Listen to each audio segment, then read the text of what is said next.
Well, well, well. It is the NFL Combine. No introduction. We're getting right into it. We're going to be watching the Combine today. The running backs have already started. And it looks like they're kind of going from what I can tell. I mean, I don't know what order they're going in particular, but it seems like they're going from slowest to maybe we're going to see some of the quickest. I don't know. But we're watching quite a few guys right now. They've already started. We've got through about 5 running backs. Nothing exciting yet. None of the running backs, as far as I'm concerned, that were actually on our radar.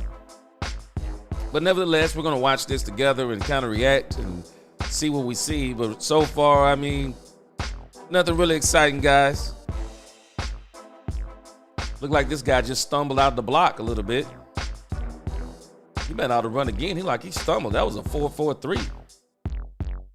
Some of y'all watch college football more than I do, so y'all let me know on some of these guys. What do you think? But so far, no one that I feel that's on the Dallas Cowboys radar.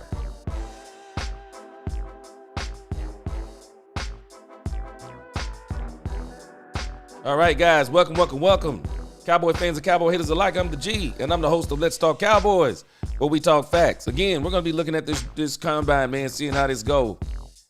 I'll be checking in the comments ferociously. Y'all tell me what you think about these guys. Looks like we got DJ Giddens up. All right.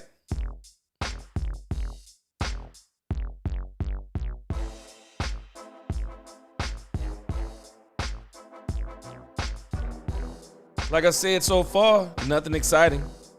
DJ Giddens, another 4.43. It's funny we're talking about 4.4s on fast anymore, but that was actually a fast time. 4.43, 6.12, 26. Yeah, that's a fast time. That's nothing to sneeze at. What's going on, Bumpy 5X? What's going on? Ty Church, Dak Holmes Filthy. What's going on, Angie? What's going on? Selectively aggressive still, I see. Let's see here. This is Ollie Gordon II. 4.6. LA Dot, what's going on? Greg Johnson. LA Dot. Yeah, he is. I'm telling you. I'm feeling good about it too. Jerry's moving different. Freddie from El Paso, what's going on?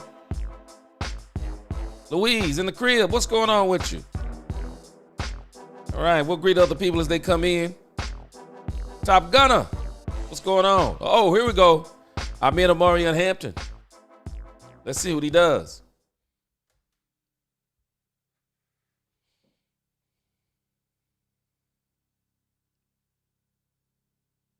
All right, 4.47, not bad. Amarian Hampton, man, he's a big kid. He is definitely a big kid.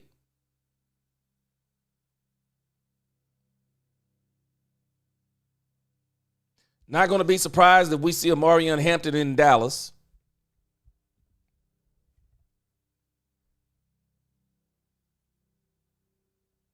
Not going to be surprised if we see him in Dallas.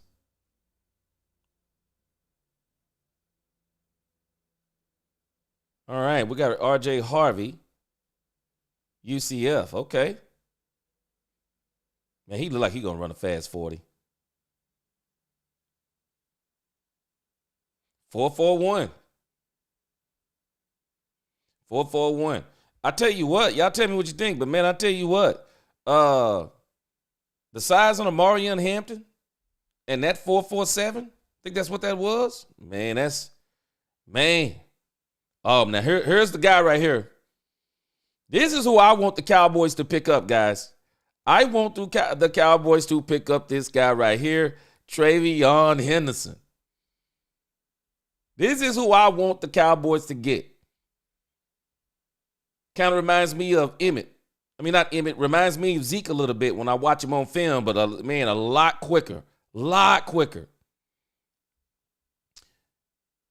Marion Hampton was a 4.47. This guy got to run a 4.35. 4.43. 4.43. Wow.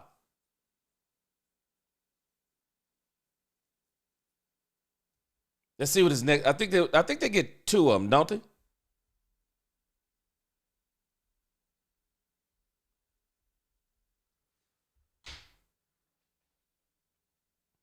You know the thing about these combines, they're strange to me because it's one thing when you watch these guys and they're all no uniform and stuff like that. But to me, it's all about the tape. And what I've seen from Travion on tape is crazy. Okay, Jaquez Hunter, 445. Y'all tell me what y'all think if y'all know some of these guys. D Block 88, what's going on? Ice Cold Cowboy, Hut, what's up? Good to see you. Ramon, what's going on? Yes, sir, we them boys. Greg Johnson, what's up? Gary McKnight, my man, what's going on? Gary said I'll watch the replays. I got YouTube TV. I've been headed for a while, ever since I cut the cord. But the YouTube TV and all this stuff is just starting to be like cable all over again. Okay, Jordan James, 4.5540.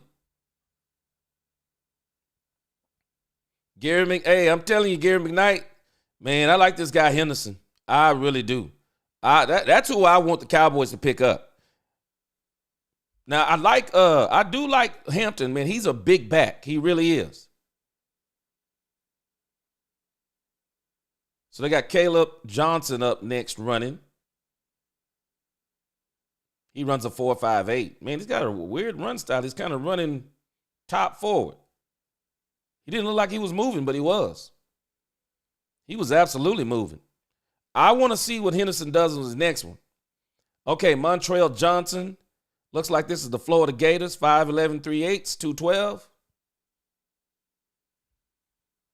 Man, it is crazy when you think about the weight on these guys and how fast they run, though. Man, I am telling y'all, this draft is loaded. It's loaded with running backs. There's no reason for the Cowboys not to come out with a good running back.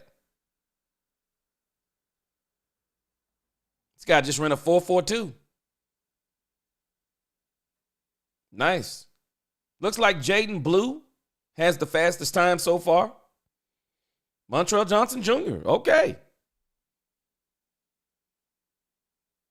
I'm expecting Henderson to run a faster 40 time on the next run through, for sure. Here's another one, Quinshon Judkins, them Ohio State boys. I'm telling you, I will not be mad. These guys know how to do it on the biggest stage. Very, very productive. 5'11", 5'8", 221 pounds. Yes, sir. Let's see what he do.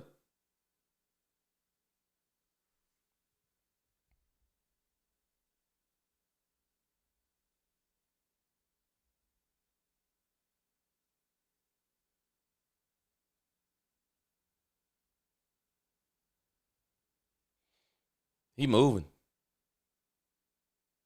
4.48. Yeah, them Ohio State boys, they ready. 4.48. I want to see the second one, though.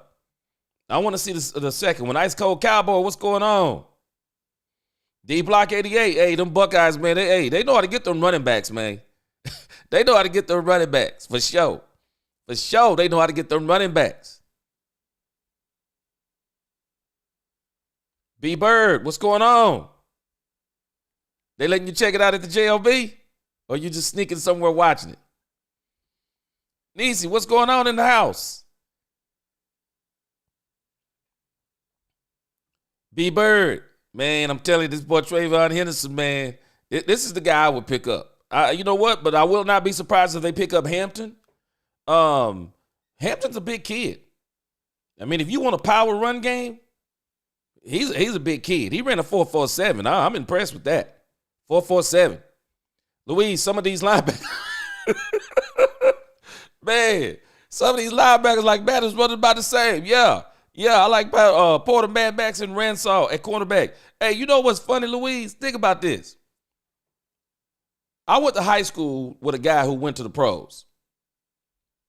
And I remember when he played ball in middle school. I went from middle school to high school with him.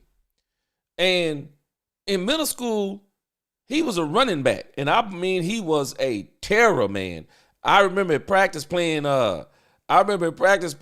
safety, man, having to go against this dude. And boy, he would get mad because when I would tackle him, man, I would not go for his knees. I was literally going for his ankles. And I would be able to tackle him just by tripping his feet up. Boy, he used to hate me, at least in practice. We was cool and stuff. But he wound up going to high school. Man, he was one of the best. He was one of the best linebackers in our whole region. And he wound up going to the pros. He didn't play long in the pros, but he was a big dude. But I'm saying all that to say, Louise, a lot of these running backs, they are linebackers. Some of these guys played linebackers in school. Some of them played linebacker in school. And that's crazy when you think about it. This is one of the reasons why I'm not surprised that Michael Parsons said that someone tried to recruit him as a running back. Well, of course. A lot of these guys are actually, they probably played running back at some point in their high school or middle school, and somebody said, oh, no, this dude, he can tackle. And so they switched some of these guys' positions. I went to high school with another guy. He went to the pros as a cornerback. But when I played with him in middle school, he was a quarterback. But then when he got to high school, because he could run so fast and he loved contact, they switched him over to cornerback. So you see a lot of these guys, they kind of like hybrid positions. All right, we got Corey Kiner at 4'5", 4'5'8", look like. And so a lot of these guys, they were something else, I'm pretty sure, at one point. Woody Marks, 4'5'6". That's Southern Cal. Damian Martinez, University of Miami, 4'5'8". Not bad. Cal Monaghy or Monangai, Rutgers, 4'6'2". If I'm not mistaken, Ashton Genty is here, but I don't think he's running. I was catching that on my setup, but I'm thinking that he's not running. Ron, what's going on? Ron said, try to get hit by one of them. Hey, I'm with you. Yeah, man, I'm telling you. A lot of these running backs, they probably played linebacker in school at some point. Devin Neal, Kentucky. I think he's one of these really good. Oh, whoa.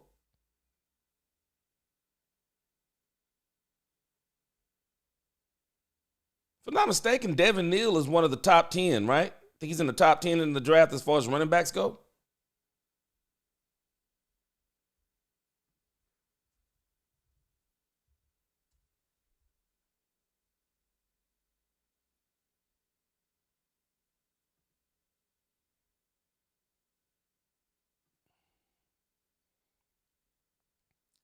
Let me see. I think Neal, yeah. If Devin Neal is ranked number 7. It has on his NFL draft buzz a 4.540. So let's see if he beats a 4.540. He moving. Oh, whoa. 0.1 slower. A tenth slower. So he's a 4.6. But they got him listed on NFL draft buzz at 4.5. We haven't seen the last of some of these guys. Pro days. We'll see how they look. Some of them I'm sure are going to do pro days. Anybody know if Scotty Bo is here? Raheem Sanders.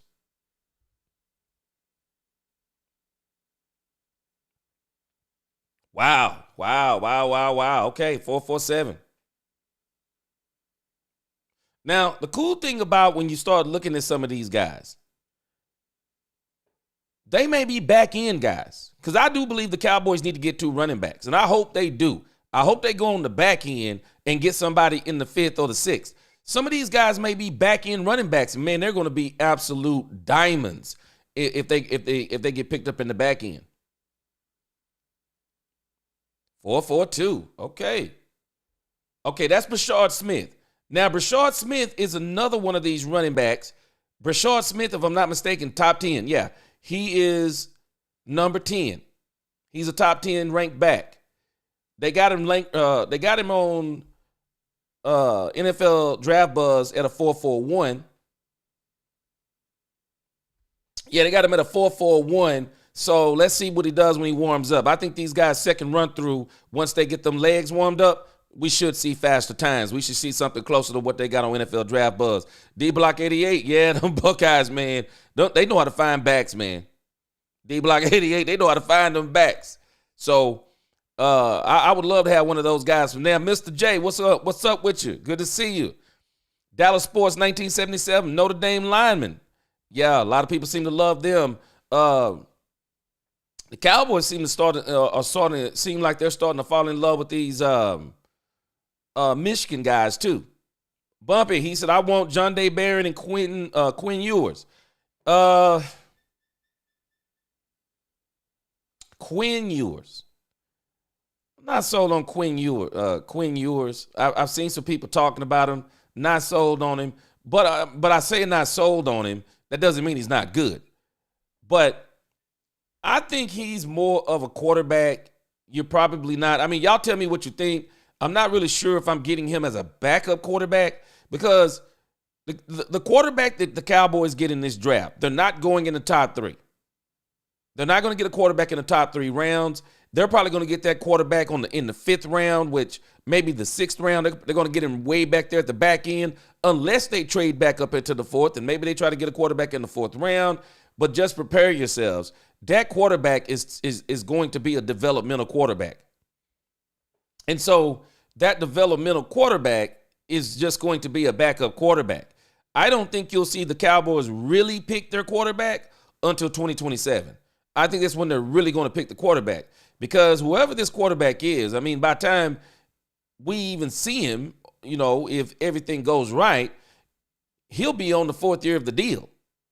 And it'll be time to re-sign him. And so the question is, will they re-sign him by the time that 4th year come up? I mean, unless he just comes out the box rocking, which we still won't.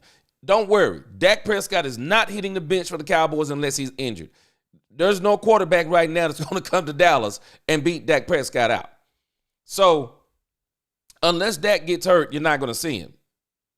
But if you're not very confident in Dak staying healthy, well, honestly, then the Cowboys might need to really try to go in and get them a bona fide quarterback. And, if they're going to do that, Quinn Ewers, for me, I'm just not sold on Quinn Ewers. I'm not agreeing with Michael Irvin. I'll show y'all something later on today that Michael Irvin said. Okay, this is Bashul Tootin, looks like. Wow, 4.38. Virginia Tech, that's the fastest of the day. Okay.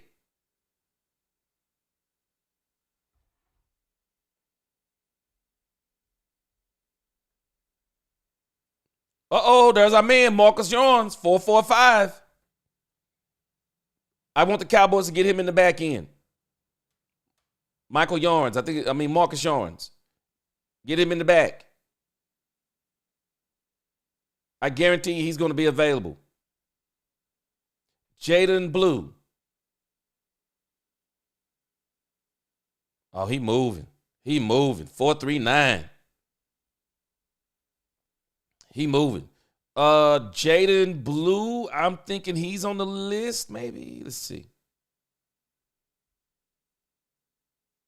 Okay, he's not on the top 12. NFL Draft Buzz has it by the top 12. Okay, he's not in the top 12. Yeah, he's moving. He's absolutely moving. All right, we got Taj Brooks.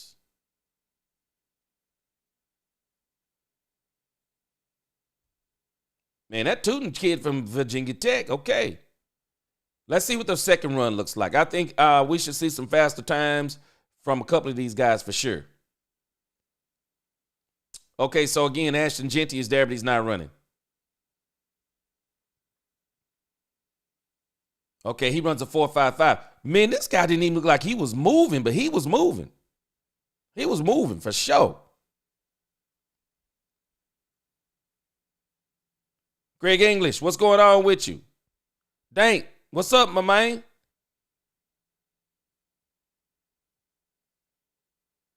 All right, Donovan Edwards. It's on second run here.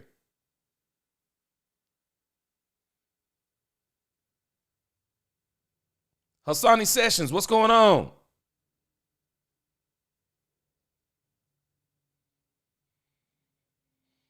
Donovan Edwards. 4.45. You ran the exact same thing. Nice run. Hassani Sessions says Hampton has been my guy at 220 running 4.4. Yeah, that's what we need. Shotty likes big fast backs. He's a big guy. Yeah, I was just saying, man, I'm impressed. The size he is and running that, yeah, I'm impressed. I'm impressed. I will not be surprised if we see him. Again, the guy I got my eye on is for sure none other than Travion Henderson, but I'm not going to be mad at Amarian Hampton.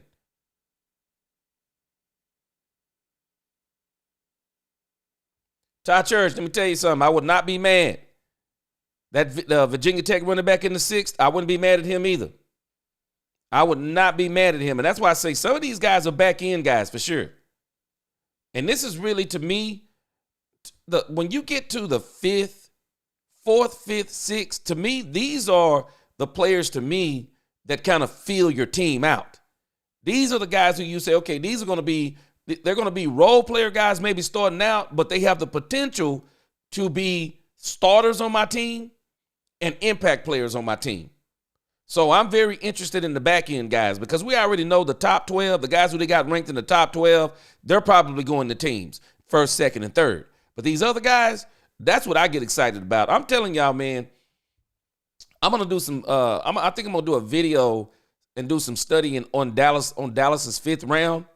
I'm telling y'all, Dallas is going to really make an impact on this team in the fifth round with all those picks they have in a row. Okay, he moving, but still DJ Giddens 4.45, couldn't overcome his 4.43. Solomon Jernigan, what's going on? Rashard Smith on the back end. Hey, I can tell you this, man, they got options. Skeptical fan, what's going on? Appreciate the skeptical fan. I love that avatar. Got that Freddy Krueger up in there. Ollie Gordon II. 4.61 on this first one.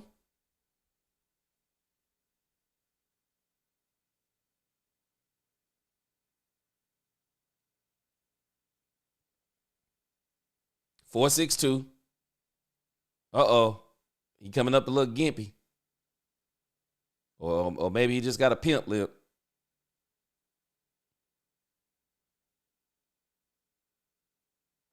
Here he is again, Amarian Hampton.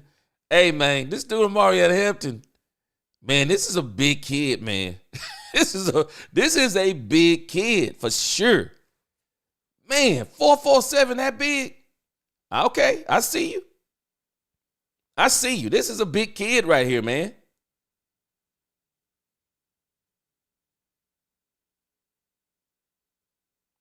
If he runs faster than a 4.47, he just moved up his draft stock. 4.46. 5'11",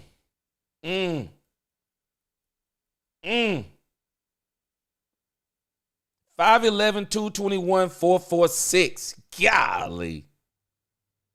They're comparing him to Breece Hall. I've been hearing some talk about the Cowboys maybe trading for Breece Hall. I don't believe it. I wouldn't trade for him. I just go in the draft and get Amarian Hampton. Breece Hall got some nice stats too, though. Y'all tell me what you think about the Breece Hall going to the Cowboys. I saw that the other day on the wire. RJ Harvey, UCF.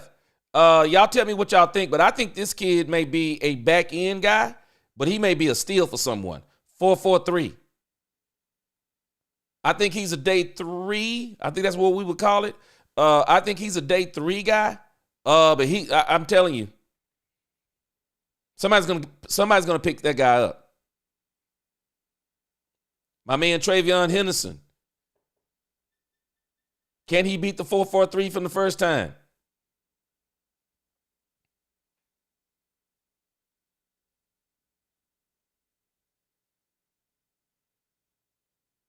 They got him listed on NFL Draft Buzz as a 4.39. So let's see, can he get there? Can he get to that 4.39?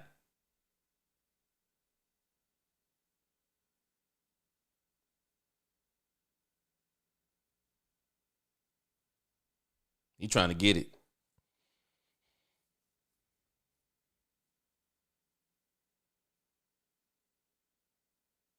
He trying to get it. He moving. He moving. He only got a 4.45. I like Travion Henderson, man. Wow, he got a 4.45. So he didn't beat his second time. It says by the numbers they're comparing him to Quinshawn. Well, him and Quinshawn Judkins. Man. Judkins is 221. They're 5'10, 5'11. Broad, 10'8, 11. Boy, let me tell you, Ohio State just know how to go get backs, man. They just know how to go get backs.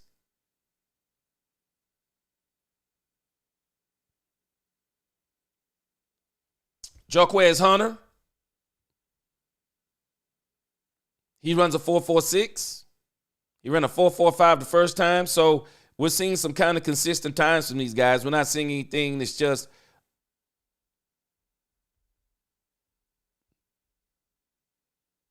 y'all tell me what you think. Hey, I'm telling you right now. Amarion Hampton, boy, that 4.46, woo, for a guy that big, that's crazy. That's crazy work. I'm still liking Travion Henderson. Of course, I still like Judkins. Some of these guys are going to be back end guys. They're going to be fantastic to get on the back end. And I'm praying the Cowboys get 2 running backs. Please, Dallas, get 2 running backs. 1 in the first, 1 in the 5th. Now, if Genty is not there, I got a feeling now that Hampton is probably going to be a first round. So if the Cowboys want Hampton to Genty, they're going to probably have to be first round picks. I just don't know if Hampton's going to fall to the second. Henderson, I think, will definitely be there. The Cowboys will be able to get him if they want to trade back. Jordan James just ran a 4.55, same thing he ran the first time. If the Cowboys want to trade back, Travion Henderson to me is the man. If you want Hampton or Genty, you're going to probably have to get them in the first round. But even on Hampton, if I'm the Cowboys, I would still trade back because I don't think Hampton is going to be a top. I'd be surprised if he's a top 20 pick. Caleb Johnson, probably another back end guy.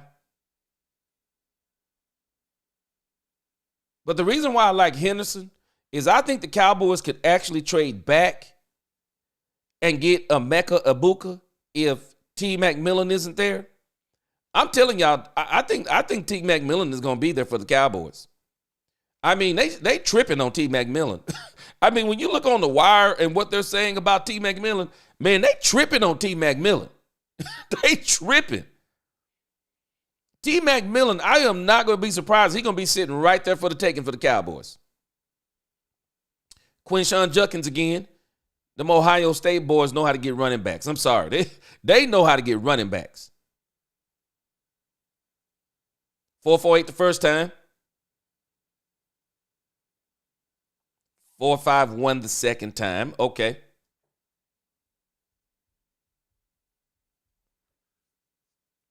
Not bad.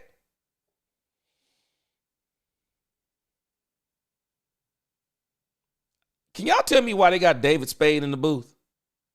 I don't even know why they got David Spade in the NFL Combine booth. I guess because he's famous. I guess he like football too, but they got him up in the booth.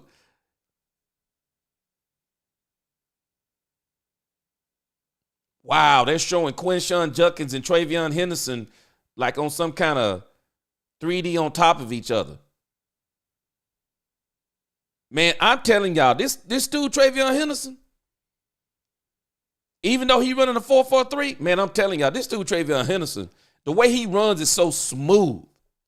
So smooth the way he runs. Hey, I'm telling you, this guy's the truth. Todd Church, he said, I agree with you, G, T-Mac and Henderson. Yeah, because I'm telling you, I think the Cowboys are going to, this is easy for me. I mean, this is easy work for me. I know a lot of people might not agree because some people saying if Jeanty is there, no matter what you get him. This is easy work for me. If there's someone in love with Ashton Jeanty and I got T-Mac there, man, I'm getting T-Mac. That's number one. But if T-Mac isn't there, someone's in love with Jeanty, I'm going to trade back and get to the point to where I can get Emeka Egbuka, and then I'm going to go and get Travion Henderson in the second round. He'll be my running back in the second round, and I'm set. You give me both of them Ohio State boys, I'm set. I'm absolutely set. Because now I got speed. I got speed and I got versatility. Emeka Egbuka, we looked at tape on him already. Everywhere you look, Emeka just seems to be open. Separation. Hands. I mean, he's so versatile. Travion Henderson. I mean, the speed kills. The speed on Henderson kills. Home run hitter. I mean, this stuff right here is cool, looking at this combine stuff. But looking at the tape tells you the whole story. I want to see what guys do in pads. This stuff right here is cool. We want to see this stuff. It's cool. Now, I want to see if they look like in pads. And when I look at these guys in pads, Travion Henderson jumps off. I mean, he just jumps off. Marcus Yarns, he jumps off the tape when you start looking at them in pads. And when guys are coming against them, I love it. I love it. Oh, yeah, I like what you said there, Mr. J. You said his stride is like Pollard. Luis Ortiz, he said he liked Blue from Texas, but he also adds he just needs to stop fumbling. He might be a back end guy. Ice Cold said more like OSU imports great football players from all over the country. Yeah, they do. They do. McMillan, Egbuka in the first, Henderson in the second. That's me, Top Gunner. That's me for sure. This is easy work for me. I like Ashton Jeanty. I'm not going to be mad if the Cowboys get Ashton Jeanty, but this is easy work for me. I'm trading back. I'm going to try to get back in the fourth round. I may try to get me 2/3, whatever the case may be. But I'm going to trade back and get that extra pick and still get value because I'm going to be able to get 2 of the top players in the draft. All right, Corey Kiner must have ran while we were at the commercial break. He runs a slower 40. He ran a 4.58 the first time, 4.63 the second time. Woody Marks, 4.56 the first time, 4.54 the second time. These guys right here, second day guys. Damian Martinez, 4.58 first time, 4.51. All right. Kyle Manangi, 4.62 the first time, 4.6 flat the second time. Second day guys for sure, maybe probably third day guys. David Neal is probably going to be a second day guy, 4.59. I'm not going to be surprised if Devin Neal is probably a late second day guy or a early third day guy. Raheem Sanders, 4.49, probably going to be a steal for somebody on day 3. I don't really know a lot about him. Brashard Smith, 4.39. Brashard Smith just improved his draft stock. Let's see what he does on the second one. He's got a 4.39. That seems to be the second fastest of the day, 4.39. Brashard Smith is actually in NFL Draft Buzz top 10, if I'm not mistaken. He's number 10. Yeah, again, he's number 10. He's a little bit of a lighter guy, but he's 4.39. So I would not be surprised if he's a day 2, early day 3 guy for sure. He got some speed. He definitely got some speed for sure. He's definitely got some speed. Super chat here. Anthony Simmons, what's going on? Going good. How's everything going? He said, man, I don't care what nobody says. Henderson is faster than that. Just put on the tape. Yes, sir. I agree with you. I agree with you. I believe he's faster than that too. And what's impressive about him, Anthony, it's in the pads. That's all I'm worried about is in the pads. This stuff right here, cool. In the pads, Henderson jumps off the tape. I mean, he jumps off the doggone TV. In the pads, he jumps off the TV for sure. Yeah, I'm rolling with Henderson. If I'm the Cowboys, I already got Henderson circled. Bashul Tootin, again, he got a 4.38 the first. Oh my, this dude just ran a 4.32 40 from Virginia Tech. Wow. Wow. This kid is moving. Wow.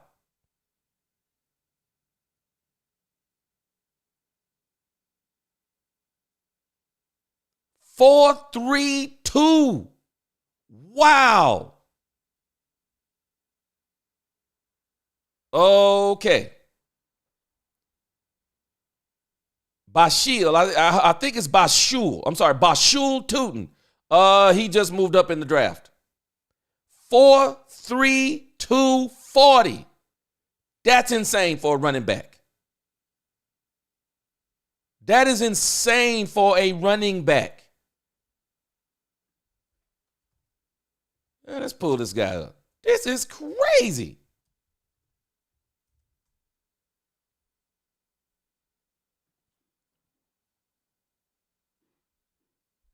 Let me tell y'all something on this guy right here. I'm going to go look at some tape on him today. This is crazy. So think about this, guys. He's only 5'8".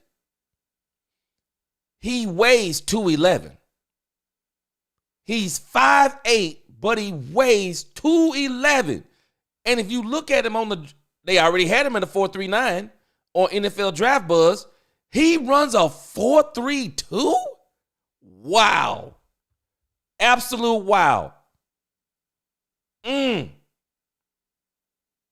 Let's see what they got him projected as. They actually have him ranked at number 16. Man, let me tell you something. I got a new candidate.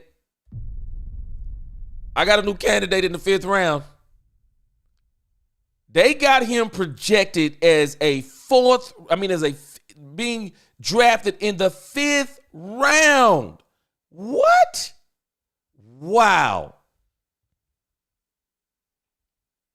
They got him projected in the 5th round, if y'all can see it on the screen.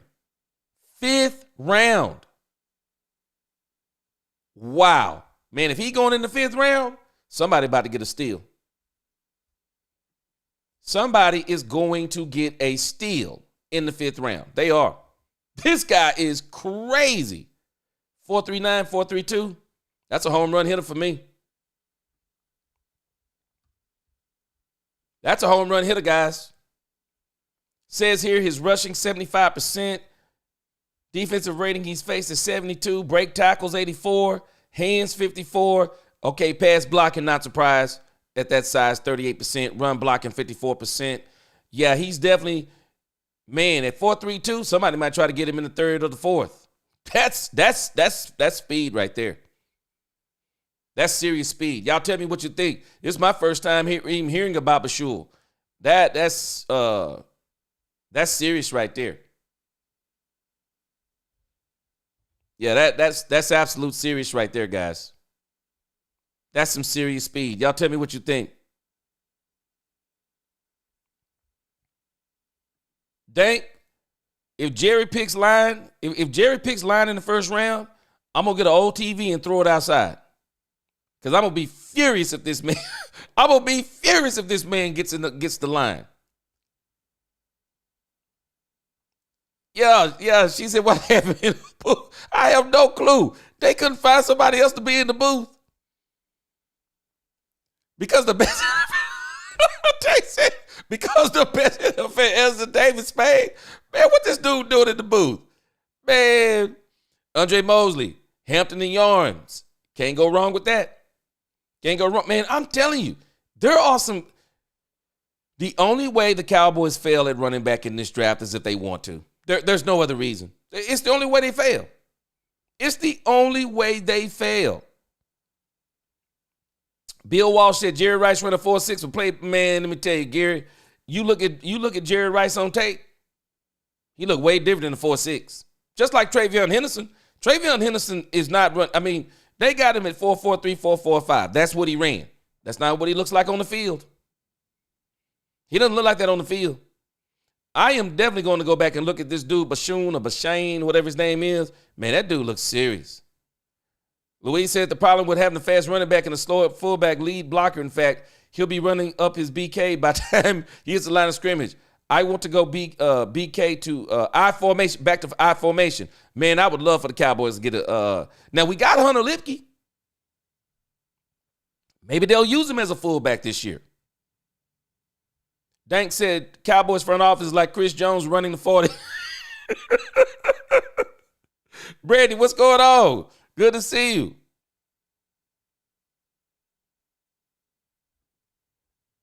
Varick, what's going on, Varick Williams?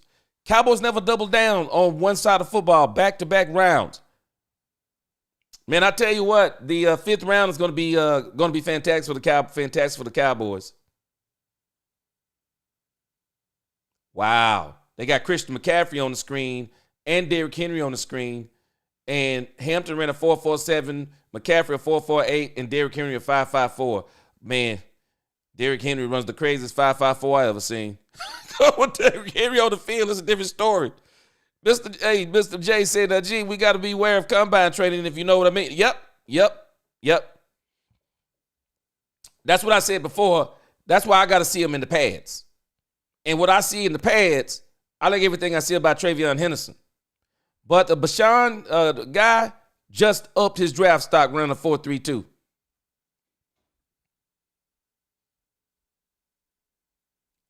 Yes, sir. Y'all hit that like button. I agree with Dak on's filthy. What's going on? I'm awake.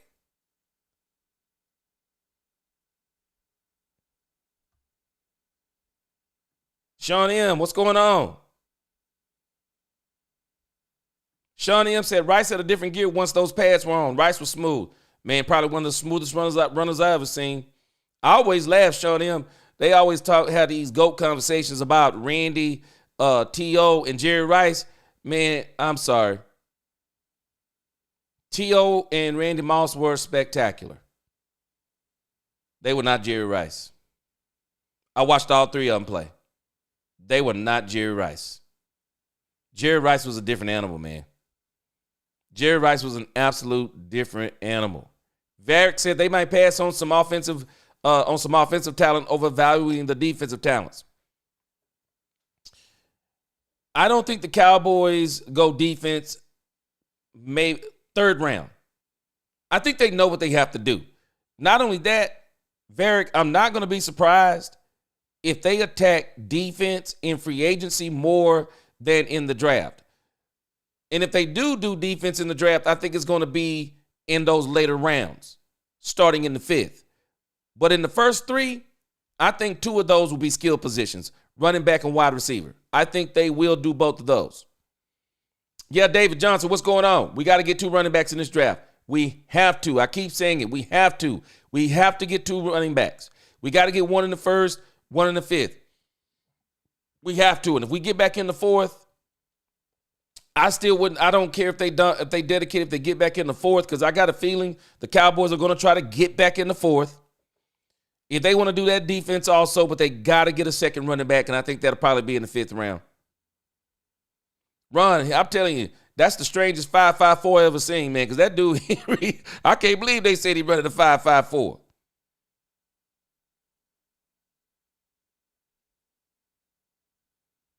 Leandrew Sims, what's up? All right, so it looks like we have, we still got the running backs, and looks like they're doing the agility drills.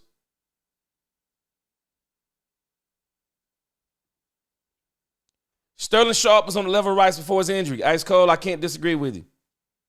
Sterling Sharp was better than Shannon Sharp, and that's saying something. A lot of folk might not realize that Shannon Sharp, he one of them crazy dudes on TV right now. But boy, when you saw him play football, he was good. But man, Sterling was crazy with it.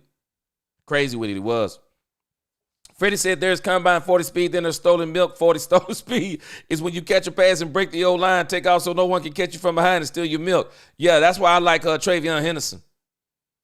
That's why I like Travion Henderson for sure.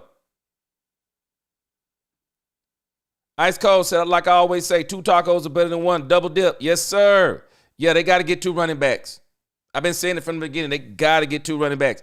Brandy, we need to draft a cornerback. All the ones we have are either hurt or not good. Again, do not be surprised, Brandy. They may address cornerback in free agency. I'm not going to be surprised if they address that. 5th round for double dips and Sanders. Oh, man, I'm telling you. The 5th round for the Cowboys should be crazy. The 5th round for the Cowboys should be crazy. They should be able to double up maybe on one. They may be able to double up on running back and receiver. But I do think they'll be able to get them maybe a cornerback, linebacker. They may even go D tackle.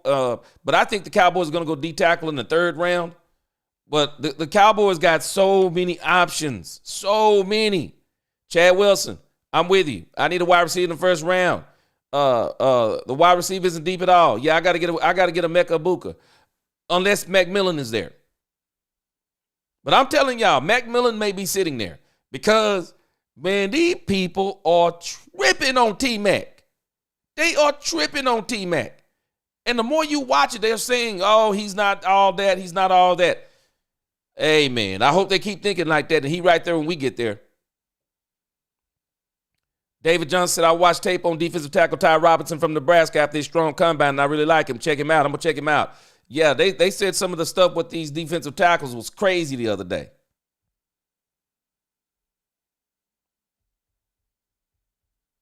And I think defensive tackle for the Cowboys is going to be 3rd round. Because if you sign Oso Digizua, there's no point in doing defensive tackle in the 2nd round. You might as well do that in the 1st round. You might as well do defensive tackle in the 3rd round if you're going to sign Oso Digizua. Now, the thing that I'm surprised at is Ashton Jeanty is there, but he's not working out. And I guess I'm not surprised because he probably wants to, I guess, a pro day or whatever the case may be. But for me, if you're not going to work out, then why not give another running back the opportunity to come to the NFL Combine? I mean, y'all tell me what you think. That's weird work to me.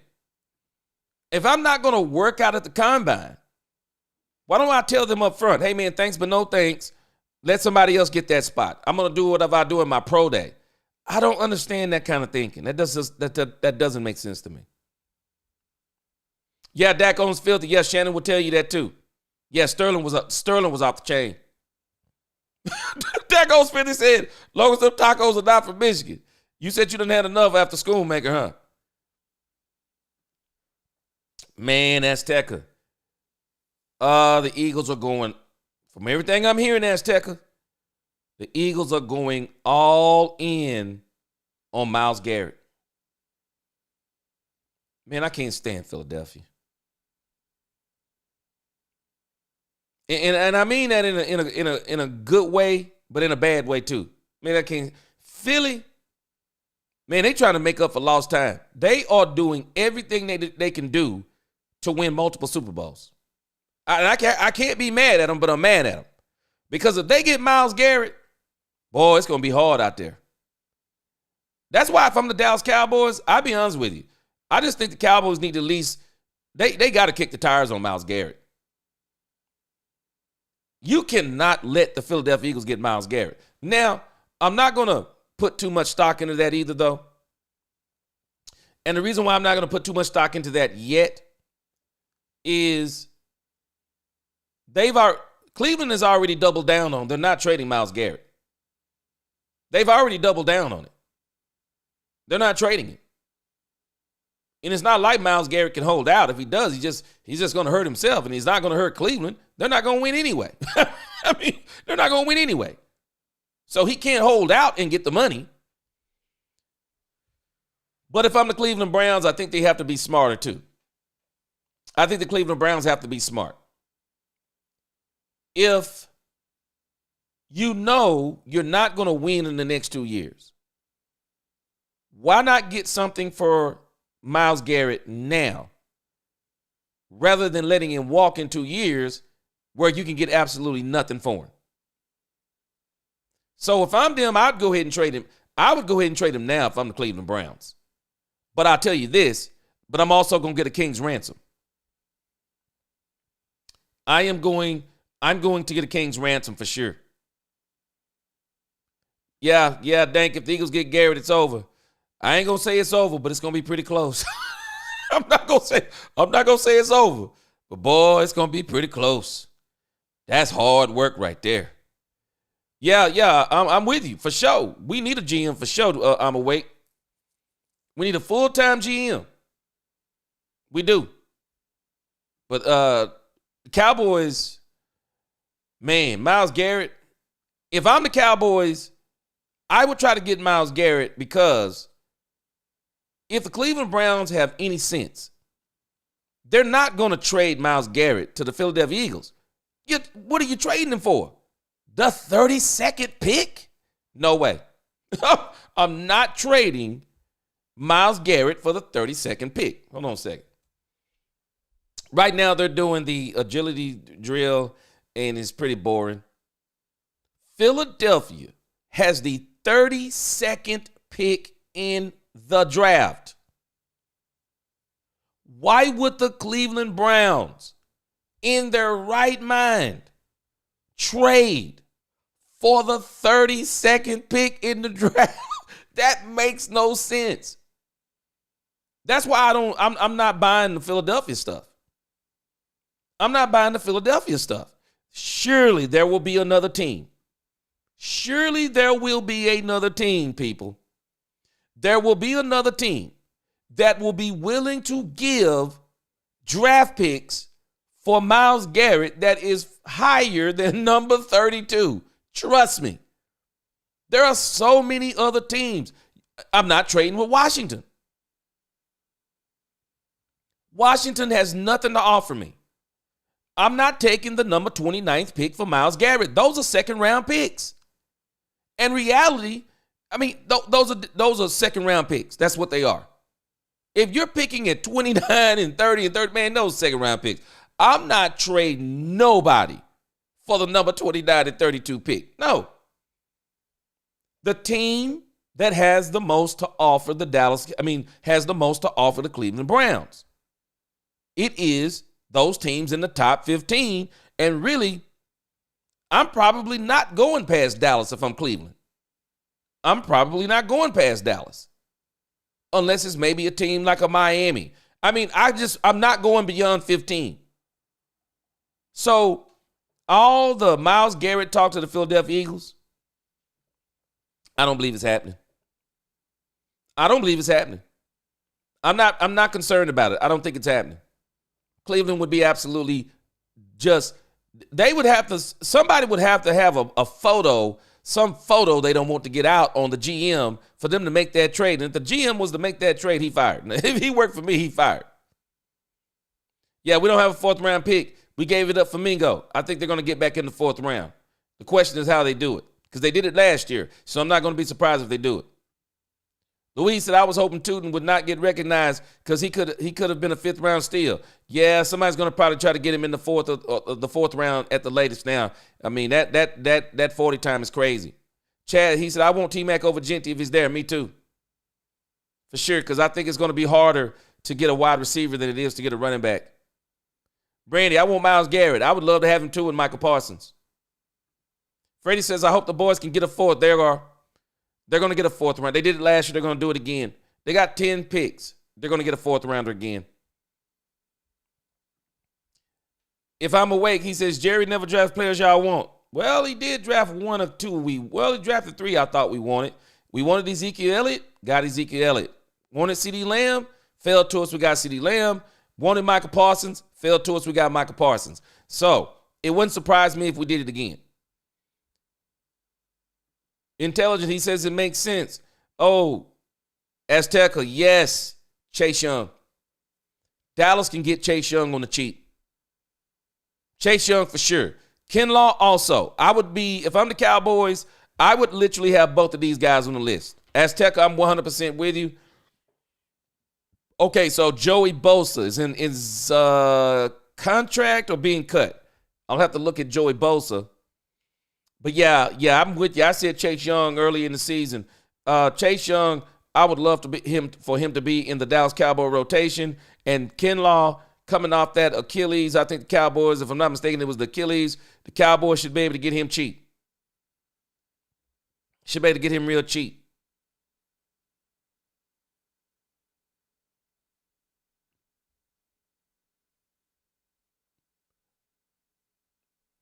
If I'm awake, he says, I'm awake says, I told you to pass on Genty. Diva already. And he probably runs a 4.5 or 4.6. Yeah, you know what? I do not understand why Genty takes a spot and just, what is he doing? I don't understand what he's doing. Yeah, I'm with you though. Yeah, I'd pass on him. I'm definitely passing on him. Because I think the Cowboys have got to get value, but they got to get what they really need. If there is one glaring need, well, two glaring needs, they have got to get a wide receiver. And that position is harder to fill than running back. They could, you know what? The Cowboys, in reality, if we're just being real, the Cowboys would be fine with any one of the guys in the top 12 on NFL Draft Buzz. And based on what we've seen today, they would probably be fine with some of these guys who are not ranked in the top 10. Running back is just one of those positions that these guys just know how to run the ball. Wide receiver is harder to fill. And I don't want to go in free agency and start trying to deal in the high prices of Cooper Kupp, Devontae Adams. I don't want no part of Stephon Diggs. If I'm the Cowboys, don't do these retreads.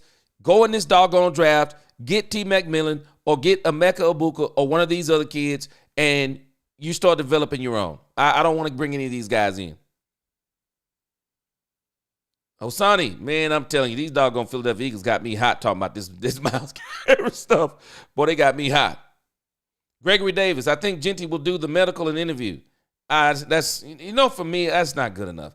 I mean, for me, the whole point of bringing these kids into the combine is to show us what they have. I'm not interested in their medicals. I'm just not interested in their medicals and their interviews because you can get those at another time. I say give this to some other guy who really wants a chance. Yes, Nisa said what? G is a full Cowboy fan. Man, I'm telling you, these doggone Philadelphia Eagles got me hot right now. Try to get, come on, man. It's plain crazy. Doggone Philadelphia. I can't stand these Philadelphia Eagles. It's crazy talk. Trying to get Myles Garrett. But they, hey, Nisi, they know. They know. Dak owns filthy. Hey, they know Nisi and Dak owns filthy. If Dak is healthy, they're going to need something extra. They're going to need something extra to beat Dak and the Cowboys because Dak has basically owned filthy. I mean, there's no getting around it. He's owned them. Until they prove otherwise, he still owns them. Todd Church, wait, let them gut their team and destroy their future for Myles Garrett because that's exactly what they're going to have to do. That's exactly what they're going to have to do to get him, for sure. Andre Moses, they've already said they're not trading him. Now, I will not be surprised if they trade him, but I think they're telling the teams, yeah, because unless you're gonna give up the farm for Myles Garrett, we're not trading him. So whoever come to Philly, they're gonna have to be willing to give up a lot of draft capital and possibly a player. And for the Cowboys, they could probably give up the draft stock because they don't need a quarterback, but the Cowboys would have to give up 2 number 2s and probably a number 4. I mean, they don't like 4th round draft picks anyway. They could probably give up their 4th round draft pick next year and 2 number 2s. But the Browns have already said they're not trading him. Do the Browns not go win anyways? Angie, if I was the Browns, I would trade him, but I wouldn't trade him to the doggone Philadelphia Eagles. That's just not enough. Intelligent Savage, what's going on? Amarian Hampton runs so smooth. Man, he looks like he runs violent too. and tough on the video game. It's crazy. And he's like that for real. Cowboys, I'm hoping for him at running back. Yep. I will not be surprised if it's more Omarion Hampton. But if they trade back, Travion Henderson. I'm not even going to be mad if they pick Travion Henderson over Omarion Hampton. But I'm telling you, after seeing Omarion Hampton, he's pretty big. And running a 4.47, man, he'd be nice. Brandy said, I think keeping Myles Garrett when he doesn't want to be kept is crazy work. Yep. And, man, he said he don't even want the money now. He don't even want the money. Woo, that's crazy. Ron said if Philadelphia gets another Super Bowl, third appearance in 5 years, or Washington getting better than the Cowboys, man, I'll be sick. Okay, now it's enough. Cowboys, okay, Eagles, we wanted the Eagles to show you what it looked like. And basically just show you what you used to look like. But, nah, we don't need another Eagles Super Bowl. We're going to have problems then. We're going to have problems. Eagles giving up decent players and 2 first-round picks. Man. They'll have to gut that team to do it. And if it don't pay off, man, they'll be done for at least 2 years.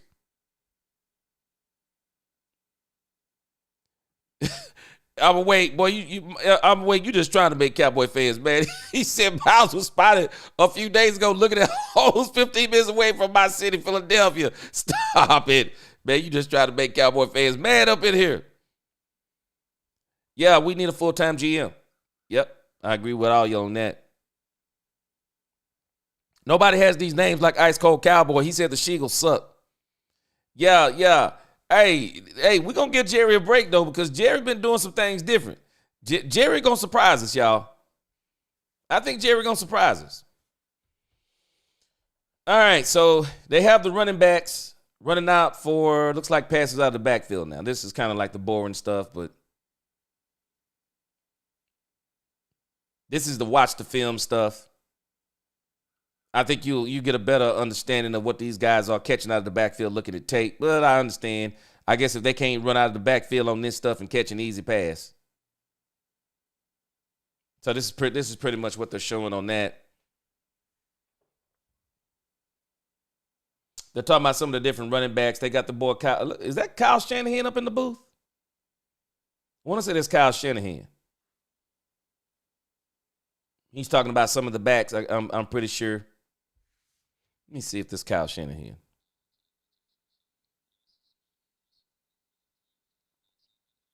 Yes, Kyle Shanahan. Louise, that guy Tootin, man, he going to be nice on the second day. He going to be nice on the third day.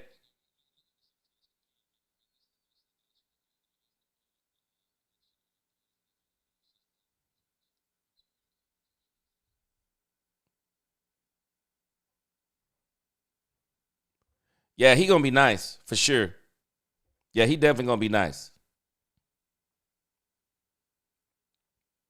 But yeah, they got Kyle Shanahan talking about the backs and things of that nature. So, yeah, it's going to be nice. Hassani said that the Martinez kid from Miami reminds me of Arian Foster. Yeah, I can see that.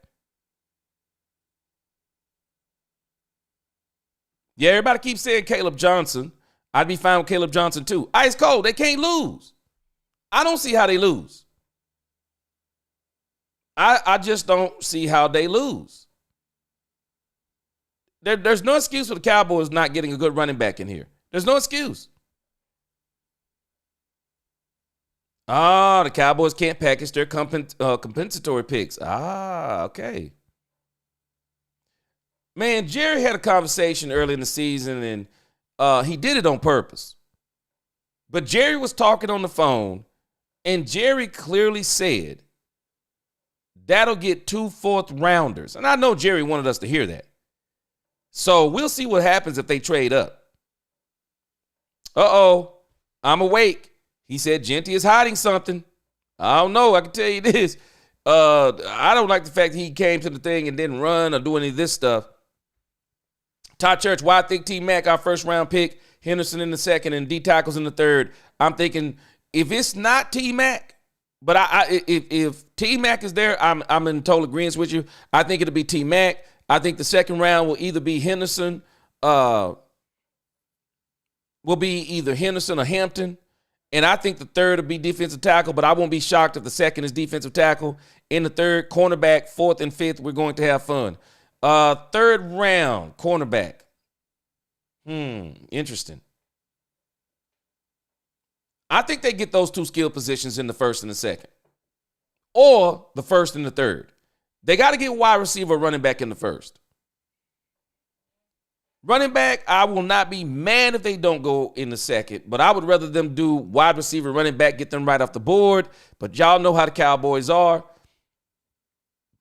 But again, signing Oso Digizua to me means defensive tackle in the third round or later. Third round or later. I can't see signing Oso Digizua and then going in the second round of defensive tackle, which I guess they could, but I don't see it. Intelligence said, I'll take Amari Cooper at best, but really no receiver, not even Amari. I mentioned to get in here for us. Draft a big-time one for us, please. Yeah, man, these guys in free agency right now, I wouldn't touch none of these wide receivers. Unless I'm getting them for like pennies on the dollar. I'm not touching any of them. Go in the draft and get your own. Just get your own in the draft. Man, let me tell you something. The Eagles are only going to get better. At least for the next couple of years. But we can get better quickly. We really can. We can get better quickly. Gregory Davis, let me tell you something. I'm very interested in this. I think they're going to sign him. But I can tell you this. Anybody who's been following me on this channel have heard me say this over and over and over. I think Michael Parsons has been playing semantics with this whole I don't have to be the highest paid. I don't have to be the highest paid in my position. I just think it's been semantics. Something is not right about why haven't they signed Michael Parsons? And I don't think it's necessarily going to be a trade, Gregory Davis. I am not going to be shocked. Michael Parsons, who said he didn't have to be the highest paid player, is going to be the highest paid quarterback. I'm not going to be surprised. I'm not going to be surprised if the dumb Cowboys roll up in here paying him something like $37 million a year. I'm just not going to be shocked. I'm not going to be shocked. It don't make sense to me. Because if they're talking this crazy stuff about signing Osa Odigizua to $22 million or more, so what's the floor for Michael Parsons' contract now? I mean, what's the floor? So we're telling me that they're going to pay Michael Parsons $25 million and pay Odigizua $22 million? I'm not believing it. I'm not believing it. Because there is no way Michael Parsons is only $3 million better than Oso Odigizua. I'm not even believing at that point Michael Parsons is even taking $28 million. I'm not believing that. The lowest I see Michael Parsons coming in at is $32 million. That's the absolute lowest I can see. 32, and let's say 30 is it has to be the floor. And I don't think it's going to be 30, but 30 would actually put him at number 2.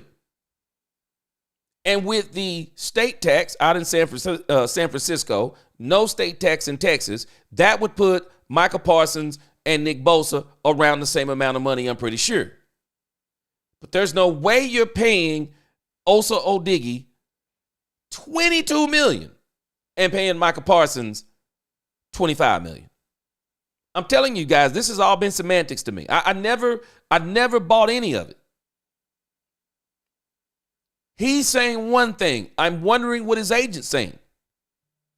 I'm wondering what his agent is saying. Because it's crazy work to me, Gregory Davis.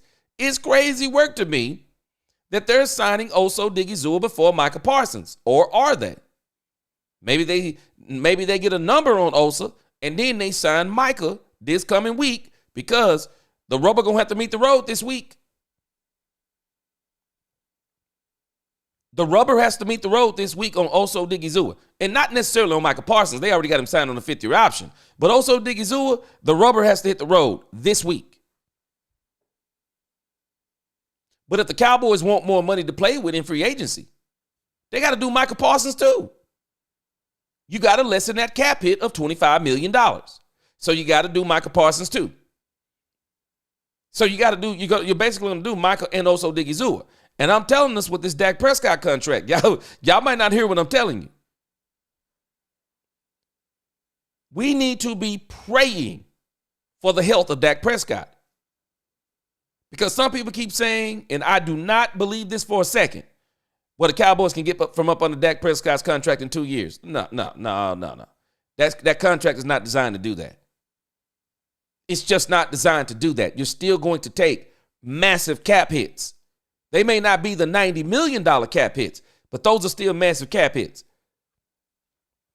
If the Cowboys go and flip the switch on Dak Prescott's contract, and we don't know how they're going to flip it, will they push the money down to 2 of the void years? But they got 4 void years in there, 2032. They flip that switch, push Dak Prescott all the way down to 2032. You need to understand what that means. You're paying for Dak Prescott. We're paying for Dak Prescott all the way through 2032. So if you get a quarterback in 2027, 2028, we're still paying for Dak Prescott. That will, even if the cap goes up, that is still money if I'm not mistaken. Maybe some capologists can explain it differently. But from what my understanding is, that will be money that will still be being paid to Dak Prescott on the back end. That's what those void years are for. You're still paying that person. So that means money taken away for another player. I disagree with people who saying this stuff about 2 years. In actuality, that contract is designed that at the worst case scenario, it's after the 3rd season you get from under Dak Prescott. But even then, if you push that button, you're still paying him all the way through 2032. So the reality for everyone who hates Dak Prescott, this is not a Dak Prescott discussion today. We need to be praying, number one, for the success of Dak Prescott over the next 4 years. And if he's balling, okay. If he's still balling at 35? Hey, we'll give you another 2. Like the Rams did with Matthew Stafford. They reworked Matthew Stafford's deal, so Matthew Stafford's deal doesn't hit them on the back end like it's supposed to. So if Dak is still balling, well, maybe you say again, hey, now we want you to retire a Cowboy. We want you to retire a Cowboy. And so then maybe you give him another small extension to where you can ease up some more of that money. But I'm telling you, this Dak Prescott deal is a doozy. And this deal is not designed for us to cut Dak Prescott. This deal, if you ask me, just looking at it, this deal to me is designed for Dak Prescott to retire a Cowboy. That's what it's designed for. Jerry doesn't want Dak Prescott playing anywhere else, because if he did, he wouldn't have signed this one. Jerry does not want Dak Prescott playing anywhere else. So we don't want Dak's deal getting pushed down the road. I don't know people's thinking on this. It's insane to me. Why would you want Dak Prescott's deal pushed down the road and then he's not on the team after 2 seasons? Crazy work. Absolute crazy work.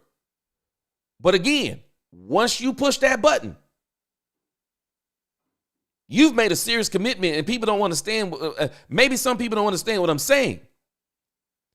If you're not committed to Dak Prescott, the best thing to do is don't even push the button on the Dak Prescott void years. Don't push the button. Take the cap hits and just let Dak play out the whole contract and get all the money in the 4 years. But if you push that button, you just knock Dak Prescott's money into those void years, and you're going to be paying for him. We're going to be paying for him. And that's going to be money we're not going to be able to keep put into other players on the team. But I'm just telling you, we need to be, man, I don't care what anyone says. Man, we need to be praying for the ultimate success of Dak Prescott. I'm not talking about 1 year, 2 year. I'm talking about 4 years of nothing but NFC Championship, Super Bowl, NFC Championship, Super Bowl, We actually want to see Dak Prescott do exactly what the Eagles did. We want to see Dak Prescott in 2 Super Bowls over the next 4 years. Period. End of story. We need to see Dak Prescott in 2 Super Bowls. 2 over the next 4 years. I'm sorry, we need to cash in on that contract. And I want Dak Prescott to get a Super Bowl, and I want him to get one. I want him to get one bad. I want him to get one bad. I think he deserves one. I know people don't like that term deserve, but Dak's a great guy. I think he's done a lot of things for the Cowboys. And you look at the value of this franchise. You can tell me what you want to, but boy, when Dak Prescott became the quarterback of this franchise, go check Forbes. Go check Forbes. Colin Cowherd even said, I didn't even know this was a true fact, but according to Colin Cowherd, Dak Prescott's the most popular quarterback in the NFL. I want Dak Prescott to be successful, and we all ought to want him to be successful because I'm telling you, this contract is a monster. It is. Brady said, I hate all teams in the NFL except for the Cowboys. Oh, I love it. I love it. Intelligent Savage, he said, it's no excuse for not getting 2 good running backs in this draft. I'm 100% with you. I'll tell you, Intelligent, I'm going to go one even further. If I'm the Cowboys, I get 2 running backs in this draft. I'm going to trade Deuce Vaughn or I'm going to cut Deuce Vaughn. I just don't think Deuce Vaughn fits into the system. I think Jerry drafted Deuce Vaughn as a favor for the guy who's on the team. His father is on the team. I just think Jerry drafted him as a favor because I think if Jerry doesn't draft him, I think he probably goes undrafted. And he's on somebody's team as an undrafted free agent, and he probably is still pretty good if they can use him. But if I'm the Cowboys, my plan would be 2 running backs in this draft, and then I'm going to go get Nick Chubb. Nick Chubb still got some gas in the tank. I would go get Nick Chubb, and I would let him work in between these 2 running backs. I would let him work in between. I would get one of them acclimated, the one I get on the back end. I'm going to acclimate him into the run game and the pass game. I'll work him into my screen game. I'll work him into maybe my short route game. But I'm going to work him into the game. I'll even give him a couple of pitches in the game. See if maybe I can get him about 8 touches. But Nick Chubb is going to be the 1-2, and he's going to be the 2 in my 1-2 punch. Nick Chubb is going to be in that rotation. He may even be my number 1 starting out. And I'll let the guy who I drafted be the number 2. But I'm going to make sure he gets I'm going to make sure he's going to get a lot of touches. I may start him out somewhere around 15. Nick Chubb somewhere around 20 to 25. Then I'm going to move him up to 20, 25, 15. And then I'm going to roll with that. I would get 3 running backs. And Nick Chubb, I'm telling y'all, man, Nick Chubb is going to be dirt cheap. And he's got something left in that doggone. He's got something left in there. He's got something left in there. I'm telling you, Nick Chubb will be great on this team. Freddie Morales said, D, did you hear that Jerry called his yearly meeting on the team busted the combine yesterday? Oh, yeah. I'm going to do something on that today. I'm going to talk about it. Jerry is moving different. And I think one of the things that Jerry is doing, I think they've been listening to the criticism.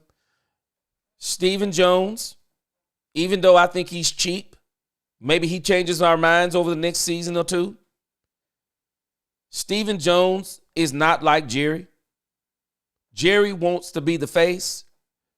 I don't think Stephen wants to be the face. I don't think that's how he wants to operate. I think Stephen is still going to do some talking. He's done talking too, but he doesn't talk the way Jerry does. Excuse me. I think they're both leaning towards. They're going to start letting the coach be the face of the franchise. And they're allowing Brian Schottenheimer to be the face of the franchise. And Brian Schottenheimer is so smart. While they're trying to let him be the face of the franchise, Brian Schottenheimer is building up his staff, as in their esteem. He keeps trying to talk about how good they're doing things. So the way they're doing this right now, I love it. Absolutely love how they're doing it. The Packers are looking to trade their star cornerback. I saw that. Zaire Alexander. And they're looking at, from what my understanding is, the Packers want DK Metcalf. The Packers want DK Metcalf because Jordan Love needs a receiver. They want DK Metcalf. Louise said Genty had no line and did most of these yardage by himself. Imagine him with a line. Genty was. Okay, we're going to see.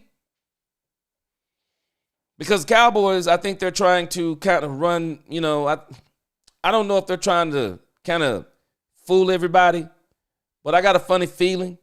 As much as I would say I would go backwards, if Genty is there, I'm not going to be surprised if the Cowboys get him.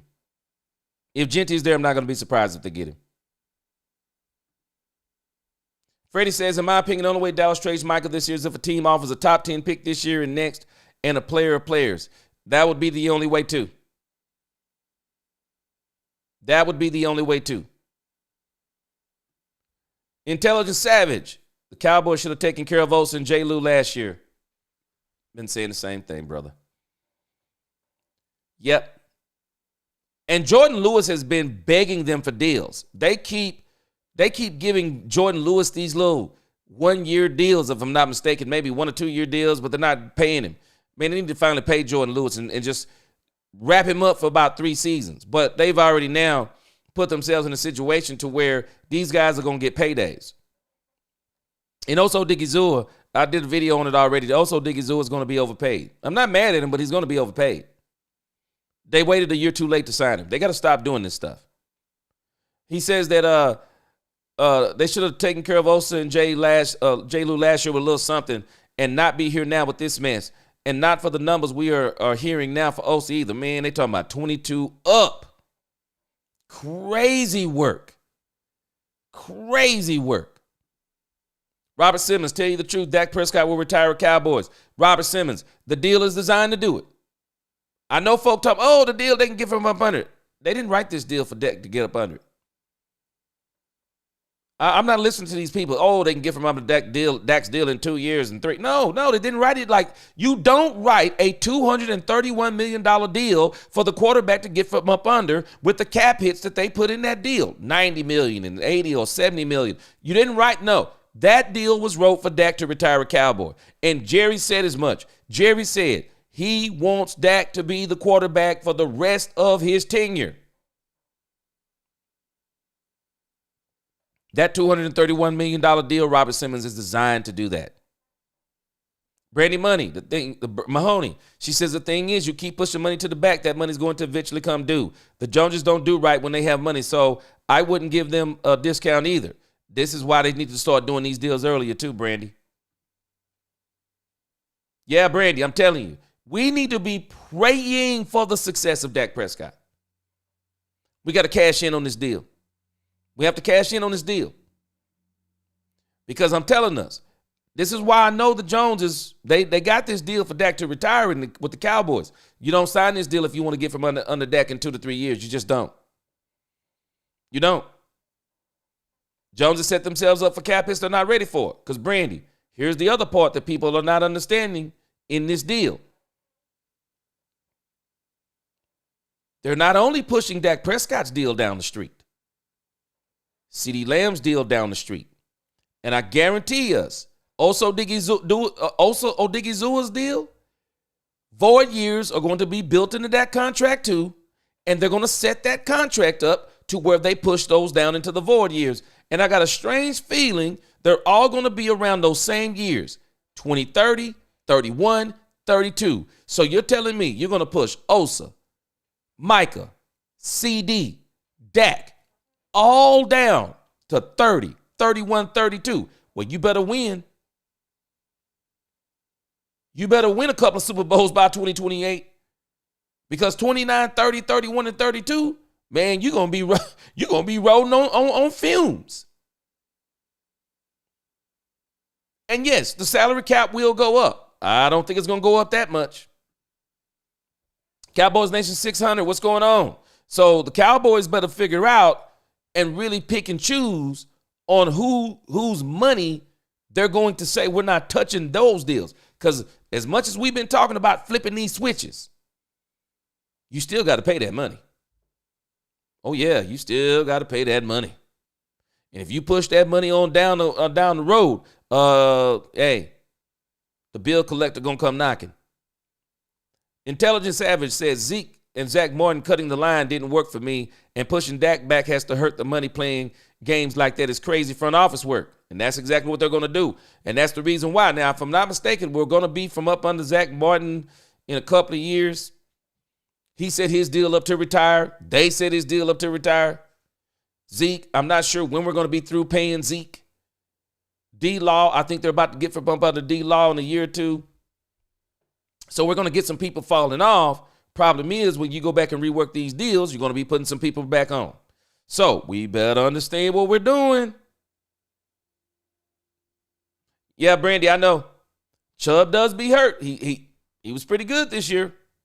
Now, Brandy, the reason why I say Nick Chubb, he's not going to be your 3-down back.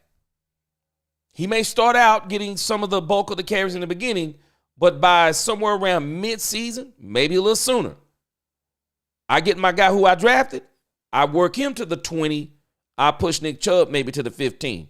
And if he really balling, maybe I push Nick Chubb to 12. Maybe I push Nick Chubb to 12. And my third guy, maybe I start bringing him in a little bit more and getting him back and getting him into the second part. But I think they do need, and I'm absolutely shocked that they're talking to Rico Dowdle. I don't want Rico Dowdle back. Y'all tell me what you think. I don't want Rico Dowdle back.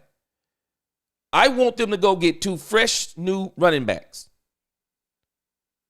2 fresh running backs. This is the only year that Rico Dowdle has been healthy. I like what I saw from Rico Dowdle, but Rico Dowdle's not a home run hitter. We need a little bit more spark and excitement at the running back position. And the Cowboys need more players. CeeDee Lamb currently is the only player we have that can get the ball in his hands and hit his head on the goalpost. He's the only one we have on offense that can do it.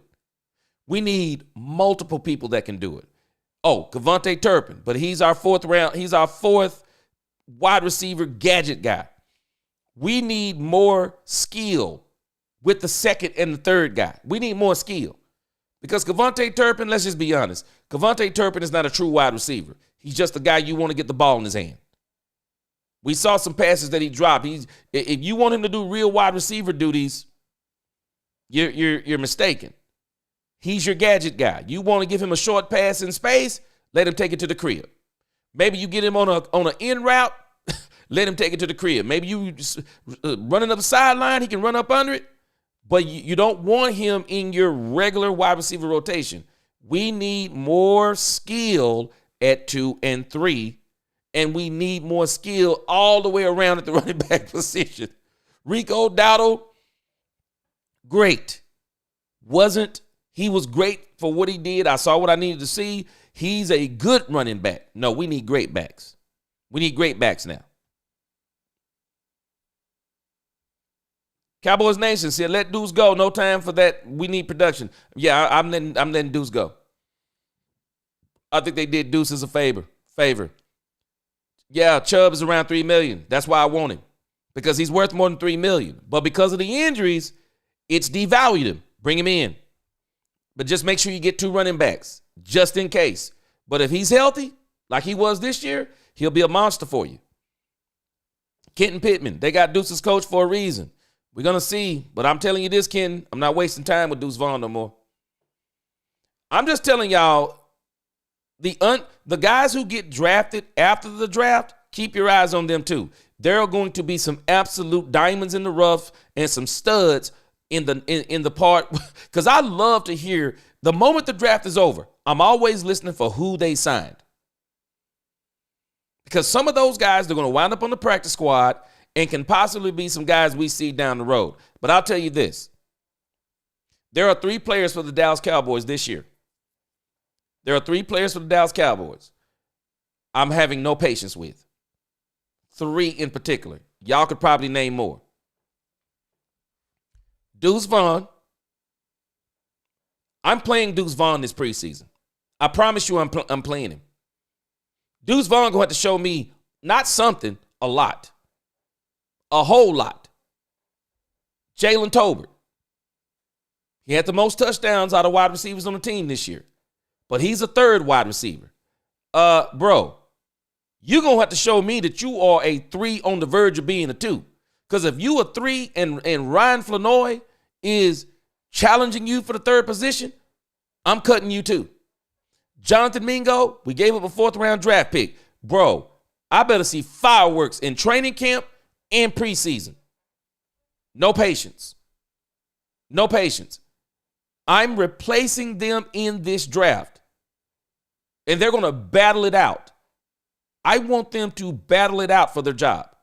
They're not coming into camp, okay, we love our guys. So, we drafted y'all. We're going to give y'all another year. Nah. Mm-mm. Nope. No patience. They got to battle it out. Yep, Intelligent Savage. It was a great storyline. You could tell the way they did it. It was a great storyline. Father on the team. It was a great storyline. Let's get to this super chat. B Bird. Appreciate that super chat.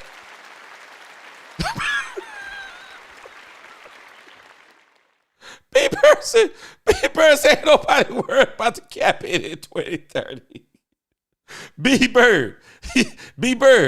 You say that now, B Bird. You say that now until we get to 2030, Lord willing. We get to 2030, man. That thing be torn from the floor up, man. We can't do nothing in 2030. But B Bird, that's one of the reasons why I'm saying we need to hit on Dak's contract. We need to hit on Dak's contract.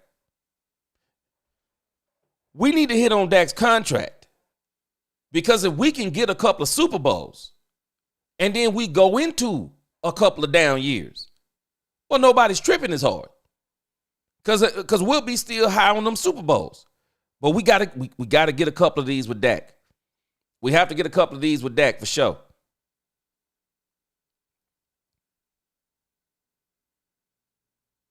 For sure. Yeah, Dak owns filthy for sure. Let me see. Hold on. I'm sorry. I went too far. Okay, let's see. Brandy says Chubb's supposed to be the 1-2 punch in the red zone. He could do that too. Yeah, he could do that too. But he still got some breakaway on him. Chubb still got some breakaway on him. What running backs do you cut? I'm cutting Deuce Vaughn.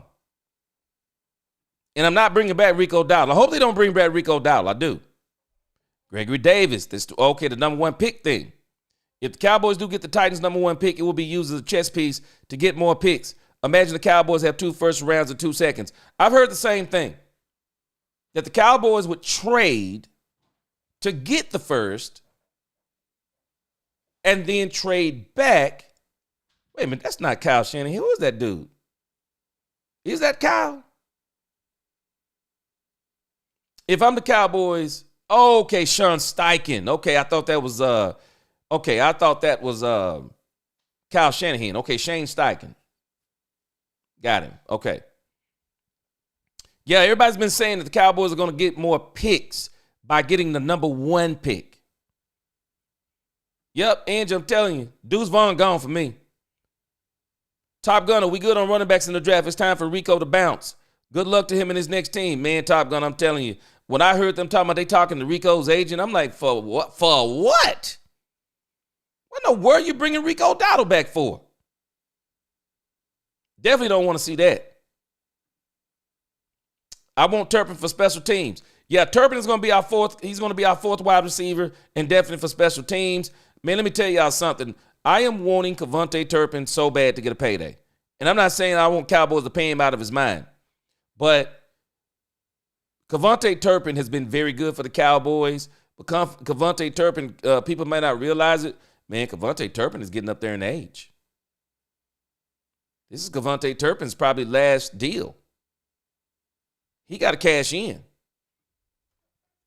I was tripping when I'm getting ready to do a documentary thingy on Cavante Turpin. We'll see how it turns out. I'm gonna release it as a members only video first to get y'all's feedback on it. Cavante Turpin is 28 years old. He'll be 29 years old by the time the season starts next year. He got to cash in. Cavante Turpin's road back to the NFL is crazy. Cavante Turpin I did some research on it because I was wondering, like, why did Cavonte Turpin have to go the road that he went? Some of y'all probably already know some of this Cavonte Turpin story, but Cavonte Turpin got himself in trouble with the law. You know, domestic stuff, and I'll go more into it when I do the video. But Cavonte Turpin, man, he's like a redemption story. Cavonte Turpin killed his own career. A lot of folk may not realize Cavonte Turpin was good at TCU. He killed his own career. And so, because he killed his own career, he's had to work himself back through. Man, this dude has worked his way back through the gutter. And I'm not calling those other things the gutter, but I'm just using the analogy that he had to go back and do it the long way. And now the Cowboys giving him a second chance. Now he's getting his time to shine. And his time, man, I mean, he's got to get paid. He's got to get paid. I mean, he's going to be 28 years old. I mean, everybody knows Father Time is undefeated. And one thing about speed, we know, it doesn't increase, it decreases. Now, his decreasing in speed would probably be still fast compared to most. But Cavonte Turpin is in his third season and he's 28 years old. He's going to be 29 when the season starts. Cavonte Turpin probably needs a deal, at least for, probably in his mind and his agent's mind. Cavonte Turpin probably needs a deal that's going to last him through 32.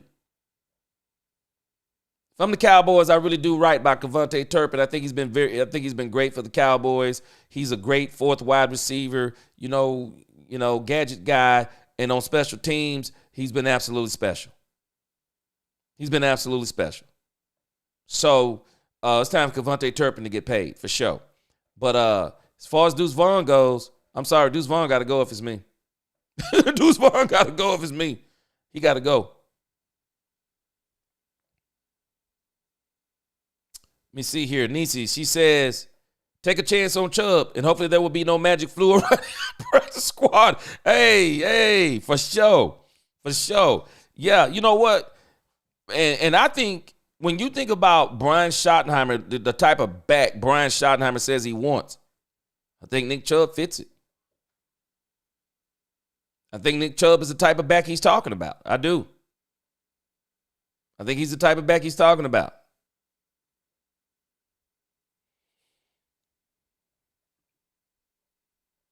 Ortiz said he would let Deuce go if we get Genty, Henderson, and keep Rico.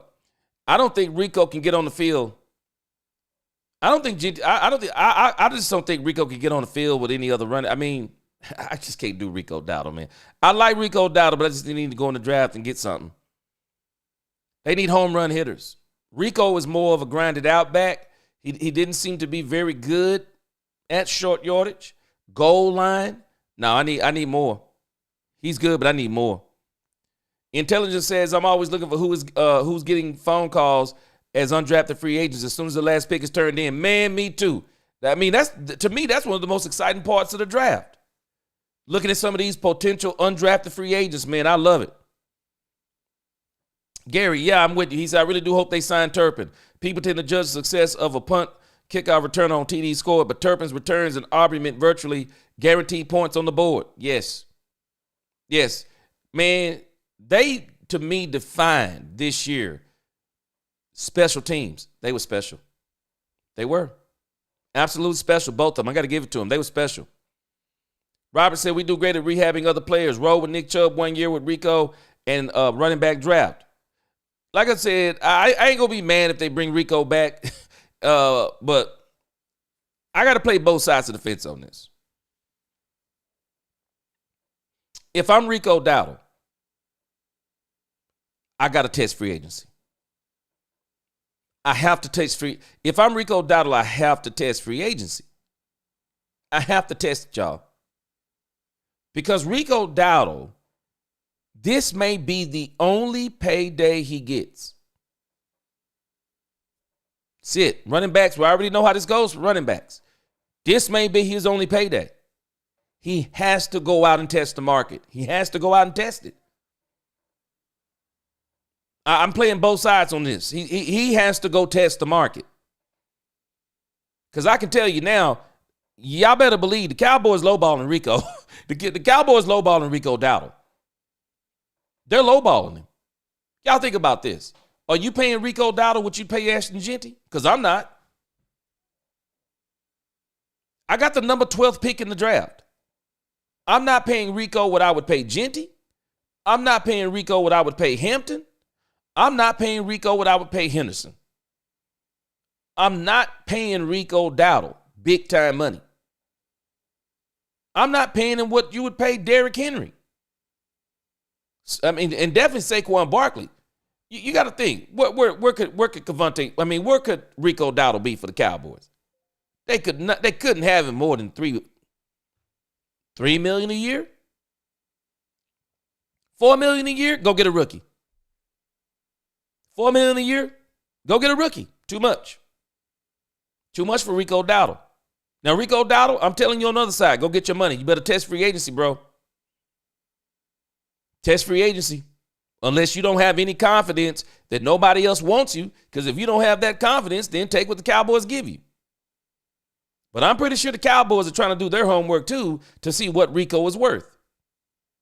See, Osa got him by the you know what, because they've already been testing out the waters on Osa.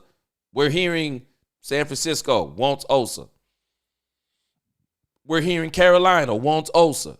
I guarantee you, I will not be shocked. Dan Quinn starts talking about Osa if he hits free agency. So Osa, in this autumn negotiation, he's got people saying, hey, this is what they're going to pay me. Rico Dowdle? Nah. You can't come to me talking about $4 million, homie. You can't come to me talking about $4 and $5 million. You can't. You can't. I mean, you're going to have to take an extreme discount to stay here. You got to want to be here. I'm awake saying, he said Rico can come there. You can take him if you're going to give you $4. You could take him for $4 or $5 million because I wouldn't. I'm not bringing him to my team for $4 or $5 million. Robert Dudley, Turpin, I'm all in. Yes, sir. Turpin needs to be signed. I'm going to tell you somebody else needs to be signed right now. Brandon Aubrey. Brandon Aubrey's kicking for chicken feed, man. $1 million, and you're the best. You are arguably the best kicker in the league, if not second or third. If I'm Brandon Aubrey, he's about to be 30 years old also. Cavante Turpin is 28. I think Brandon Aubrey is, I think he's 29. Let me see. Brandon Aubrey is 29 years old. Brandon Aubrey is about to have a birthday in March the 14th. He'll be 30 years old. I refuse. I will not kick for the Dallas Cowboys another season at the price they got him at. Brandon Aubrey needs to get paid too. If I'm the Cowboys, these two deals, I've talked about it before, but these are two deals. If I'm the Cowboys, I'm working out right now. I'm getting these two guys signed right now. I'm not letting them go, and I'm not playing around with Cavante Turpin. I'm going to go ahead and lock him down for 2 to 3 years, preferably 3. I'm going to lock down Brandon Aubrey for 3 years too.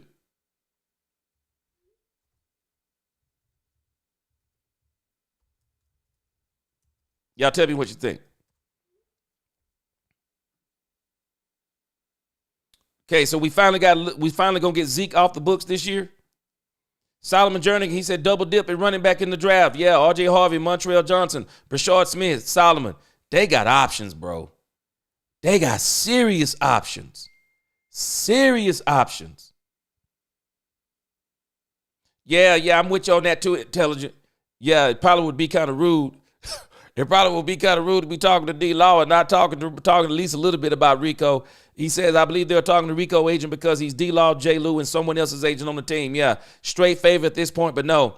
That's a no for me, dog, on that. Yeah, man, Rico gone for me, man. He gone. He gone, man. I can't do it. Savion Williams, 6'4", 224, 40, 4.4 40 time. Yeah. They got options.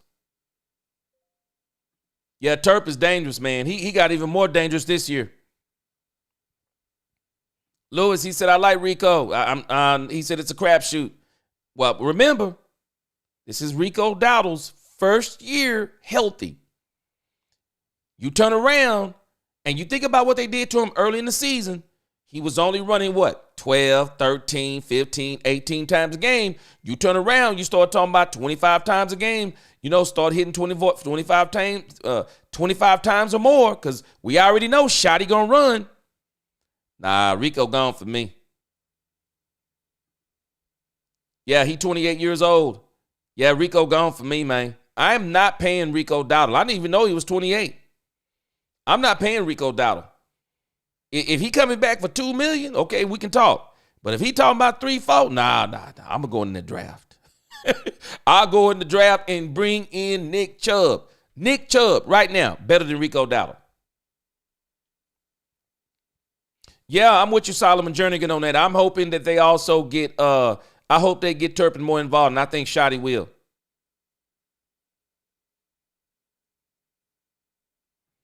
Lewis, I feel you on that part. But you know what? This is why, Louise, I'm saying, Rico, go test free agency. Go test it. I'm talking on both sides of this. Rico, this may be your last opportunity to get paid. Go test it. Bet on yourself. Yeah, I'm not mad if they get Omarion Hampton.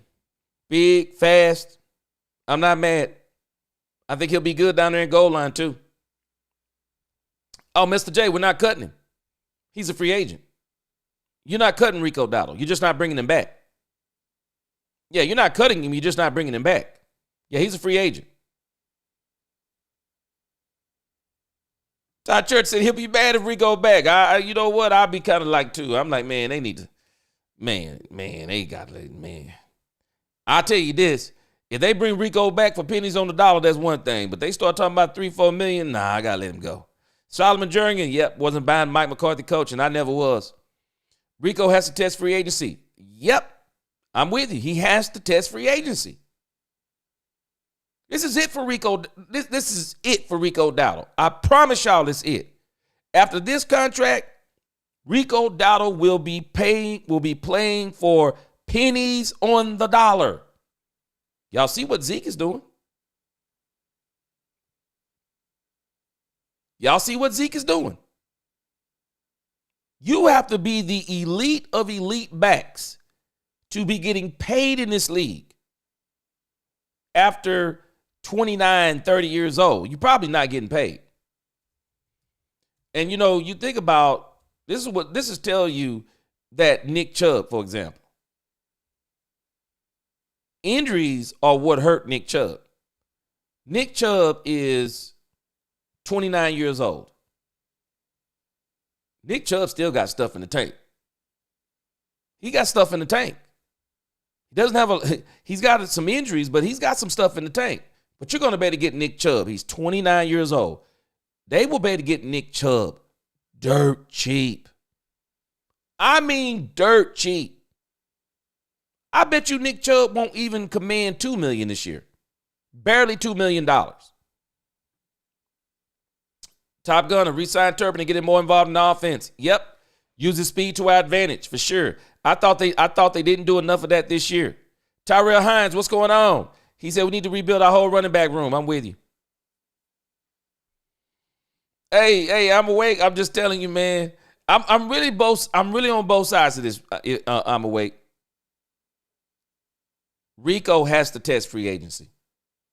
He has to. He has to test it.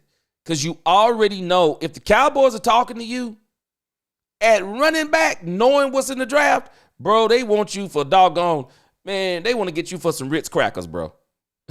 I'm not doing it. I'm not doing it.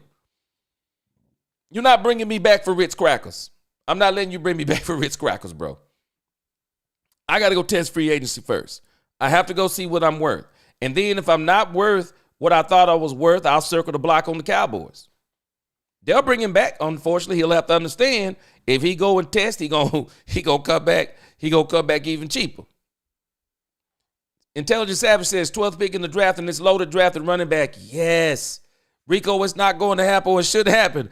It's so mark me down for Cowboys front office sabotaging the team and not helping it. I'm with you.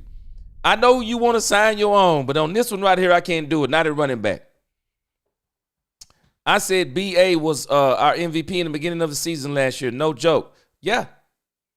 Yep, Brandon Aubrey. And I'll be honest with you, Robert Dudley, to me, Brandon Aubrey could make the argument he was the best player on the team in 2024. Brandon Aubrey could literally make the argument that he was the best player on the team in 2024 because I was doing something on it. If I'm not mistaken, I think Brandon Aubrey scored the most points. Now let that sink in. Brandon Aubrey scored the most points on the team. Kicking field goals. Brandon Aubrey was averaging what? Four field goals a game? Man, Brandon Aubrey was putting up serious points for the Cowboys. And if I'm Brandon Aubrey, bruh, I'm not coming back not getting paid. Michael Wright, what's up? He said, what's up, Tyler Rose? He said, we need to cut Deuce Vaughn. He ain't done. Man, I'm done. Man, I'm telling you, Michael Wright, I'm done. And it's nothing against Deuce Vaughn. I don't think the Cowboys should have drafted Deuce Vaughn as a favor in the first place. That goes to show you that your GM is in the wrong mindset. Bruh, I'm not hiring a guy on the team's son if he's not good. Man, but you know what? Only one GM in the league can do this. Two GMs. There are only two GMs in the league that can do this. There are only two GMs in the league that can say, I hire someone on the team's son because it's a good story, even if he doesn't turn out, even if he doesn't contribute to the team, I'll hire him and I got job security. There are only two GMs in the NFL that can do that. And I'll give you a hint. Both of them last name are Jones. Michael says, keep Rico, cut Deuce. They may. But I'll tell you this. If we bring back Rico, he's got to take a serious discount. But if I'm Rico going to have to take I think he's got to bet on himself. Test free agency. Circle the block on the Cowboys. Circle the block. Robert Dudley, he said, you're right on Nick Chubb. Man, I'm getting Nick Chubb over Rico. I would. I'd get Nick Chubb over Rico. For sure. Intelligent Savage, he says, I'm a huge college football fan. Okay, good. And this year's running back is equal to or better as last year's. Yes, I'm with you on that. So forward march. Cowboys no playing around with this thing. Intelligent Savage. They can't miss in this draft unless they go in the first 3 rounds and go cornerback, O-line, D-line. And even if they did that, as mad as we would be, there are still going to be running backs on the back end. You go, well, at least you can do boom, boom, boom, boom, boom. The Cowboys would still be able to get work in the 5th round. The draft is that loaded. This draft is that loaded at running back. They are still going to be able to get work. But they better not wait that late. Because if they do, I'm going to find the old TV and bust it. They better not wait that late, man. They better get that running back in the first or the second. But I'm not going to be mad if they get in the second because, again, the position that I think is the hardest to fill, wide receiver. They have to get a wide receiver. And I'm banking on McMillan or Emeka Egbuka. They got to get one of those two. And if McMillan is there, I'm getting McMillan. If McMillan isn't there and Genty is there, some people say get Genty. I'm trading back. I'm going to test and see, okay, where can I get either Hampton or Travion Henderson? I'm going to trade back. And I'm going to get one of them in the first round, and then I'm going to hit the wide receiver in the second round. Or I'm sorry, I'll trade back, and I'll get Emeka Egbuka in the first round when I trade backwards, and then I'll get either Hampton or Henderson in the second round. But they got to fill wide receiver in the draft. I think it's the only choice they have. Louise said you can't throw the baby out with the bathwater. Look at all the picks from last year running back class and put them against Rico's stats. How about do that since since you don't use him till last half of the year? Well, I'll tell you this, Louise. It all depends on the money he's talking about. It all depends on the money he's talking about. A 28-year-old running back can't run up to me talking about $4 and $5 million a year. I can't do that for Rico Dowdle. The money matters with Rico Dowdle. It matters. I'm not doing that for $4 or $5 million. Now, if Rico Dowdle run up here and he starts talking about, I'll come back for $2 million a year. I'll do a 3-year, I'll do a 3-year, $15 million deal, $10 million guaranteed. Come on, sign this deal. I'll give you that. But I'm not giving you no $4 and $5 million deals. I'm not giving Rico Dowdle no doggone $25 million, $20 million guaranteed over 3 seasons. Oh, no way, no how. No way, no how. They're talking about Ashton Jeanty and showing some of his highlights.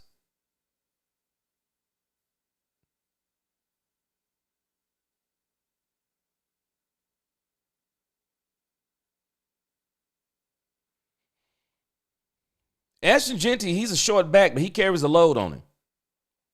10 games with 150-plus rush yards. I'm pretty sure some of y'all followed Ashton Jeanty all season long. I saw this lady just touch his arms. I got a feeling, though, guys, if Jeanty is there, I got a strange feeling the Cowboys are going to take Jeanty. Robert Dudley, he says, O-line defensive tackle. Now, Dudley, the problem is signing Oso Digizua. You're saying that the defensive tackle spot you've gotten, so now you got more, I think you got more options, so you'll probably get that defensive tackle in the 3rd round. I think the offensive line, I think they think that's already here. So I don't think you're going to see any kind of movement there. If you do, it'll be backup guys. They'll get them in the later round. But I think they already have the offensive line. And it looks like Tyler Guyton, unfortunately, is going to be doggone left tackle. I think they already got the line set. So we're going to see how that works. I think the Cowboys should also look at addressing defensive tackle in the draft. I mean, not the draft. I think they should also look at addressing defensive tackle in free agency. I still think they should bring in the guy Hernandez from the Arizona Cardinals. I still think they should bring him in for free agency. And I think they should also still go in free agency and see if there's a left tackle. Even if you're saying Guyton's going to play left tackle, I'm still going to address left tackle in free agency. I think they have to. I'm not trusting the Tyler Guyton thing for the whole season. I'm just not doing it. Top Gunner, yeah, he needs more weapons, and they better get it this year. They got to get him, and I'm with you. They got to get him in the first 2 rounds. I just think you got to get those skill positions in the first 2 rounds. You have to. Ohio State wide receiver might be a wide receiver 1. Yeah, that boy Mecca. Yeah, man. Well, actually, they do have him going at 22, I'm thinking. Tankatron has a Mecca going at 22. If I'm not mistaken, I think they have him going at 22. And I hadn't looked at, yeah. They have him going at 22 to the Chargers. I absolutely believe it. They need wide receivers bad, too. The Chargers need wide receivers bad. I just wonder, too, Luther Burden III, I don't understand why people have him over Emeka. I don't understand it. But people have Luther Burden III going at number 19. I do not understand that. I've been trying to make sense of it, and it's just not making sense to me at all. It's not mathing to me. Statistically, it's not mathing to me. Speed, not mathing to me. I'm not understanding the Luther Burden III thing over Emeka. I'm not understanding it. Maybe some of y'all can explain it. I don't understand it on any level. Even when you look at the numbers, they don't even make sense to me. I mean, 10 to 6 TDs, 1,011 yards to 676, 81 receptions to 61 receptions, 12.5 to 11.1 average. I do not understand this comparison. How do they have Luther Burden III from Missouri ranked over Emeka, who is not only statistically better,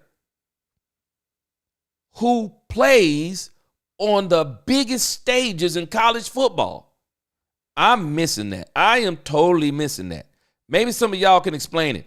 Intelligent Savage, explain it to me because you like college football a lot. Some of y'all who watch college football a lot, please explain to me why Emeka is ranked below Luther Burden III. I'm not understanding it on any level. It's not mathing to me. Y'all got to explain it to me. Them KJs, what's going on? He said no Rico. He said no Rico. I'm with you. Mike McCain continues with signing the same players over again from my own roster. Only what caused us to go from 7-10 to 5-11. Mike McCain, you might be on to something there. I love take care of our own, but I'm starting to think we're going too far. I was shocked, and I'm telling y'all, I was shocked when I heard them talking about DeMarcus Lawrence. Blown away. I did not think the Cowboys were going to be looking at D-Law again. I didn't. I was blown away and shocked when I saw that. I'm thinking there's no way the Cowboys are going after D-Law again. And they're going after D-Law again. We love our players. And it's obvious they want D-Law to retire a Cowboy too. It's crazy, but hey, this is the Cowboys. I'm not mad about D-Law. Just make sure you better bring him back at a price. I mean, this price better be crazy friendly for the Cowboys. Now, if I'm not mistaken on DeMarcus Lawrence's contract, I think they've already pushed some of DeMarcus Lawrence's money down the road. Let's look at his contract here. Let me see here. It might not be anything on his contract. Okay, so it basically looks like that DeMarcus Lawrence's contract is done. It doesn't look like they're going to owe him anything on the books. D-Law looks like he's gone. They signed him to an extension in 2022 through 24. Let me look at something else here. Maybe over the cap or tell us something a little bit different. Let's see. All right. Yeah, the Cowboys are done. D-Law's off the books. Yeah, D-Law's off the books. Yeah, they walk away from D-Law. It's over for D-Law. No more money. They don't owe him anything. So the question is, what are you bringing back at? What do you bring? What is D-Law worth as a defensive end? What are you bringing back? Y'all tell me, what are you bringing back at? But I'm telling you, they better be talking like, this dude better be talking about super friendly. I mean, he better be talking super friendly, team-friendly deal. I mean, D-Law is 32 years old. D-Law 32. D-Law's been had some injuries here. That he's had some injuries that have kept him from playing full seasons. I mean, if I'm the Cowboys, D-Law can't come back for me unless he's talking about extremely cheap. He can't. And looking at him this year, he had 14 tackles. He had 3 sacks. He had 3 sacks this year. I mean, that's pretty good for the amount of games that he played. But he only played 4 games, and he had 3 sacks. And unfortunately, the teams they came against, 2 of them against Cleveland and 1 against the Giants. So, for what it's worth on that part. But he seems to be really good in the run game. But, man, he got to be, we got to be talking dirt cheap to bring back DeMarcus Lawrence. I was shocked when they started talking about they were going to talk to him. So the only way I see they bring him back is it's got to be cheap. It's got to be cheap.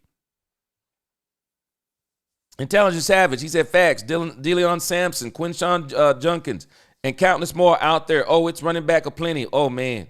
He says, dang it, let's go Cowboys. Oh, yeah, there's so many. It's so much out there. Gary said, I can't understand what the Cowboys saw in Deuce, but leaving him out there on obvious passing downs to pass protect. You kidding? Yeah, that was crazy.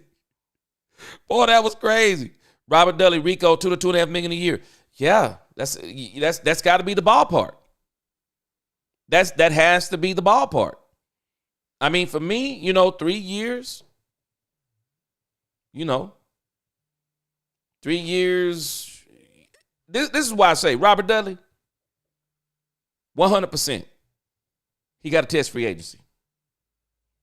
He has to test free agency. Andre Mosley, he said no Rico. Mike McCain, I hope they take Genty. I won't be mad. Mr. J, I've heard the same thing. I heard that he is going to look really different at left tackle. I hope it's true. Louise, he said Bucky Irving had 1,100 on Grandin, 810 yards, but you want to get rid of Rico, who only got tired out in the last 7 games. Oh, yeah, I got you. Hey, like I said, Louise, so you tell me, what are you bringing back at? Michael Wright, I heard Tyler Guyton's in the weight room, man. Hey, you know what, Michael Wright? Actually, Guyton didn't have any problem with strength. None. He handled up on Myles Garrett in that first game. But I think Myles Garrett thought that Guyton was going to be just a pushover. And I think he just tried to use pure, because if anybody's ever seen Myles Garrett, man, this dude is like the Incredible Hulk, man. And I think Myles Garrett tried to approach Guyton like, I just, nothing but power. I just get past you. Now, Guyton is a brick wall if you're going to come straight at him. He's a brick wall. But what teams figured out about Guyton, the feet were not quick enough. It's his feet he needs to work on. Man, they were killing this dude. Dip him out, go in. Dip him in, go out. They were killing him with moves. They do the stutter steps. Guyton, I don't know, he's either looking at the hands and not looking at the body and the waist to see where the people are moving. He was getting tore up with moves. But if you run straight at Guyton, he was already super strong. So my question is, what does his feet look like? Mike McCain, if they sign Genty, that proves to me they do what they say they're going to do. Yeah, I'll be honest with you. I think if Genty is there, they take him for the fans. I said it before. Genty's going to be a fan pick if he's there. They're picking Genty for the fans. They are going to pick Genty for the fans if he's there because I think the fans want Genty. The fans want Genty. A lot of fans want Genty. They do. Lost both long snapper and holder for Aubrey. Didn't know that. We need to get some of these Australians and Italians in camp. Oh, I didn't know we lost the snapper and the holder. Oh, yeah. I want them pairs, man. I want Emeka and the running back from Ohio. I'll take both, but I want Travion Henderson. I want Emeka and Travion Henderson. Robert says CD is very good, but it was excellent. Oh, yes. Boy, yeah. Yeah, CD needs help. That's why they got to go get it in the draft. Amari in his prime was crazy. I wouldn't be opposed to them bringing Amari Cooper back again as the third wide receiver. Could you imagine CD, T-Mac / Emeka Egbuka? One of the two. CD, T-Mac or Emeka, and Amari Cooper. And then Kevontae Turpin as your gadget guy at the fourth. Could you imagine that wide receiver core? Do we not realize how absolutely insane that would be? And then in the backfield, let's dream, but this could be close to a reality, minus Amari Cooper. Then Ashton Genty, Hampton, or Henderson in the backfield. Instant contenders. Instant contenders. Right there. You're already contending. You're right where you need to be. David J., appreciate that super chat. David J. said, just want to say I absolutely love your videos. Keep it up, fan for life. Appreciate you. To God be the glory. I appreciate you. I'm telling us, y'all just imagine what I'm telling you. This is why, unlike some, I'm so excited for the season because if the Cowboys just do what they are supposed to do, there is too much to fail. It's a buffet right there. The running back position especially. It's a buffet right there. The Cowboys have an opportunity to become instant contenders. The line, again, it's already there, y'all. I think they still need to tweak it in free agency. They still need to tweak the offensive line. I'm not taking a chance, even if I just go and get me some depth in free agency. I'm still going to get me some depth there. And I do think what they're going to do in free agency will probably be more on the defensive side of the ball. So they're going to get some depth, I think, at defense and some impact players on defense. I think they already have their line. So they got to get that worked out at training camp. But if they get the line, and I think they are going to get the line because we did see flashes of our line, and we were like, man, this line is playing a whole lot better. Man, and you know what? No disrespect to doggone Zach Martin. But, boy, that line sure looked better after Zach Martin got out of there. And I don't think that's because Zach Martin is bad. I think Zach Martin was still playing. I think Zach Martin tried to play injured, and it hurt him. I think he tried to play injured, and it hurt him, and it cost us. But because we don't like the money to be on the bench, they let him be out there. But I think they have the line on the team right now. So imagine if they get the line together. CD, Emeka, or T-Mac. I'm hoping that's the wide receivers the wide receiver they have opposite of CD. And then I'm not mad at Ryan Flanoy. I think Ryan Flanoy is going to be a monster for the Cowboys. I want to see them. I have not forgot about Ryan Flanoy from last year. I actually want them to develop Ryan Flanoy. Jonathan Mingo is also going to get his opportunity. You also got Tolbert. You got Jalen Tolbert. Then we got Kevontae Turpin. I want to see them in the draft go get somebody, but I would also like to see if you could even get that wide receiver room even better. If you can get Amari Cooper cheap and he's willing to come back, if I'm the Cowboys, I take him. I'll take him. I'll take Amari Cooper, and I'll continue to develop Flanoy. Because the reason why I would like Amari Cooper, I want y'all to understand the method to my madness on Amari Cooper. He's a master route runner. The reason why Dak Prescott flourished with Amari Cooper, because he was a master route runner. Y'all heard Dak complain about this season in case you didn't realize what he was complaining about. Dak was saying that people were not where they were supposed to be. One thing that quarterbacks like to get to a point of doing is they want to get to the point to where they're not throwing to a receiver. They want to throw to a spot to where that receiver is supposed to be. That's what they want.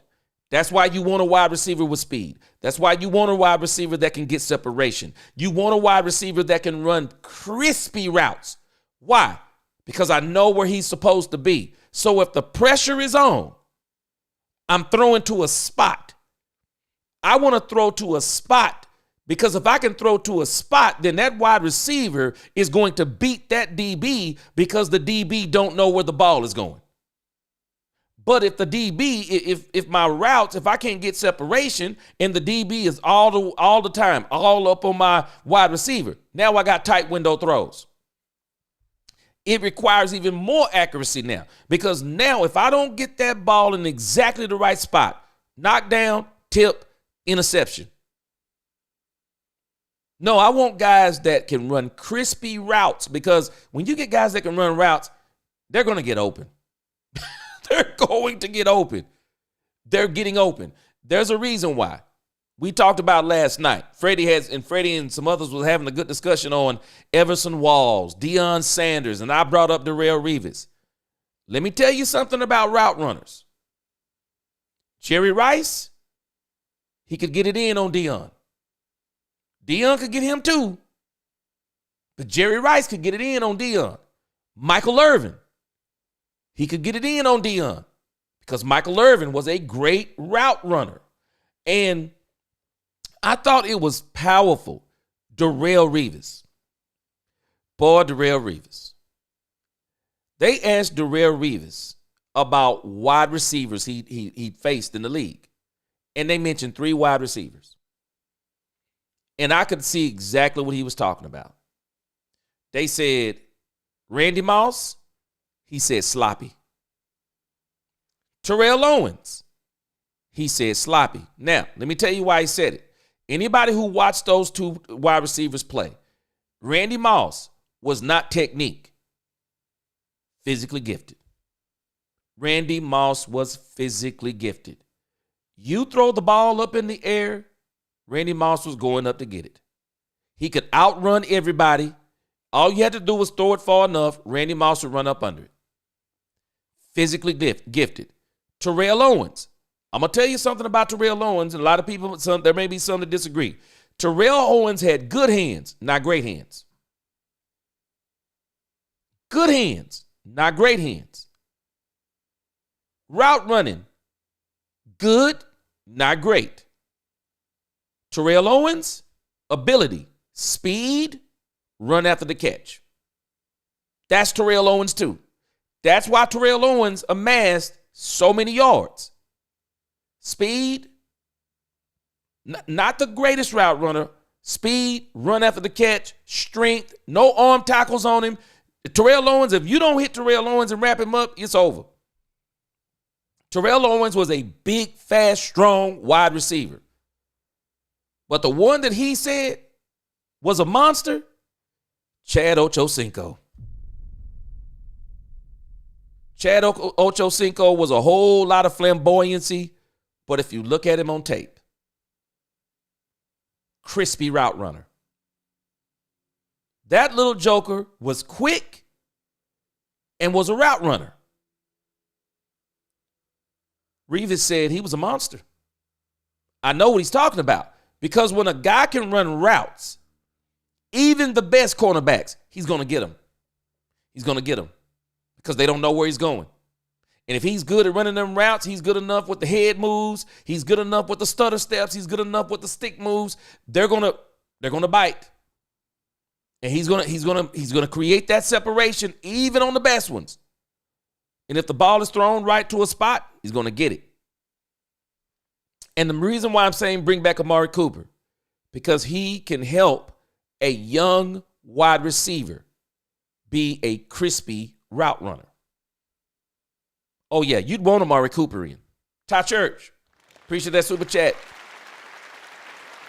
T-Mac might be wide receiver too now because of his speed. And even more so, Ty Church, his size. I'm sorry, man. If I'm a quarterback, I'm going up to the front office, bro. And I'm talking to them, hey, man, this dude's 6'5". If he's there, get him.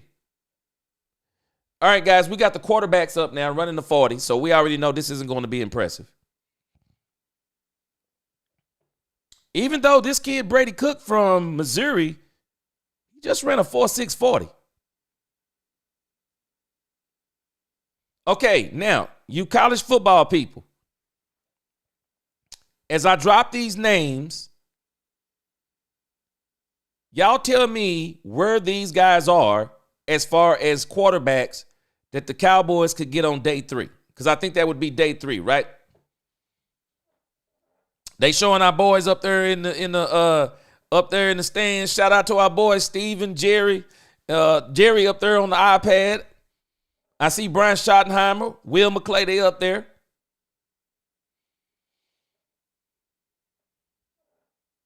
All right.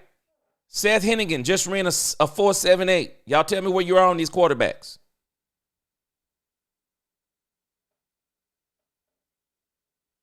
Woo, Robert Dudley. Boy, you just brought up a monster. Art Monk, man. Hey, Robert Dudley. The one that stands out to me is that doggone Steve Largent. Steve Largent was an insane route runner. Man, you look at this dude, you be like, man, he ain't much to look at. Hey, look at that tape. Steve Largent was a beast. Charlie Joyner, all of them beast. Yeah, for sure. Louise, he said, I like D-Law, and he's a presence in that defense. I think he's very good in the run. I hope he's trying to give them a discount, though. Terrell, what's going on? Tyrell Hines. He's not going to run a fast one. He's a 4.6. I think he's a 4.6 guy. Maybe 4.5, 4.6. I'm not getting T-Mac for the speed. Even though when you look at him on tape, let me tell you something about guys who are tall. I got a couple of sons, and one of them is kind of tall, and when he ran track, when you saw him run, you'd be like, man, he ain't fast. Man, he's running off on everybody. Those long strides, man, you be thinking those guys aren't moving. They moving. And T-Mac, again, football speed. This combine stuff is cool. It's just cool. I like it. It's cool. We looking at it, it's cool. Nah, man, I want to look at the tape. I want to look at the tape. How are they jumping off on tape? T-Mac jumps off on the tape. He does. Benjamin Rodriguez, I think they think they already have the O-line, Benjamin. So we might as well get prepared for that. They already have the O-line. They just think they need to get the right combination. Even though I still think they need to maybe get some depth in the free agency, just in case. But I think they already have what they want. I think they already have what they want. Who they got? They got Smith, Ty Smith, Guyton, BB, Hoffman. Now we know Terrence Steele ain't going nowhere. We got Awesome Richards. They think they have the offensive line. They're just thinking now we just got to get them healthy. But I do think they need to get some depth in free agency, just in case. I also think they need to get some depth in the later rounds. If I'm the Cowboys this year, I would put those offensive linemen. I would try to go get some of them on the back end, and I would also go into undrafted free agents and see if I can get some of them on the back end. I'm bringing in all these guys on the offensive and defensive line. I think they got to really get some depth on both sides of those. All right, so they got Brady Cook. So it doesn't look like they got too many. It don't look like today they got too many quarterbacks that's really willing to run the 40. It don't look like they got too many quarterbacks that's going to run the 40 because Brady Cook is already on his second run, look like. Y'all tell me what you think about Brady Cook. Garrett McKnight, he says, Dak, Diggs, overshown. I'm really concerned about these injuries. Diggs, you don't have to worry. I don't think Diggs is going to last another year. This is probably Diggs' last year on this team. I'll be shocked. Dak Prescott, he's got to be here. Overshown, I think Overshown's going to be fine. He didn't have any nerve damage, and his second injury was a freak injury, if you ask me. I think that he'll be fine. We'll see what he does. But Trayvon Diggs, bone-on-bone, cartilage issues. Oh, I think Trayvon Diggs, the way his contract is done, the Cowboys did his contract. They haven't touched it, and I don't think they're going to touch Trayvon Diggs. The Cowboys are literally going to be able to walk away from Trayvon Diggs after this season.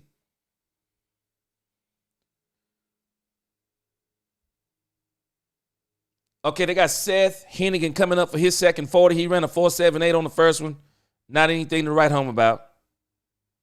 Michael Wright said, I met Art Monk and Gary Clark when I lived in D.C. Man, those are some great players. D-Law will definitely come back cheap. He's a solid vet, plus he have ties with the defense coordinator. I tell you this, he come back cheap, welcome back. They need a good rotation. Tyler Lockett is a great route runner. You know what? I've heard Tyler Lockett name come up. He's another one. I would not be mad if the Cowboys bought him back as a third wide receiver because he would be an absolute monster as a third wide receiver. I think Tyler Lockett still got something left in the tank for sure. Yeah, new draftees take a few years to develop. That's why you don't hear them talking about it. Yeah, they do. This is why I think they'll probably get that defensive tackle in the third round. But I do think, you tell me what you think, Louise. I think they need to definitely, on the offensive line and the defensive line, go in free agency and still get you some insurance policies and some depth. Top Gunner, imagine Ibuka and CD with top running back and Ferguson if he steps. Woo, man. Man. Tyrell. Now, if I'm not mistaken, if you think about linebacker depth, okay, guys, they're on the wide receivers. Andrew Armstrong. Y'all tell me if the name strikes a bell with you. Tyrell, linebacker. Sam Williams is coming back. I think the Cowboys should bring back Eric Kendricks. Y'all tell me what you think. And I think Leo Fau, if I'm not mistaken, isn't he a linebacker? And plus, they're already thinking about Overshown. But I would still address that on the back end of the draft. I'm with you. All right. So a kid named Elick from Stanford. Let me pull up the wide receiver ranks here. Let's see. See if we recognize some of these names. See if these guys in the top 10. Let's see. Okay, so Elick Ayamaner, I'm messing his name up, I'm sure. Elick says he's a 4.4 40 guy. So let's see what he times at.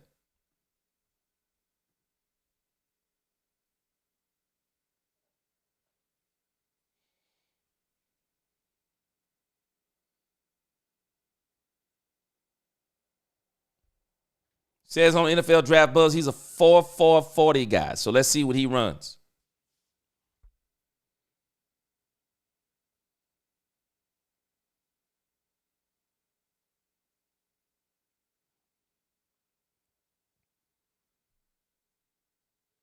.446.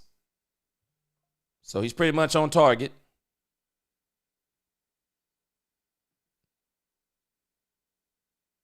Yeah, I'm about to say Robert Dillard. That's who they're kind of banking on. So Colorado wide receiver going to run a 4.3 for sure. Boy, if he does. Jackson Dart, Ole Miss. If not much, I can really think quarterback Jalen Melrose. Maybe if you want to do the Trey Lance thing all over again. Robert Dudley, Lockett is a target. Yes, sir. I want to see him on there. 4.47, old boy moving. Yes, sir. Now, Isaiah, if I'm not mistaken, I'll go back, but I think he's one of the top 10 guys.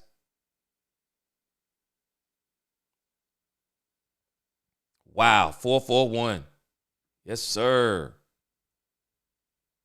Yes, sir. He ran a 4.41. Yeah, he's number 6.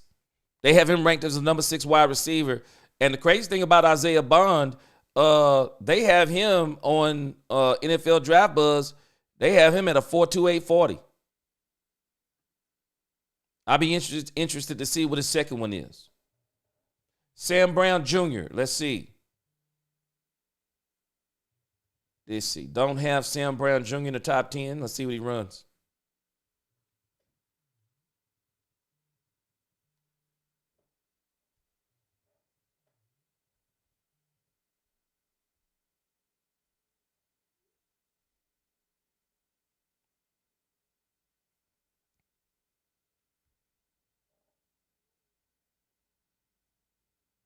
Sam Brown Jr., 4.44, 40-yard dash.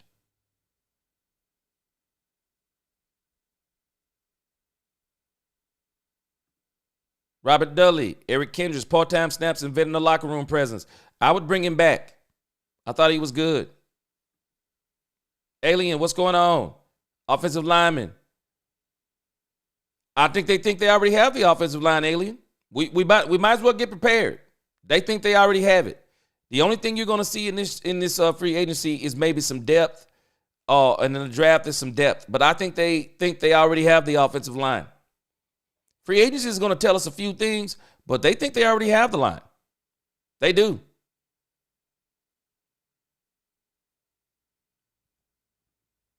Isaiah Bond for the Cowboys, says Tyrell. Elick is pretty good. Watch him again, my Clemson Tigers. He's the kid that torched Travis last year with the catch off his helmet or his back for a touchdown. Okay. Yeah, they got him in the top 10 for sure. Now, this dude, Luther Burden III, man, he is high on a lot of people's draft boards. Y'all make this make sense. Well, he just ran a 4.42. Let me see here. Luther Burden III is ranked as the number 2 wide receiver. They got him at a 4.41 on NFL Draft Buzz. He's actually moved up. He's at number 2, and Mecca's at number 3. He's a 4.41 guy. I'm still not understanding it because everything I see, I don't understand it. Y'all tell me what's going on with that. Y'all explain it to me. Explain the Luther Burden the third over a Mecca thing when all of the measurables and the stats favor a Mecca. Y'all explain it to me.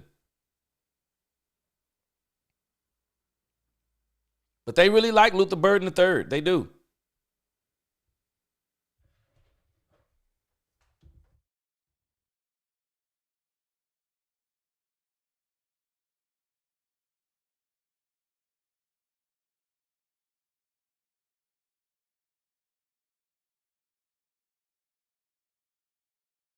Y'all tell me. Let's see. All right, let's see. Intelligence says Sam Brown is a burner Tiger fan, but Miami had 2 burners at wide receiver. He was one of them, even though Clemson didn't play last season. Okay. Let me see. Louise, yeah, I know. Cooper's not coming back. It'd be hard pressed. Amari Cooper is still mad at the way they let him go. Get back Cedric Wilson at dirt cheap. He's been on the bench last 2 years and he's healthy. Dak and him had some chemistry as Cooper. I'd have to see what he does because I got a problem with the fact that he's been on the bench. Emeka is a better overall wide receiver. That's my thinking too. Intelligence Savage says Luther Burden was the best wide receiver in the country in 2023 season. Oh, okay. So what happened in 2024? That's what my question is then. What's the issue in 2024, Intelligence Savage, that happened? Because this year, he was not better than Emeka. Chad Wilson said, I'm not drafting any wide receiver after the first this year. Expect Savion Williams. Okay, I've heard this Savion Williams kid too. Tyrell said hands route running. He may not be the fastest, but in terms of pure wide receiver ability, Emeka is the guy. That's what I'm thinking too. Okay, Ty Church. Okay, you giving me something here. Way more physical than Emeka. And Burden is a yak guy. Ty Church says, I prefer Deontay Johnson for the low. Okay. Michael Wright, just stay away from Texas. Ooh, I'm telling you, I'm not sold on him. I wouldn't want him at all at quarterback. I wouldn't even want him in Dallas. And now that they said Mike McCarthy's been working with him, I definitely don't want to see him. Okay, Kamir from Florida. 434. Yes, sir. Fast.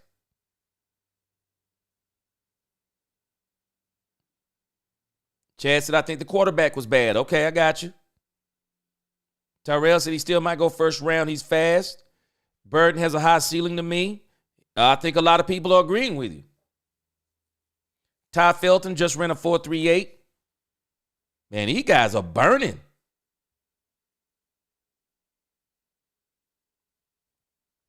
Matthew Golden just ran a 4.3 flat. Golly, these guys are moving. Trey Harris, Ole Miss. 4.540. Wow.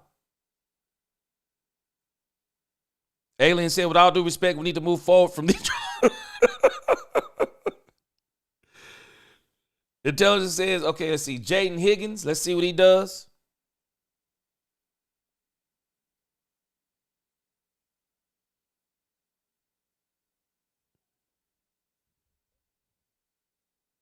$4.47. Man, I'm with you. 4.3. Golly. Whew. Renan, yes, sir, I will. I'll do that here in the next week. Which some of it will be a little difficult because we don't really know what we're going to do in free agency. But we'll do one pre-free agency and one post-free agency. We'll probably do multiple. Okay, I see you, Intelligent Savage. So you're saying 2023 and then some things happen, and that's why 2024 didn't look as good. Solomon Jernigan, yes, sir. Yeah. He kind of fell on those. Okay, Tre'Shaun Holden just ran a 4.58. Yeah, I want to see some more from DeRon Bland this year, too, especially if he want that money. Tyrell said, look at Matthew Golden tape. Thank me later.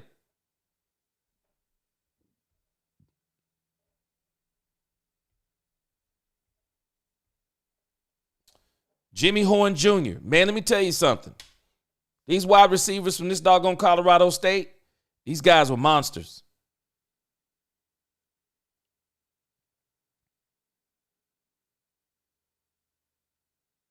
.447.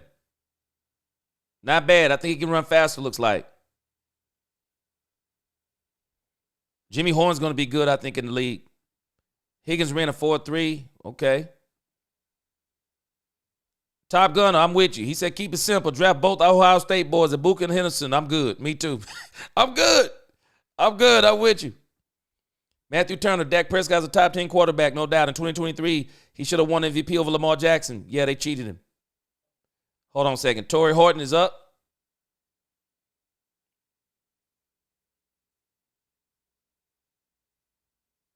.446. What he did in 2023 with any average running with an average running game, only one wide receiver and a good, not great defense is amazing, man. Facts on top of facts.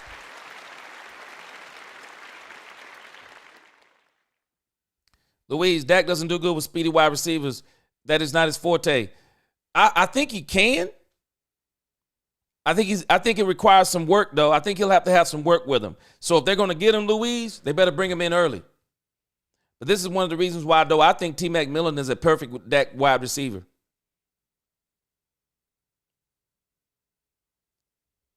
Kobe Hudson just ran a 4.58.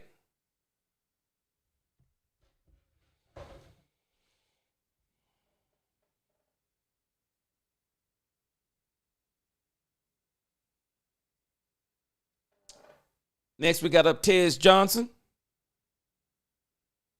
Man, I'm laughing that only two quarterbacks ran the 40. Them jokers are slow. Boy, them jokers must be slow this year. Man, only two quarterbacks ran the 40. That's crazy work.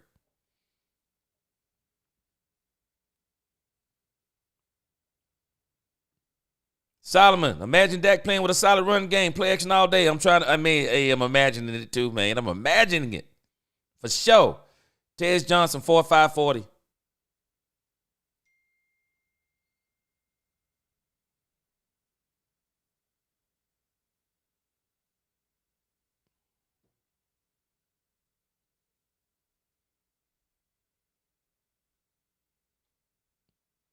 All right, next I got up Josh Kelly.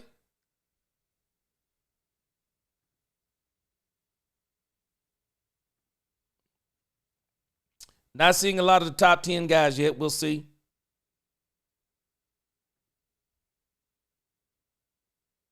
Fastest so far is Golden at a 4.3. These guys are moving, though. They got 3.43 guys so far. They are moving. Josh Kelly, 4.7.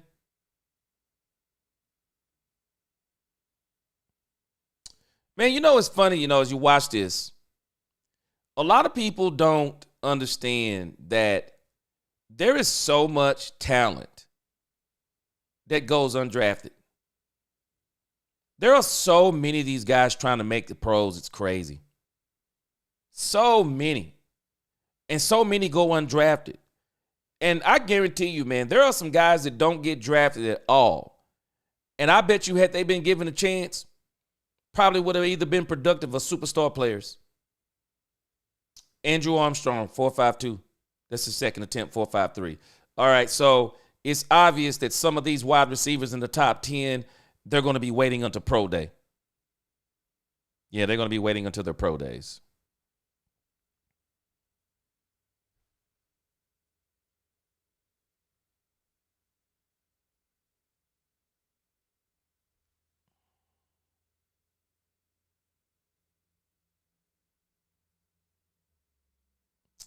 Yeah, some of these guys, they're going to be waiting until their pro days.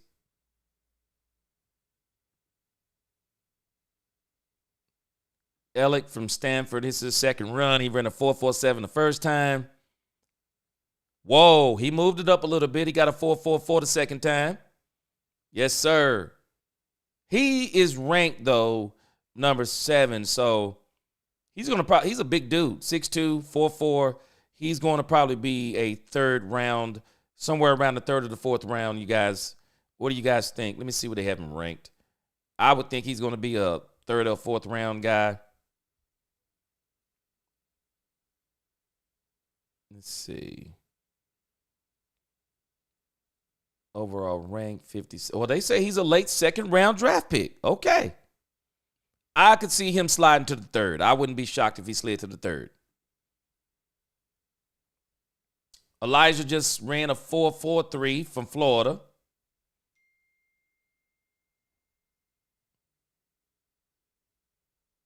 Yeah, he just ran a 4.43 from Florida.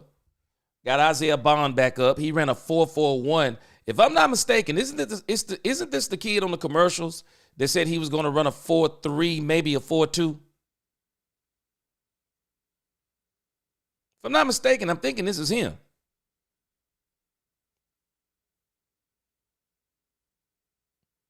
4.4.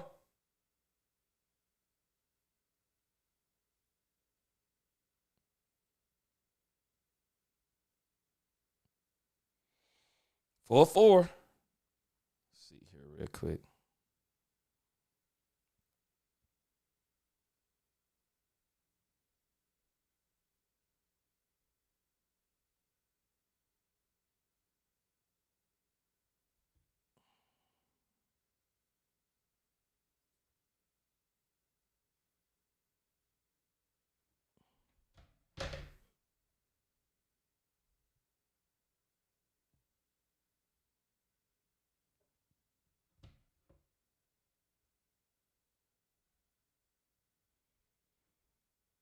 All right, let me see here in the comments. I'm about to open up the phone lines. I'm going to let you guys who know a lot about this college football, I'm going to open this up and let you guys do some talking here, if you don't mind. Ty Church, you can say that with all the quarterbacks in the league.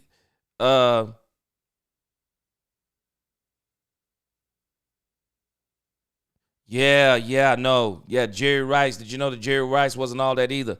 Yeah, in college. Yeah, I know. But he came to the pros, and, man, he became one of the best, or he became the best ever. Matthew Turner, also people on ESPN and FS1 don't realize throughout Dak's career, he's played with mediocre to okay head coaches. Man, you've been watching the show, it sounds like, but we've been saying the same thing. And still won games and had top 10 defenses. Imagine if he had great coaches around him. Man, I tell you what, we're about to finally see, because I think he's got some coaches around him. Finally, man. Finally got some coaches around him. I'm excited to see how it goes. CD not fast. Nope. And that pass against the Lions in 23-3, come on now. You know what? But let me tell you something about CD. CD is deceptively fast. Football fast. CD Lamb, man, you mess around and let CD Lamb get a step on you, he gone. I think he's deceptively fast. Intelligent Savage says, man, college football is just it. Like the NFL, but, man, most are missing out on college football. That's crazy for me. College football is the better product for me. Man, I've never been a fan of college football, but I can tell you this. A lot of talent in there. A lot of talent in college football, man. And so many of these guys are so good, and people do not understand how many of these really good players, they don't get an opportunity. They don't. Woo, man, Anquan Bolden, you better stop. He was a physical beast. Of a wide receiver like A.J. Brown. Whoa, yes, sir, he was. I'm telling you, man, woo-wee. Man.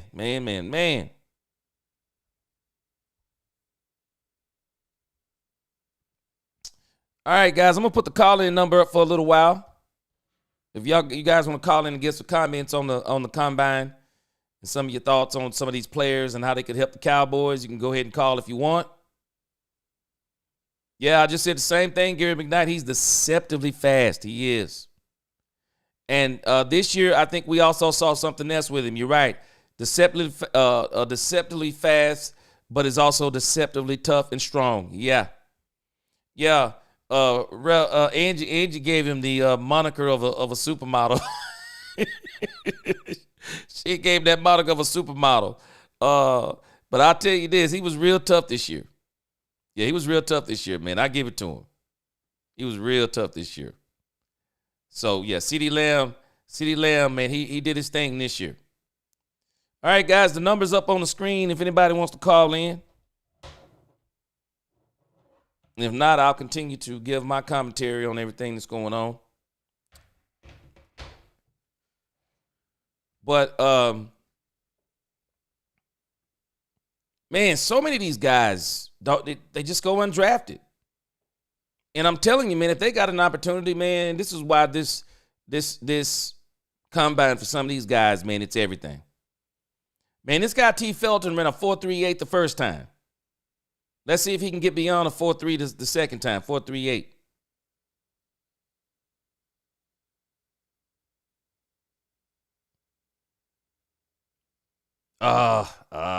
He tripped coming out. Brian Daboll. This man here, man, how does he still have a job? Boy, they must really like him or he got something on somebody. This man still has a job.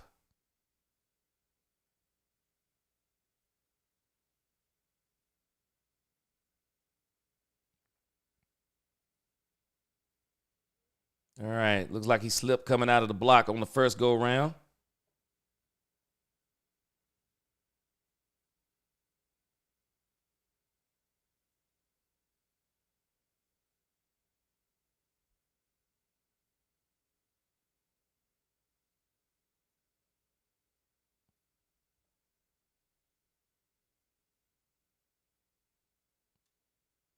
Yeah, he moving. 4.39. Yeah, he moving. Ty Felton. Yeah, he moving. Let's see what he got here.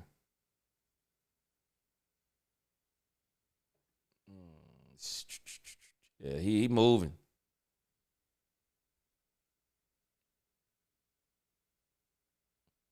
Yeah, Ty Felton is moving. Yes.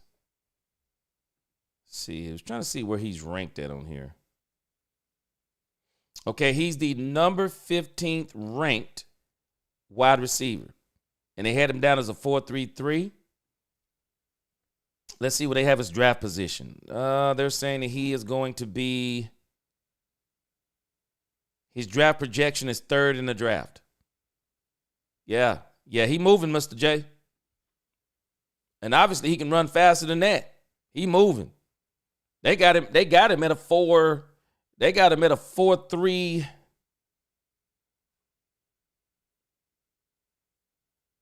They got him at a 4.38 40. So he beat. Like he beat his best. Yeah, he gonna be all right.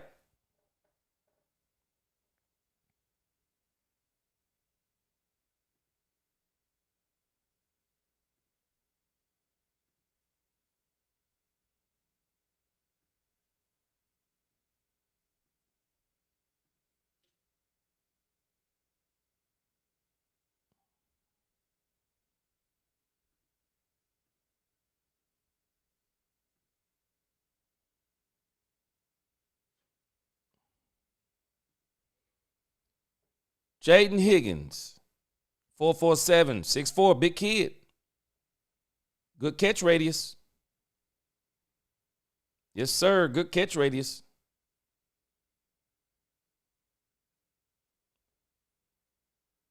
Jaden Higgins. I'm sure he's not related to T. Higgins. 4.47 the first time.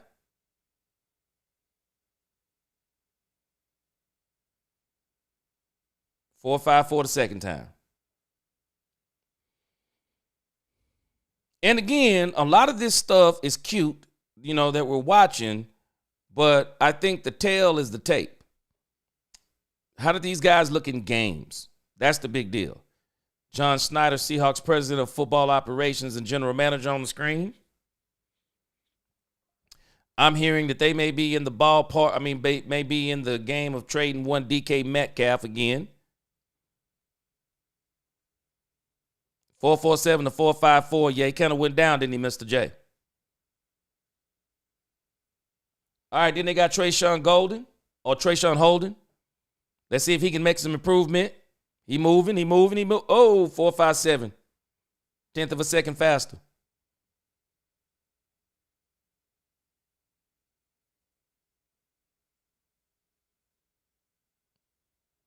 Jimmy Horn Jr.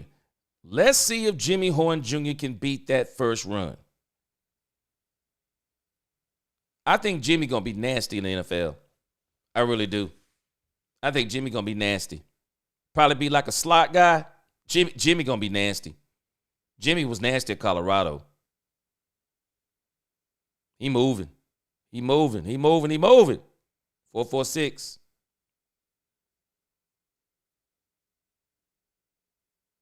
Man, let me tell you, Jimmy on the field, he different. Jimmy different when you see him on tape, man. Jimmy is going to be a great, I believe, slot receiver in this game. Yeah, Mr. J, that's kind of where I am. That's why I say this stuff is cute, but I like the tape. See what they running in them pads. I'd like to see them run 40s in pads. I know some people wouldn't, but I want to see them run them in the pads. Torrey Horton, 446 the first one. Let's see if he runs the second one. Intelligent Savage, he said full facts. Gameplay is the story. Yeah, I like to see the gameplay. This stuff right here, I mean, it's all cool and everything, but, I mean, if the tape ain't told you everything you need to know, this stuff right here will fool you. The tape is the tale for me. That doggone Jimmy Horn Jr., man, he going to be nice in this league. I think he'll be nice as a slot receiver.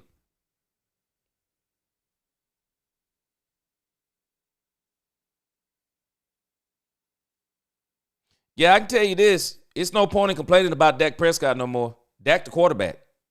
If anything, like I said earlier, man, we need to be praying for Dak's success. I mean, we need to be praying for Dak's success. There's no other way to get around it. Man, this dude, if you look at this dude, you think he wasn't running fast. He got a long stride, man. This dude just ran a 4.42. Torrey Horton, congratulations. Think you may have improved your draft stock. 4.42. Got some speed on him. Oh, my gosh. Todd Church. Boy, if you could get Jimmy in the 6th, that would be crazy. That would be absolutely out of this world. All right, they got Kobe Hudson. He ran a 4.58.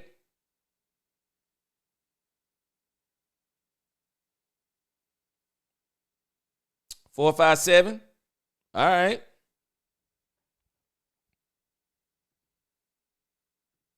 Mr. J said, look at Xavier Worthy. He runs fast but doesn't play fast. Having a 4.22 time, you should be Tyreek 2.0. Man, there's a lot of these fast guys that we saw at the combine, and they didn't turn out. I mean, a lot of people don't even realize. Chris Johnson, is that his name? He didn't even last long in the NFL as a running back. I mean, he was pretty much done. Tez Johnson, second run. He got about 4/10 faster. I see you, 4.51. Yes, sir, I see you. I see you.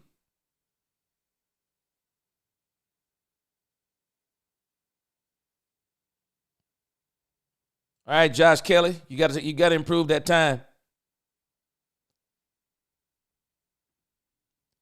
Yes, sir. Joe Horn's son from the Saints. Boy, he was him back in the days, boy.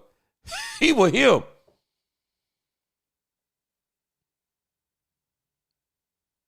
Ooh, 4.75.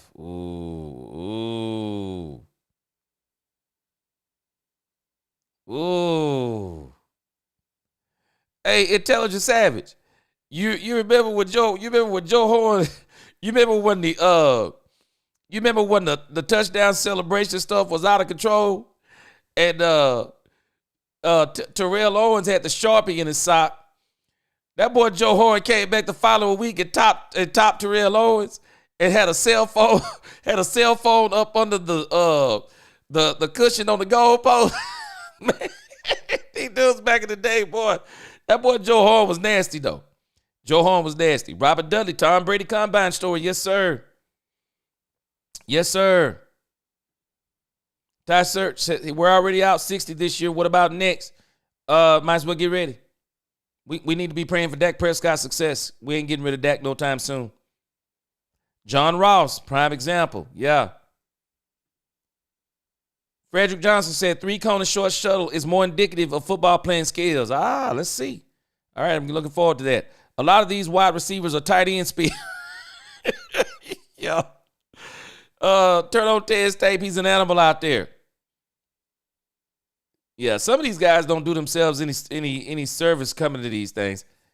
He said, Louise hate Dak and let God bless your heart. I'm not going to debate about that. Yeah, the Dak's discussion to me is a null point because there's no point in debating Dak. Dak's our quarterback. So the only thing we need to be doing now is praying for Dak Prescott's health and success. Joe Horn was nice and untalked about, boy. Yeah, Joe Horn, man, he was nice. Joe Horn, and he was a dog. The son is a dog, too. If we're talking about the son, he's a dog. I'm telling you. Mr. J, boy, man, I'm telling you, Joe Horn bought that phone and I was rolling. I was rolling when he bought that phone out, boy. Joe Horn sings Good Memory in the TD phone, flip phone, boy. Man, them dudes back in the day, boy, them celebrations back in the day were out of control, boy. They were out of control, man. T.O. and Ocho Cinco, man, them dudes were out of control back in the day, and Joe Horn was right along with them. Joe Horn, I think what the cell phone was when they started finally said, hey, man, hey, enough is enough. Them dudes was out of control back in the day. But they were balling, too. Yes, sir, they were absolutely balling. But, you know, like I said, man, the draft, I mean, the combine, man, it's good entertainment. But, you know, just like some of us are saying, you know, really, the combine, if you see something that you like, and I would even say if you don't see something that you like, I mean, the reality is you really have to check the tape. You definitely have to check the tape. Because some of these players, man, the tape is telling the story on them. These guys... Some of these guys are way better than this combine stuff. Gary McKnight, people need to realize the Cowboys go as Dak goes, period. And this is one of the reasons why they got to put more around him. And we act like this is a Dak Prescott problem. Well, they keep putting stuff around all these quarterbacks. Why do we think the Philadelphia Eagles are trying to get Myles Garrett? What do we think they're trying to do? All right, there you go. Shadua Sanders with two chains around his neck. With 2 chains around his neck that probably cost more than my house.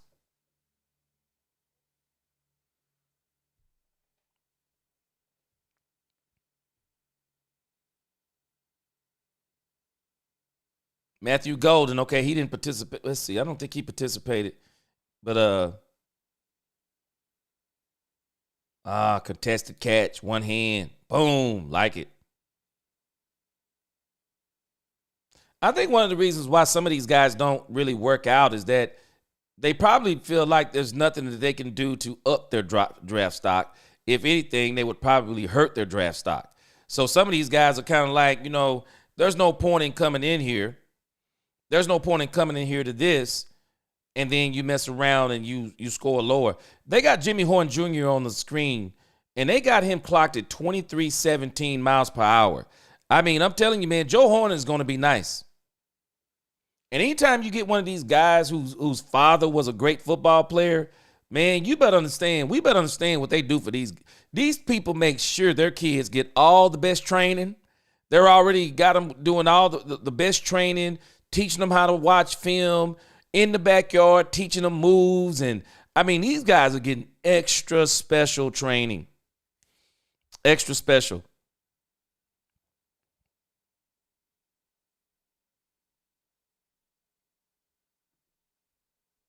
Yeah, Mr. J, Dak can get us to the promised land. He's good enough. All you need is people. Just get the players. That's all you need to do. CD and Golden, Lord, please. Man, let me tell you something. The Cowboys got an opportunity in this draft to really, really improve this team. I'm telling you. I'm just telling us. If the Cowboys fail, it's because they want to. There's no other reason. The Cowboys would have to want to fail to not come out of this draft even just good. Just come out good. There is way too much talent in this draft for the Cowboys not to come out good. And they're at number 12. Man. Yes, sir. Yes, sir. For sure. Golden stock is up. See, some of these guys, they get their stock up when they come to this. And some guys, they're like, well, I can't do anything to get my stock up.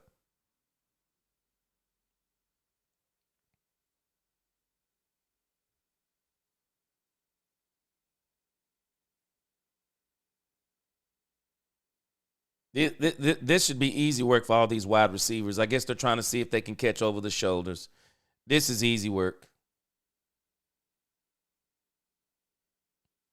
Most of these guys, they've been playing football all their life. I mean, this is easy work for them.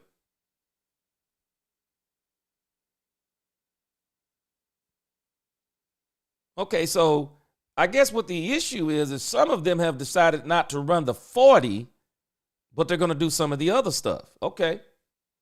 I see you.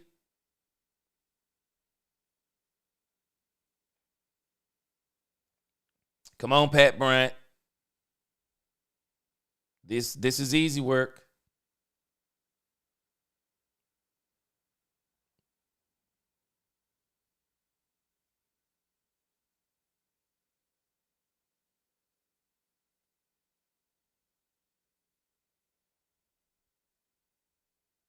Luther Burden III, he definitely got the size on him, for sure.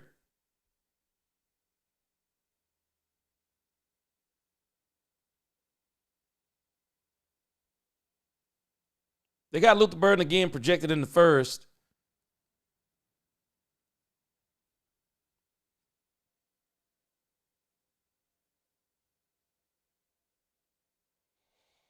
Yeah, this is easy work right here.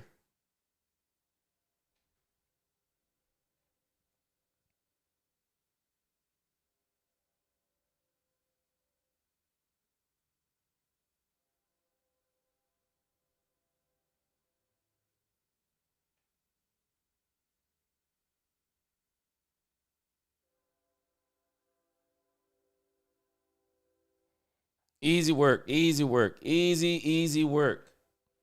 Jimmy Horn Jr. Oh, come on. Who threw that pass?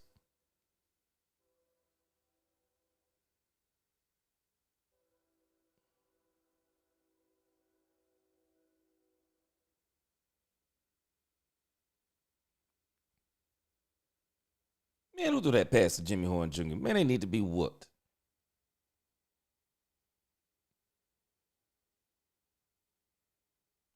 You know, again, guys, this stuff right here is all cute. But again, look at the tape. I want to see guys catch them contested passes when guys are right up on them. That tells you everything you need to know.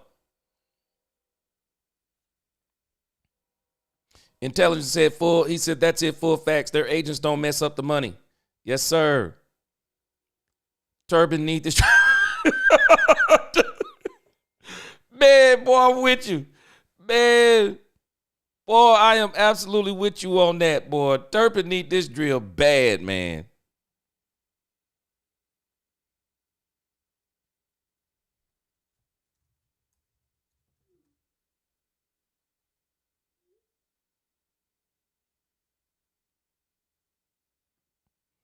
Yeah, Turpin need these drills bad. I'm with you on that.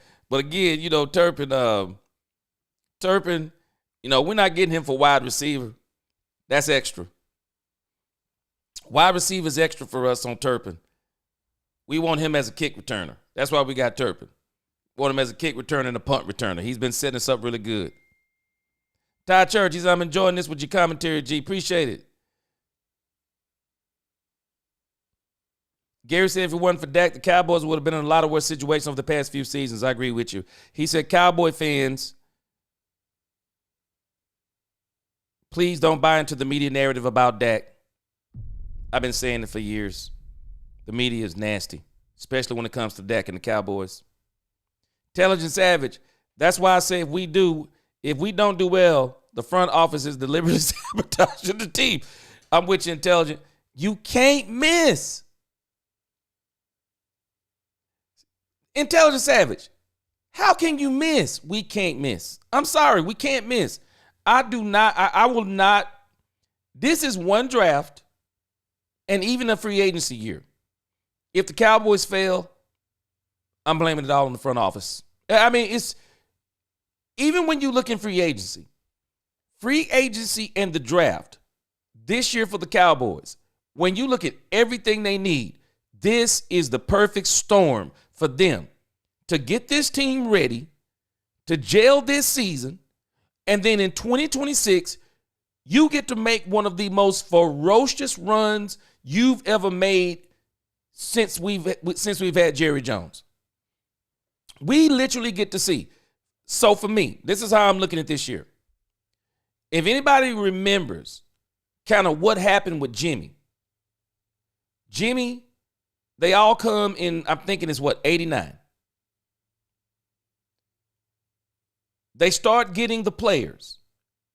And then around 91, we started seeing some things come to fruition. 92, they shocked the world. They were 1 year early. Troy Aikman even said it. Troy Aikman said they went to the Super Bowl 1 year earlier than they expected. But they shocked the world. It seems like to me we're watching the elevation of the Cowboys to where, okay, we went and got coaches. We got the quarterback signed. We got our wide receiver signed. Now we're going to see about getting Michael signed. We're going to sign Oso Digizua. We're going to get some other players signed. But now we got free agency and the draft. They are both situated. We need a wide receiver and a running back. Cowboys get a wide receiver and a running back round 1 and 2. Everything else, man, you know what, do whatever you want to do. Because you can't lose as long as you get a wide receiver and a running back in the first 2 rounds, because that addresses major needs. You go back in the later rounds. The 5th round is where I think the Cowboys are going to make the most impact on this team. They're going to have 3 picks almost in a row. You literally get to get the best 3 players available on the board with no interruption. I'm telling y'all, that 5th round for the Cowboys is going to be fire. It is the one round. I mean, I'm like, man, the 5th round. Somebody being excited about the 5th round. I'm excited about the 5th round. 3 picks in a row. You get to get the best players on the board. It's not many times you get that. It's not many times you get that. How many times have we watched Dallas be in the 4th? Well, I don't know. We hadn't seen them in the 4th round, it seems, but they did get back in there last year. But you get them in the 4th or the 5th round, and you're thinking, man, we're right there in the 5th. We got this player. Man, I wish we could have got that player too. And I wish we could have. We're going to have 3 picks almost in a row. In a row. 5th round going to be fire for the Cowboys. Going to be fire for the Cowboys. Absolute fire. Todd Church, Gary Facts, but don't fall for Louise hatred today. Robert Dudley, keep Steve and Jerry Jones away from Johnny Walker Blue on the ice for a few months during the draft. Hey, man, they seem to have a plan.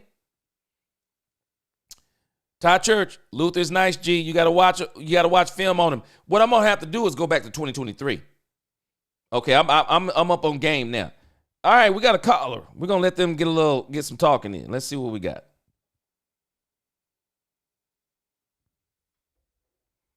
Welcome to Let's Talk Cowboys. Who we got on the line? Yo, this is Luis Ortiz, my man. What up, G? What up going on? What's going on, Louise? What's going on?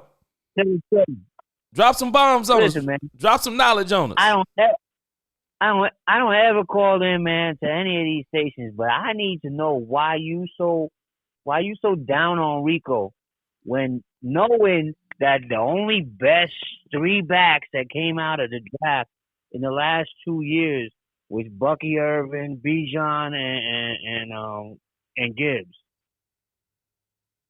All right, let me give you Rico. Now, if you've been following the channel, I was all about Rico Dowdle.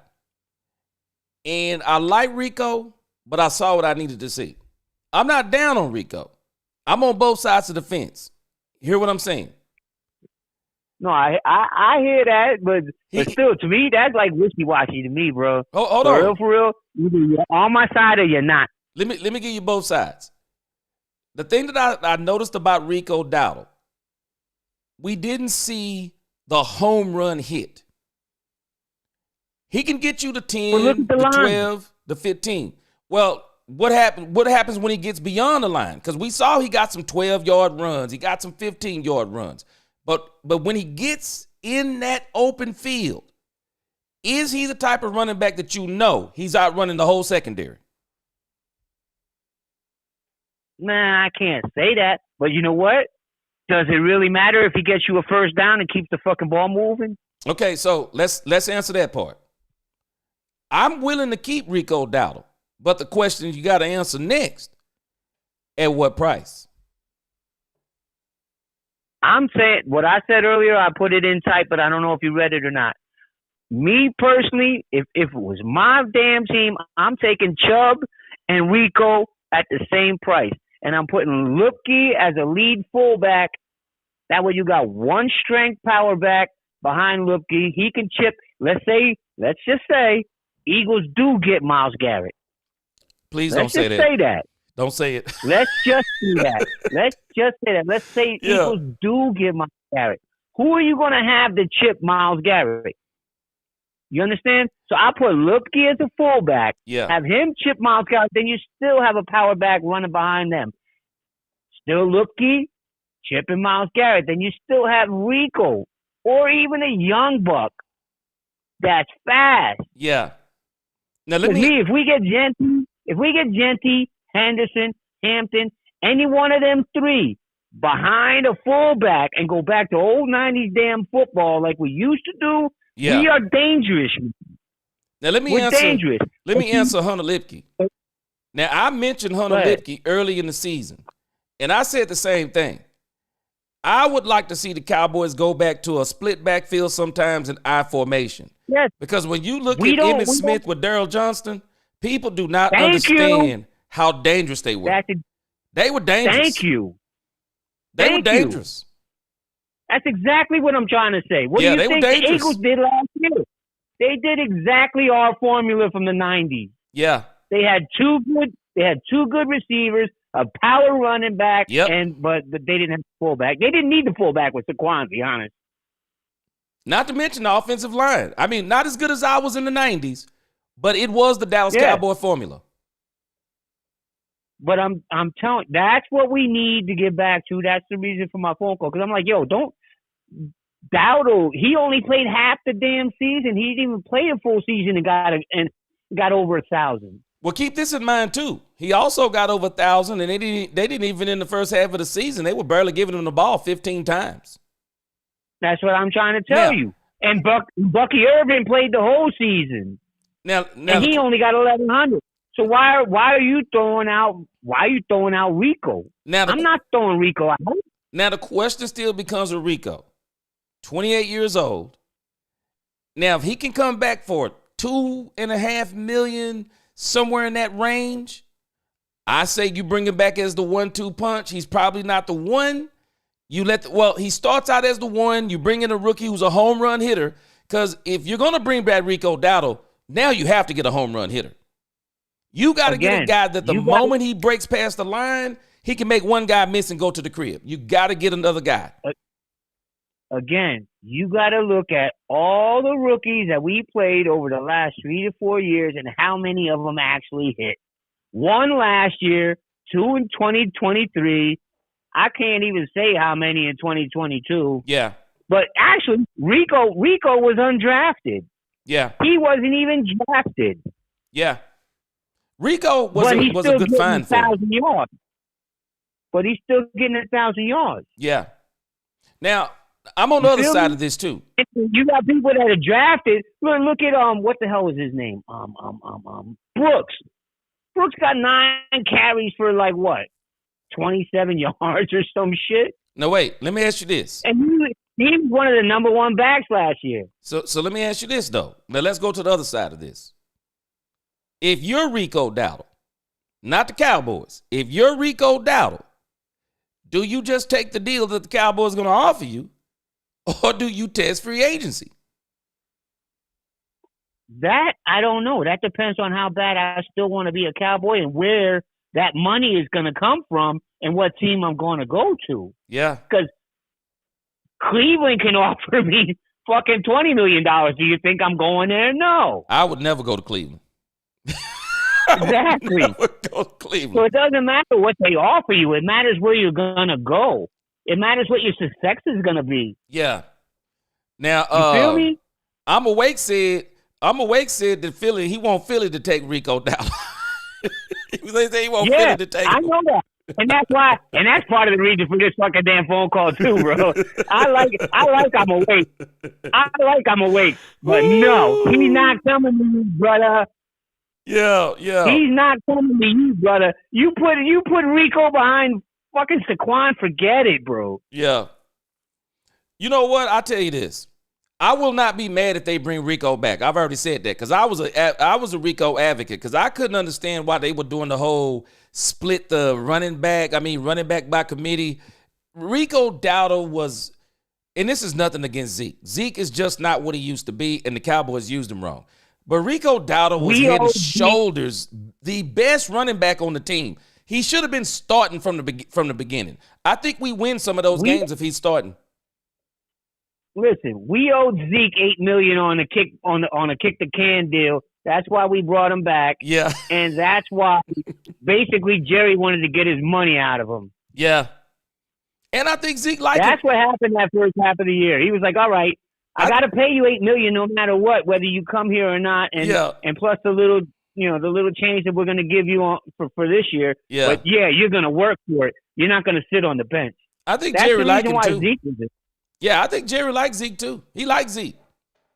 That's the reason why Zeke was in. Well, Dak championed for Zeke to come back. That was Dak's boy. Yeah, and it seemed like they thought that he was going to kind of help with the locker room. But then we heard that after he didn't help with the locker room. And I think the reason why he didn't help with the locker room is because they made Zeke some promises, and I don't think they kept the promises that they told Zeke. That would not surprise me at all. Yeah, I think they told him he was going to be the starter, which they should have never told him that because I think it was that time. I think it was Rico Dowdle's time. And like I said, I advocated for Rico Dowdle the whole season. He did a great job. I think he did a great job. I just was, when looking at him, I'm like, I didn't see the home run hit ability. But then number two, he's a free agent now. And like I said, I'm on both sides of this. Rico, to me, has to test free agency. Unless the Cowboys just come with a nice offer. If they come $4 million a year, I'm Rico Dowdle, and you're going to give me guaranteed, let's say, $15-16 million, I'm Rico Dowdle, I'll stay with the Cowboys. But seriously, you see how Jerry does, bro, because Dak brought back his buddy. He wanted Zeke back. It seemed like he Jerry did. kowtowed and said, okay, we're going to do this for you. We're going to make it happen for you. But hey, you think Zeke... Knowing the Cowboys still owed him $8 million on the kick the can deal. Hey, man, let me ask you this, though. You actually think that Dak took... you think Dak took Zeke over Derrick Henry? Yep. What? I damn sure do. Man, if Dak took... I damn sure do. If Dak took Zeke over Derrick Henry... I think that because we already had to pay Zeke $8 million no matter what, whether he was there or not. Yeah. Now I'll tell you this, Louise, you making sense on that part because just how Stephen Jones thinks, they were paying him. They wanted to get some money worth out of him. I could agree with you on that part. Yes. Yeah, I could agree with you on that part. Yeah. Jones were like, well, screw it. You know what? We're really, you know what I mean? we're in a Dak year. We got to pay him $60 million. I'm not paying Derek. You know what I mean? Another 13, and then still have to pay another 8 for Zeke, and have him be sitting at home or in Cabo St. Lucas or some shit. You know what I mean? Yeah, I think they're finally over the Zeke contract, though. I think this is it. I don't think there's nothing else left on that thing. Oh, no, that's done. Oh, that's done. I love Zeke. And Mama E, I love you. If y'all listening, Mama E, I love you. Yo, me and Zeke might used to talk on Twitter and shit. So no, Yeah, I love Zeke, but dead ass, for real. You know what I mean? No, do not trash Rico, bro. Rico, because I'm telling you, man. If we can get him and Chubb at the same price, let's just say it's even $4 million apiece. I'll even give Nick a raise. Woo. I'll even give Nick a raise. Okay. Give them both $4 million. But let them go out there and pound their hearts out. You feel me? Yeah. I think Chubb definitely got something in the gas tank. For sure. I think Chubb got something in the gas tank. Behind the new line, and with and no hurt Zach. I love you, Zach. God bless you, brother, for everything that you ever done for us. Dog, you're the best that's ever been. Next to, I'll even have to say next to Larry Allen, but you know what I mean? Rest in peace, my dog, my big cat. Love you too. Yeah. Seriously though, for real, you know what I mean? Yes. The line's gonna be a little different next year. I think it's gonna be it's better. Gonna be a little stronger because come on, you can't. You're throwing rookies into the fire all last year with everybody hurt. You threw rookies into the fire. Look at Carson. Yeah. You toss him to the wolves. I think they're all going to be better for it, though. I think they'll definitely all be better for it, for sure. But that's why I can't trust a rookie. I would rather trust Rico before I would trust a rookie to come out and perform. I'm sorry. Yeah. But it was just my point, dog. We're going to see. Because I tell you what, he's got a decision to make as well as the Cowboys. He's got to decide if he wants to try to test that free agency and get that payday. And again, you're right about this part. He's got to determine, too, which team is it? Because like I said, all teams aren't created equal. I mean, unless they talk about giving you something like ludicrous deal, $8 million a year over 4 years. I mean, man, then you really got some decisions, but no one's going to do that. But he's got to decide on, if the team is going to be a competitor that he goes to. But think on this. I've heard through the wire, the team that wants Rico Dowdle is Denver Broncos' Sean Payton. Wow. Yeah, that's what I saw on one of the wires. I think they were saying that it was Sean Payton that wanted Rico Dowdle. And I was like, whoa. Yeah, think about it. Man, Rico Dowdle with Sean Payton would be crazy work. It's not even that. It's who they're looking at in the draft, too, for Denver. Yeah. But, I'll tell you this, too, Louise. You know what? They're looking at a back in the draft. Another running back in the draft for Denver, and I can't remember what the hell his name is right now. Some of these guys might look different with this new coaching staff because this coaching staff seems to think that it's going to turn Terrence Steele around. So maybe even Rico Dowdle looks even better with this coaching staff. Who knows?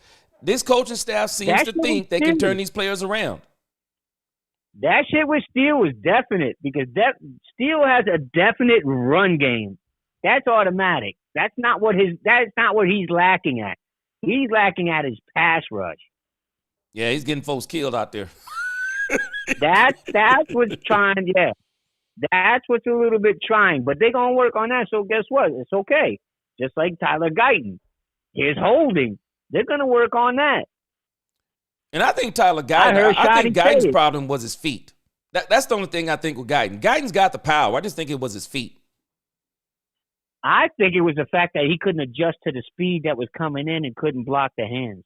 Yeah, the speed. Exactly. The speed everything I think was a little too much for him. Because once they figured out they could dip him in and go out, or go out, dip him out and go in, it was a wrap. Yes.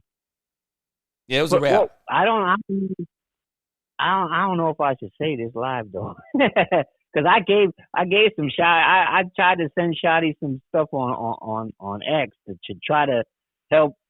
Because all right, I'm gonna say this: Tyron Smith. If you follow his formula, he was in Taekwondo when he first started as a left tackle. Okay. It helped on his hand blocking. It helped on his hand placement. It helped on his push in the middle, in the chest. It helped him with the horse stance and the balance. It helped him in every single way to settle himself and to get down into his stance and not let people push him around. That's why Tyron did what he did. Okay. That's how Tyron was as good as he was. So I'm hoping, fingers crossed, that Dallas recognizes what works and what don't work. Yeah. Well, I appreciate the call, man. Appreciate you dropping something on us. I'm gonna see now. Let's see if somebody has a rebuttal. All right, man. Love you, dog. All right, appreciate you, man. Love you too. All right. Later. All right, appreciate that call. All right, let's see, Louise. I appreciate you. Let's see. We got a few rebuttals. we got a few rebuttals in here, I think. Let's see. Let's see. Let me go back up.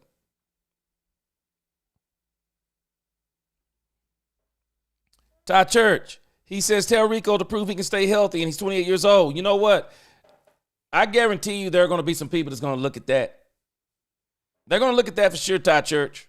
They're going to look at that thing with the health. Tyrell said Brooks had an ACL injury.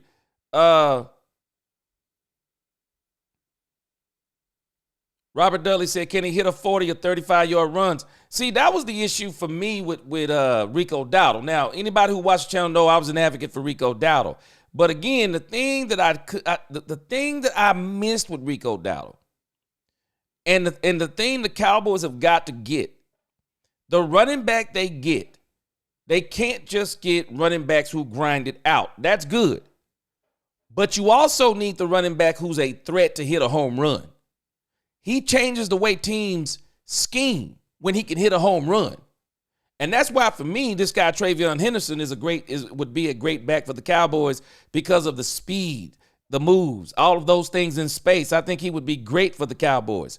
So when I think about those things, they got to get a home run hitter, because I think that's even what they were missing with Rico Dowdle and the whole running back room. They have got to get a home run hitter, a guy that's a threat, like Robert Dudley is talking about here. Robert Dudley said, can he hit a 40 or 35-yard run? Then he says Rico hit 23 or 28. Yeah, you got to get them. You got to get some of the longer runs too. You got to be able to make a guy miss and hit and get those longer runs.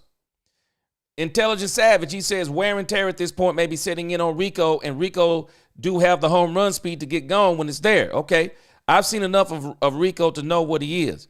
I don't need to see anything else. All right, so Intelligent, let's see. Would you keep Rico? Maybe you'll answer me down in the bottom. Let's see. Moose, 32 was from my town, Syracuse. Man, let me tell you something. I said before, I would love to see the Cowboys go back to that I formation split backfield. I would love for them to use have Hunter Lipke on the field more. I would definitely like to see Hunter Lipke at the fullback position some. I would love it.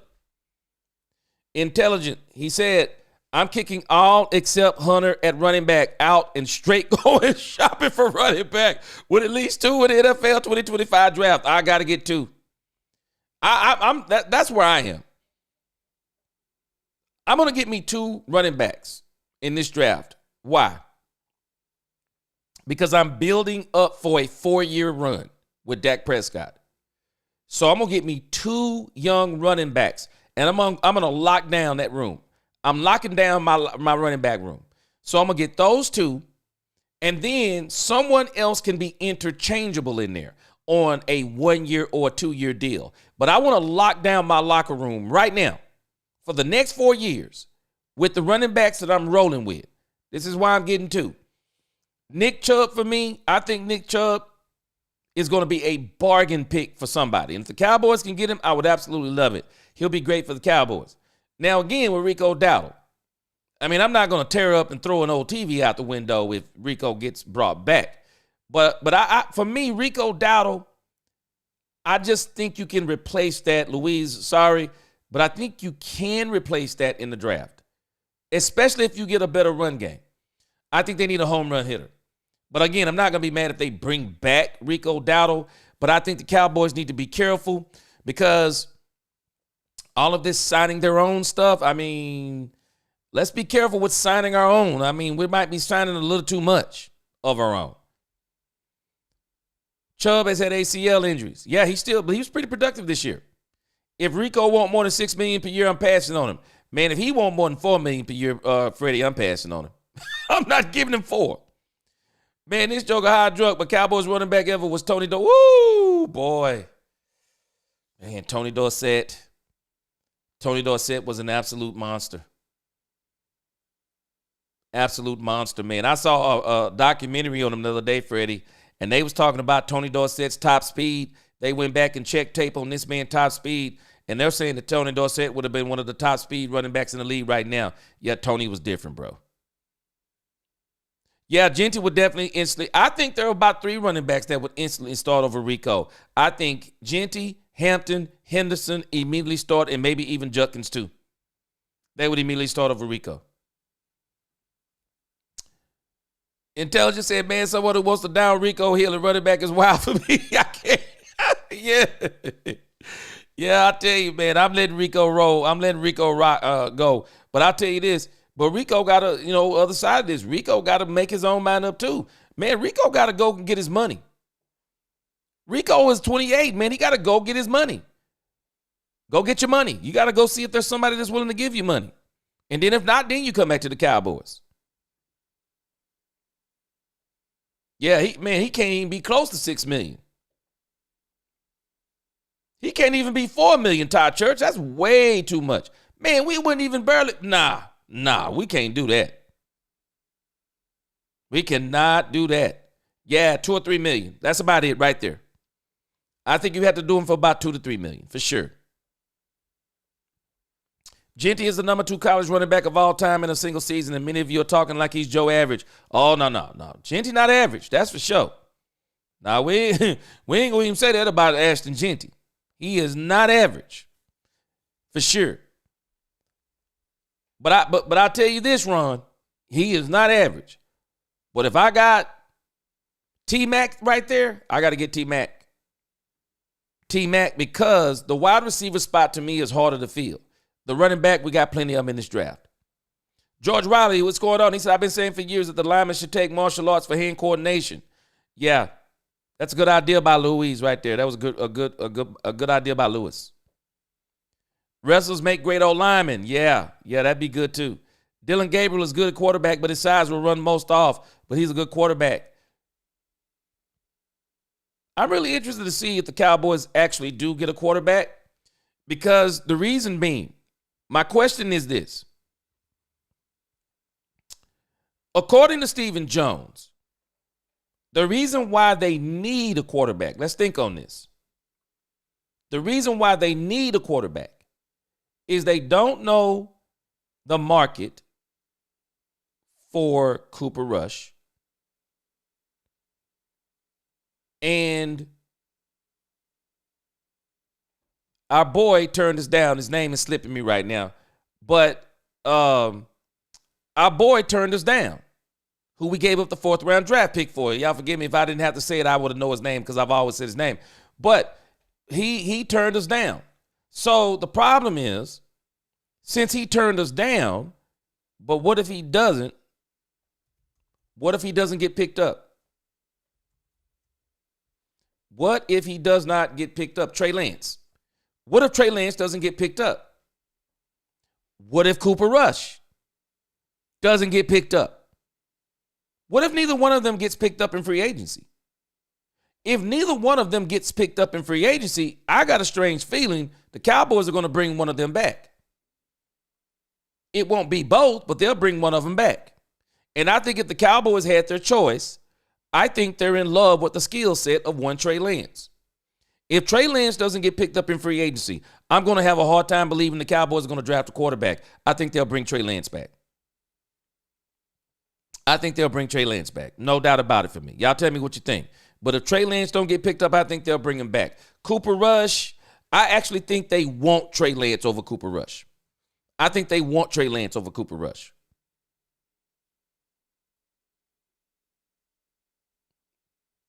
Dak 3 seasons hurt Rico. I don't know about that, boy.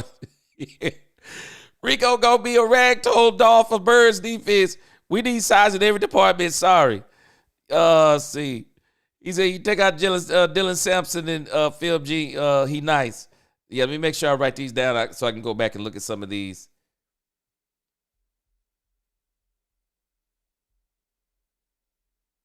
I'll probably make some videos on these guys during the week. Intelligent Savage says, not really with what's coming out this year's class. There's Rico can do change that for me. He said, God bless Rico, but let it be us. Well, now, man, let me tell you, this draft is loaded with running backs. It is. This draft is loaded with running backs and better than last year, if you ask me. Better than last year for sure. Intelligent Savage said if he wants anything up. Intelligent Savage said he won't anything up passing on him. Top Gunner said Rico gotta go. He's older now and he's gonna cost too much. Why pay him when he can't when we can draft two backs? That's why I'm saying if it's anything $4 million, man, go get some draft. Go get you some backs in the draft. And really, the draft is going to put him in a headlock. And the draft this year is actually going to put a lot of running backs in a headlock. The draft this year. And because of the success of Derrick Henry, and because of the success of Saquon Barkley, and the running back draft class this year, it's going to put veteran running backs who are not what we're calling top tier. It's going to put a lot of them in a chokehold because a lot of teams are just going to say, the draft is loaded. The draft is literally loaded. So we'll go get us a young running back unless, and I don't know, because I was talking about this a couple of weeks ago, there's not a running back out there like Derrick Henry and Saquon Barkley this year. At least not to my knowledge. I don't think Aaron Jones, Nick Chubb, I don't think they're the steal that Derrick Henry and Saquon Barkley were. I don't think they're the steal. I don't think they're those types of steals. I don't. So this draft is going to put a lot of wide receivers in a chokehold. It is. It's going to put a lot of them in a chokehold. Undeniably.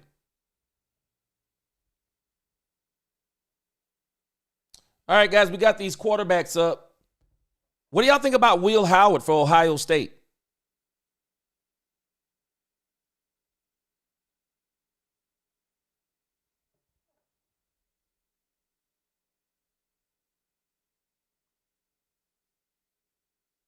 Throws a very good ball. Max Brosmer. Nice throw. This seems to be a very weak draft for quarterbacks. Y'all tell me what you think, but this seems to be a very weak draft because a lot of people are actually not even high on Shedeur Sanders and Cam Ward. They're not very high on them for sure. I mean, you think about today's quarterbacks. People may not realize this about Shedeur Sanders and Cam Ward. They're actually pocket quarterbacks. Shedeur Sanders only runs a 4.68. Now, he can scramble, but that's probably not what you want him to do. He's 6'2", 212. But if you look at his body type, you don't want Shedeur taking a lot of hits. He's a tough kid in college, but the pro's going to be different. Cam Ward, he's 219, 6'2". He runs a 4.87 in the 40. I mean, there's a reason these guys didn't run the 40. They're not fast. They're not fast quarterbacks. And so you look at these quarterbacks, all of these quarterbacks for the most part, you think about the top 4 they have rated quarterbacks. They all run 4.6, 4.7, and 4.8. That's Sanders, Ward, Dart, and Ewers. I mean, if you want a mobile quarterback, you're going to have to go to the quarterbacks below them. Jalen Milroe, 4'5", 40, 6'2", 217. Riley Leonard, 4'5", 6'4". Will Howard, he runs a 4.85, pocket quarterback. Kyle McCord, pocket quarterback, 4.95. Dylan McGabriel, Oregon, 4.83, pocket quarterback. Curtis Rourke, what is that? 4.74, 6'4", pocket quarterback. Tyler Show, 6'5", 4.72. These are all pocket quarterbacks. Donovan Smith, 6'5", 4'5", 4.58, 40. Now, University of Houston, he may be more of the mobile type. But when you look at the quarterbacks, man, this really isn't a very, in the grand scheme of things, this isn't a very good quarterback draft. It's not a very good quarterback draft. So the quarterbacks in this draft may all be looking at backup. They may all be looking at backup positions for the most part. Yeah, intelligent, I'm with you. Yeah, average doesn't go with Ashton Jeanty. Yeah, Ashton Jeanty is going to be special.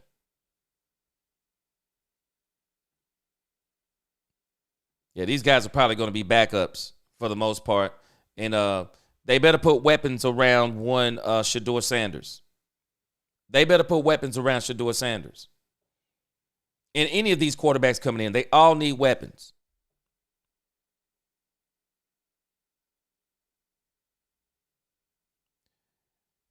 Would you take Jalen Milroe or Trey Lance? I'll be honest with you. And a lot of people may disagree with this.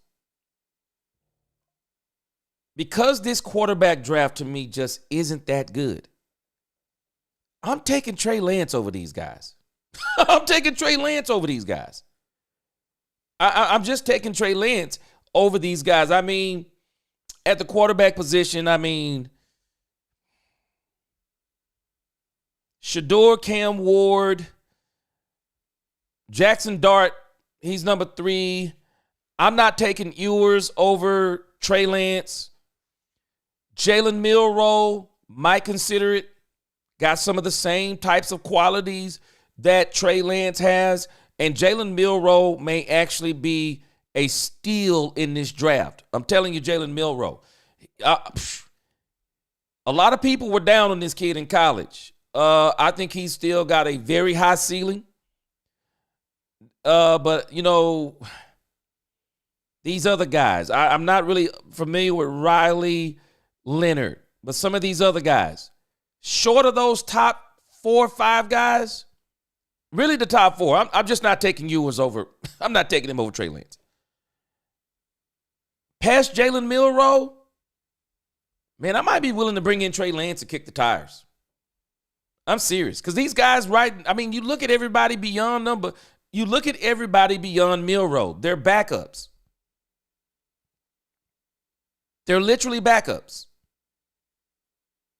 Jalen Milroe, the Cowboys, you know, might not want to take Jalen Milroe. Jalen Milroe, I'm telling y'all, is probably a potential starter for a team in another 2 years, depending upon how patient they would be with him.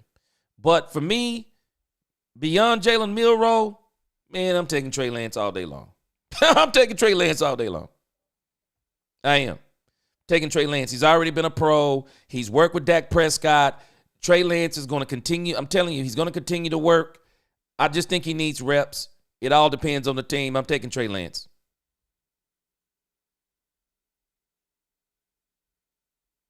Yeah, I'm taking, I'll take Trey Lance, Lewis. Freddie says, Randy White, he was a monster. Randy White used to use martial arts to practice getting opposing linemen off of him. It was taught to him by then offensive lineman coach Ernie Startner. And that's a great take by Lewis on the martial arts and some of you guys, simply because it gives you better hand speed. It gives you better hand speed. You can work with guys when they try to do things with their hands and stuff like that. It'll really help you with the technique. But if you look at him, it really, not really. It wasn't just that. The thing to me that really was that Guyton just couldn't deal with. He could not deal with people once they figured out, okay, this kid is strong. You can't run through him. But his feet are slow. We can run around him. It was his footwork. It was his footwork. The feet were not quick enough. I mean, I don't know. Maybe the martial arts can help him with his feet. But his footwork wasn't good enough. He could not get those feet moving quick enough. Once they got a step on him, he was done. That's why he was holding. He had to grab guys. He was done. He was. Boy, Taylor Savage, boy, he said, not unless Rico or other running back named Davis has naked pics of Jerry Jones or Steven, there's no reason they should still be on this roster in 2025. That's it, I said. Man, I'm telling you, boy. Hey, man, I'm telling you. Something. And the thing that's really going to put Rico in a chokehold, and I think this is probably, if the Cowboys want to bring him back, this is probably going to be one of the bargaining chips. The running back class that's coming in got him in a chokehold. It's going to put him and a lot of these guys in a chokehold. It is. It just is. The running back class is better than the last even probably 2 to 3 years. The running back class is loaded. So if you're a running back and thinking you're going to get a deal, coming, as a veteran running back, thinking you're gonna get a deal, you're in a chokehold. Because if I got to choose between you and paying a rookie $4 million, I'm gonna pay a rookie $4 million rather than you.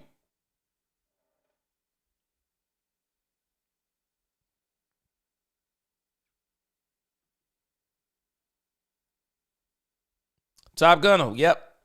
Yeah, we made a mistake. We made a mistake with Trey Lance. Nice catch there. Nice catch by whoever that was, Jackson Dart. Jackson Dart. What would y'all think about him being in Dallas? Freddie says Shador sure has held not an elite quarterback, average at best, only getting the ink because of his daddy last name. I tell you this, man, he has some serious weapons around him. He has some serious weapons. But I will say this about Shador. We'll see how it turns out, Freddie. But one thing about Shador, I think he'll put in the work. Yeah, he'll put in the work. Intelligence said not bad if you're going maybe sixth or so for me. This is the worst draft for quarterbacks. Woo! Man, I'm telling you, I was thinking the same thing. Because a lot of people don't even have first-round grades on Cam Ward and Shador Sanders, y'all. I'm just telling you, they don't. They don't. And this is why, if I'm the Tennessee Titans, I said it once, I'll say it again. If I'm the Tennessee Titans, I'll be honest with you. Tennessee Titans are sitting there at the number 1 spot. I'll trade it.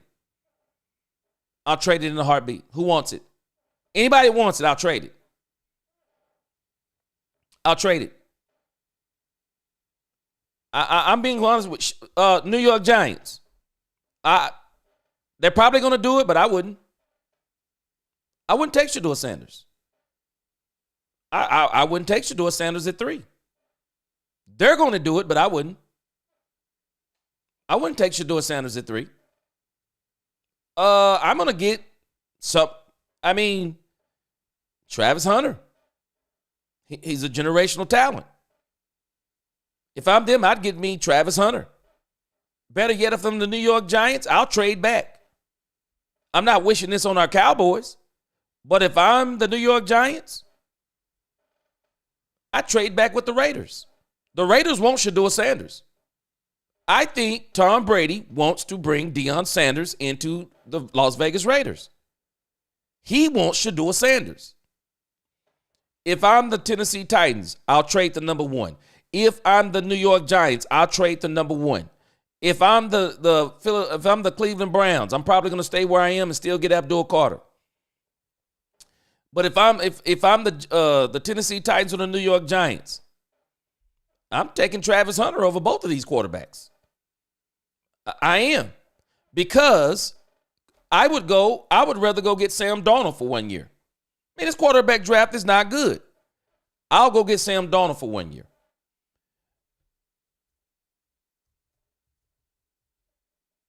There will be some other quarterbacks. Let me see. There were some other quarterbacks, free agents.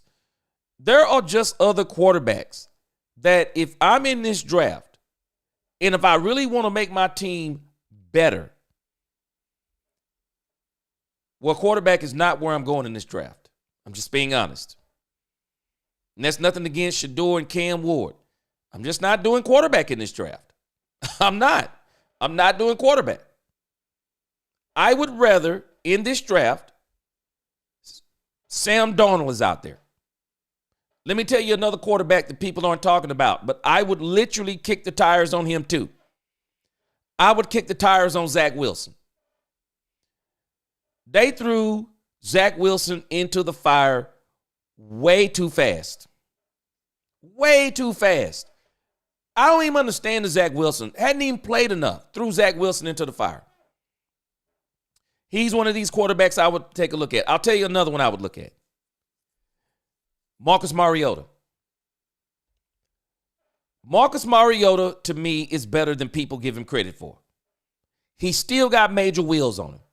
Mariota can still make some great throws. If I'm a team, I would get Marcus Mariota over any of this quarterback class.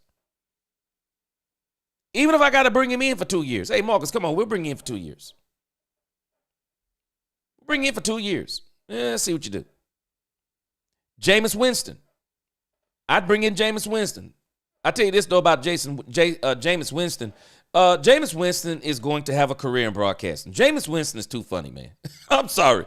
Jameis Winston could retire right now, and Jameis Winston is going to get a TV job. So it might not be Jameis Winston. He might decide to go the other way. But we got Justin Fields out there. I think Justin Fields got done a disservice. He went to the doggone Chicago Bears, and that was a bad situation. I would bring him in. I mean, there are just some quarterbacks out there that I would take chances on, even if it's for 1 season. I would bring these quarterbacks in. But this draft is not good enough to me. It is not good enough to spend a top pick at quarterback. And the only two I would even look at taking that chance, Shador and Cam. But I'll tell you this. If I'm the Tennessee Titans, I'm trading that pick. I'm trading that pick. Man, I'll bring in Trey Lance. I'll bring in one of these quarterbacks. I'll bring him in. I'll bring in Justin Fields I'll bring in Justin Fields. I'll bring in Trey Lance. I'll bring in Marcus Mariota. I'll bring in Sam Darnold. I'll let the quarterback they drafted, I'll let him battle it out with them. And if he don't beat them, they'll be the quarterback for a season. And I'm going to have my eyes on what's coming out next year because the quarterback draft next year is better. That's what I would do. Y'all tell me what you think. Tyrell, I'm with you. He's going to need an elite offensive line, though. And a lot of them do. But he's going to need some serious – he had some serious weapons around him. He's going to need them again. Freddie, boy, you ain't up on – Freddie, I'm starting to wonder. You got some issues with these Sanders, man. Freddie, you got some issues with these Sanders.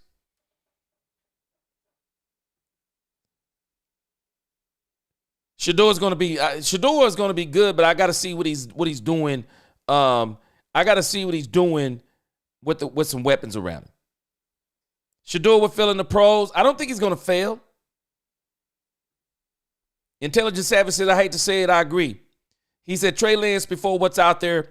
Jalen Melrose may be Trey 2.0, son, maybe if you feel like doing it over again, but fully under your system. Yeah. That's why I would bring in Trey Lance. I'm bringing in Trey Lance over these guys. Anybody short of Shador and Cam Ward, they're the only two you probably take a chance on. I would bring in Trey Lance. I would. Tyrell, yeah. And me, Tyrell, because I'm a Deion Sanders fan, I did watch Colorado and Shador. Let me tell you something. Don't let Shador fool you. He's got great ball placement. Great ball placement, good anticipation of his throws, and he can throw the deep ball pretty good. Scramble good enough, not going to be your running quarterback. He's a tough kid. Offensive line was atrocious when he was there. Took some hits, got up, kept playing. Shador Sanders, I think he'll be okay in this league, but they're going to have to put some weapons in front of him. I mean, put some weapons around him. All quarterbacks need an offensive line, though. Intelligent Savage, and they all need weapons, too. Let me say that, too. He says, but the kid for the Colts at quarterback Richardson is coming free, but you're looking at another Jalen Melrose or Trey Lance project to me. Yeah, and I think that's kind of, you're hitting it right on the head with Richardson, too. Dart in Dallas works at the right draft pick, like late for me. Yeah. Some of these guys could be backup quarterbacks for sure.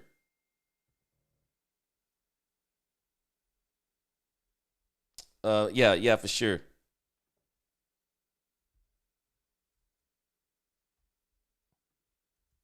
Hold on just a second.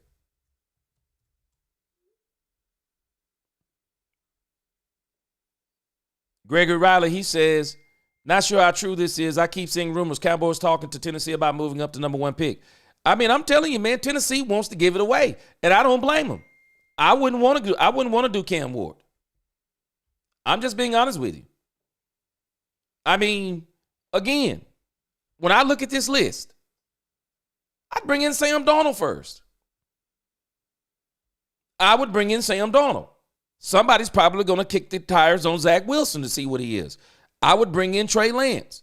I'm telling y'all, Marcus Mariota is way better. This league, man, let me tell you, this league is brutal. If they don't hit on you the first time when you one of these number 1 draft pick quarterbacks, they throw you in the trash. And some of these quarterbacks, man, they've been around the league a little bit, and they're better than what people think they are.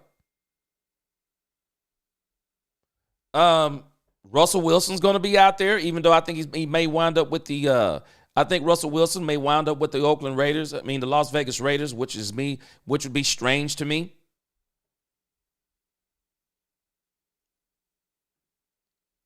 Robert Dudley, we've seen enough of Cooper Rush experience at 30. Yeah, I'm not bringing back Cooper Rush. No. Man, intelligent. I'm telling you, I'm trading out of that number 1. Man, I'm trading out of that number 1 spot. I would. I'd get me multiple draft picks. I'd trade out. Man, Intelligent Savage. Man, I'd be so savage with this. Hey, man, I don't even need the draft pick for this year. Give me your number 1 next year. Give me your number 1 next year. Because right now, this draft, you can really get what you want other than quarterback. So I don't need the draft picks for this draft per se. Give me your draft picks next year. Yep, you can. You can take my spot where I'll take your spot. You take my spot, and then you just give me your draft picks. I'll take the draft picks next year, not this year. That's what I would do. Because at the quarterback position, nah, I'm not doing it. I'm not doing it at the quarterback position. No. And I think it will be genius. Now, you think about for a team like the Cowboys. Trading up even further helps. Because you can take their pick, which I got to wrap my head around, trading up to get the number 1 pick, and then trading the number 1 pick to get more picks. I got to wrap my head around that part. But the other issue becomes if you trade up, who are you trading up? Who are you trading to get up there? That becomes the question. How do you get up there? How do the Cowboys get to the number 1 pick? Who do they trade? What do they trade? How do they do it? How do they get up there? Lewis said, I want to kick the tires on Calais Campbell. Get him on the cheap too. They're going to have an opportunity to get some of these players, a lot of these players, I think, on the cheap, Lewis. I wonder about Jonathan, what's his name? Jonathan Allen? I'm wondering about him. Dudley says running back, and we draft room will push Rico and grid them out. Yeah, full facts. Very comical cat. Jalen Melrose. Yeah, he could be another one of the Trey Lance things. I'm all in for bringing Trey Lance back. You know what? I'm telling us, I would not be so sure the Cowboys are going to draft a quarterback just yet. Cooper Rush could be out there. Not sure they're going to bring him back. I don't think they want to bring him back. But I do think they're in love with Trey Lance. And if Trey Lance don't get any offers, we do realize the Cowboys now will be able to get him even cheaper. So we're going to know before the draft. We're going to know before the draft on Trey Lance. We'll know before the draft.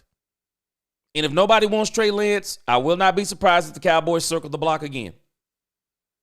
Yeah, I think he might be good as a play-action quarterback in RPO also. They're going to circle the block. I think they may circle the block back on him. Hampton is better than Henderson. Andre Mosley, I like Henderson's speed. But Hampton seems to be a bigger bruising back.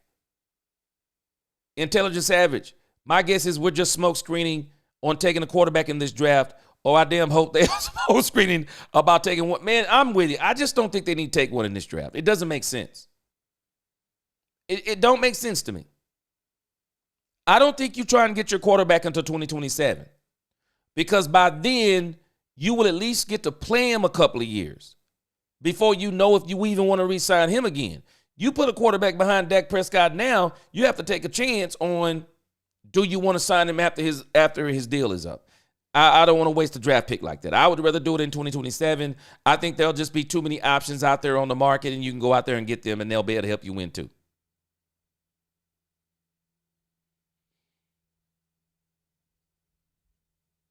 All right, let's see. All right, so now they're up to Dylan Gabriel. They're throwing deep balls. Nice throw, nice catch.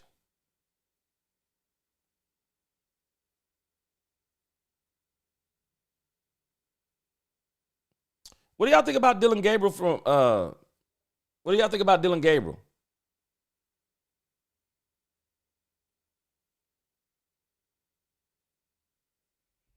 Yeah, this is a tough draft for quarterbacks, man.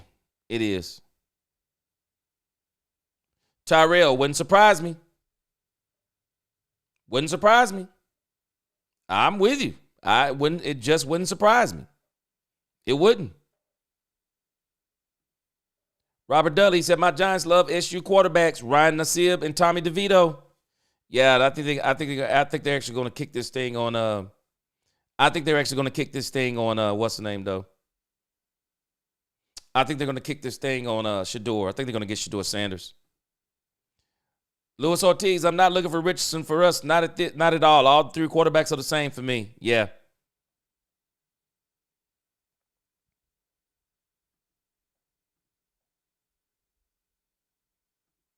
Andre Mosley. Andre, how did they get to the number one spot? I don't know any other way to do it without it being Micah Parsons. I mean, what else would you have to offer to get to the number one spot? Unless you tell them, let us get number one, you take number 12, and then you can have our number one spot next year. I just don't understand how you do it. I don't understand how do you get to the number one spot without giving up draft capital. Now, if I'm the Cowboys, depending upon who they want, you got to be real careful trading up. Because you need picks. You need players too. Unless you're just really eyeing that one player. And it doesn't make sense if you look at what's out there. I know it's not Cam Ward. I know it's not Shador Sanders. Could it be Travis Hunter that they want? Abdul Carter may fall to him. Could it be Travis Hunter? Surely they're not trading up to get Mason Graham because now you're signing Oso Digizua. Surely you're not trading up to get Will Johnson, the cornerback out of Michigan. And anything past that, Campbell, Mac Millen may fall to you. Mikael Williams. I don't see you trading up to get Mikael Williams at number 1. I don't see you trading up to get Kelvin Banks or James Pierce Jr. What do the Cowboys want at number 1? There's only a couple of players I could see here. Travis Hunter or Abdul Carter. Because short of that, I just can't see myself trading up. Unless, like y'all are saying, and I still got to wrap my head around people saying the Cowboys would trade to get the number 1 spot so they can trade it and get more draft picks. I got to still wrap my head around how that works. Michael Wright, that's kind of where I am. I mean, what are you trading up for? That's the part I'm trying to figure out. What are you trading up for? Now, Andre Mosley. Now, if you're going to trade Michael Parsons for 3 number 1s, that's a whole different ball game. Oh, no, we can't trade CD. We can't trade CD. We can't do it. Lee Time, what's going on? He said, why the Cowboys let Trey Lance hit the market? They couldn't help it. They didn't pick up his 5th-year option, and he's an unrestricted free agent. They couldn't do it. They actually tried to sign him, and he turned it down. Now, I'm going to tell y'all, I think it now makes sense why the Cowboys did not play Trey Lance. It's making perfect sense now. I think the Cowboys did not want Trey Lance's value to go up. It makes perfect sense now. I don't think they wanted Trey Lance's value to go up. Tell me, y'all, it isn't strange. You let Cooper Rush start, but you don't go to Cooper Rush. You don't go to Cooper Rush with the job Cooper Rush did. You don't go to Cooper Rush and say, hey, Cooper, you know what, man? You've done a great job again this year, so I'll tell you what we want to do. We want to go ahead and extend you, man. We might as well go ahead and extend you. How about this year rather than, I forgot what his contract was, something like maybe $1.5 to $2.5 million. Hey, you know what? We were just thinking maybe we pay you $3.5 to $4 million for another 2 years. We're going to give you $8 million guaranteed over 2 years. You know the system. You're familiar with the team. They didn't do that to Cooper Rush. So you don't let Trey Lance start, but you go to Trey Lance for the contract? Make it make sense. Make it make sense. You don't play Trey Lance, but you go to him for the contract. It makes sense that I think they didn't want anyone else to try to get at Trey Lance. Cowboys wanted to continue to develop Trey Lance for themselves and keep him as an insurance policy. He's only 24 years old. They wanted to keep him as an insurance policy themselves, and if Dak gets hurt, they was like, hey, let's roll with Trey Lance. Trey Lance turned him down. And rightfully so from Trey Lance. Trey Lance also needs to test the market before he decides to come back to the Cowboys. Yeah, Lee Times, there was nothing they could do. There was actually nothing they could do.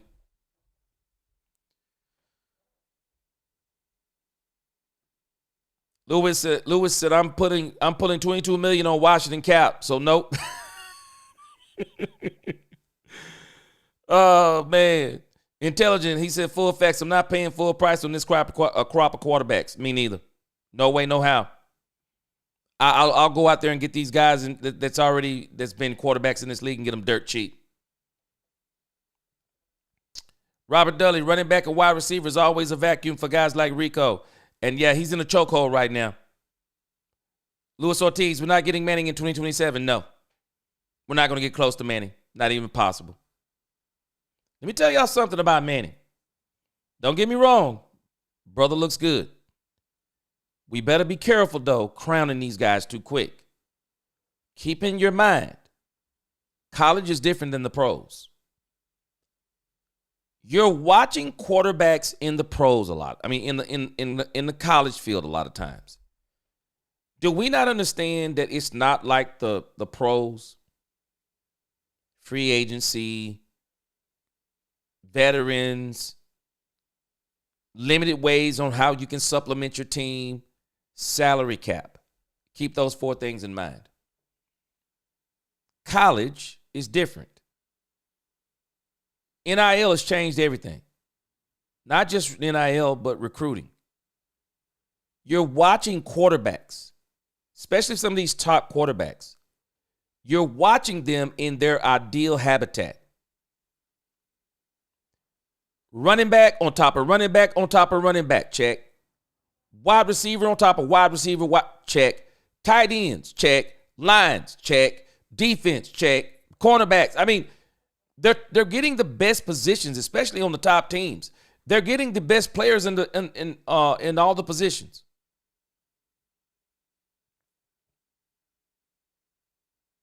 You're not getting that in the pros. You're not getting that in the pros. See guys like Lamar Jackson, crying about going at the back end of the draft. Why? It's the best thing could have happened to Lamar Jackson.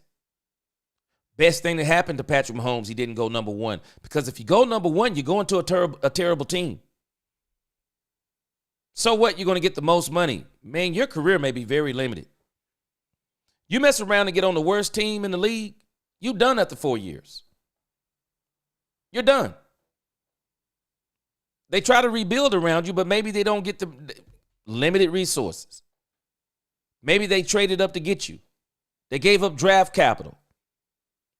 And so they can't insulate you with all the players you had in college. You look different. These quarterbacks look different without players. I'm telling y'all, they look different. They look totally different. So some of these guys, man, we talking about them. Then they get to the pros. They don't look the same. They don't look the same. David Everett said, don't sleep on Cam Ward, chat. David Everett, Hunter at 1 for Dallas. He's the only player I could think of. Him and Abdul Carter. Of which Abdul Carter might fall to him now. Ty Church, T-Mac, first round, trade back in the second for defensive tackle, and third, Dylan Sampson. They're not going to be able to lose. The 2026-2027 quarterback class is much more of a go than what's coming out right now. Believe that. That's why I wouldn't even be tripping on trading my draft pick for this year. I'm good. I need your draft pick next year. That's the one I need. I need the one from next year. And then you got to be very strategic and make sure you don't trade it to a team that messes around and goes from 3-14 to 14-3. You got to be able to project. You got to be able to project. Yeah, Lewis, I'm telling you, man, it makes sense to me now. It makes sense to me now because how do you go to him with a contract, but you're not letting him play? Makes sense to me now. And Trey Lance said thanks, but no thanks. Trey Lance said thanks, but no thanks. So I can't do it. Sure did. Texas Longhorn quarterback Manning, another player whose father Archie will be all up in on the team drafts because business, just like he was with Peyton and Eli. Yeah, man. You right, Freddie. You right on that. Dudley, Bears, Brown, Raiders spit out quarterbacks like Hubba Bubba. Woo, man, say it. Robert Dudley, I got a list of teams that I would never go to and play quarterback for. Bears and Browns, top of the list. Jets, wouldn't go. Raiders, you're also right, wouldn't go. I'm not going to those 4 teams. There's no way as a quarterback I'm going to those 4 teams. Heck no.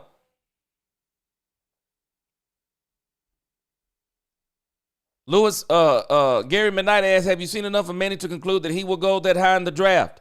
I got to see what he does this year. Andre said he's overrated. Manning is so overrated. I want to see what he does this year. Whoa, isn't that crazy? Yeah, I remember that. Trubisky was picked over Mahomes, but I bet they wish they could do that again. But I'll say this part. It might not even be a Trubisky issue. I just wouldn't play for the Bears. I just wouldn't play for the Bears. I'd be avoiding them like the plague. I would. Yeah, I'm telling you, man, the combine, like I said, the combine is cool, but not really a major thing. I mean, like I said, if you watch college football, like some of you guys, man, this right here is like, it's not telling you anything that you haven't seen.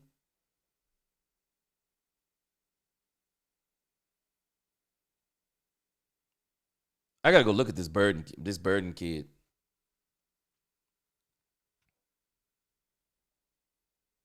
Definitely gotta go look at him.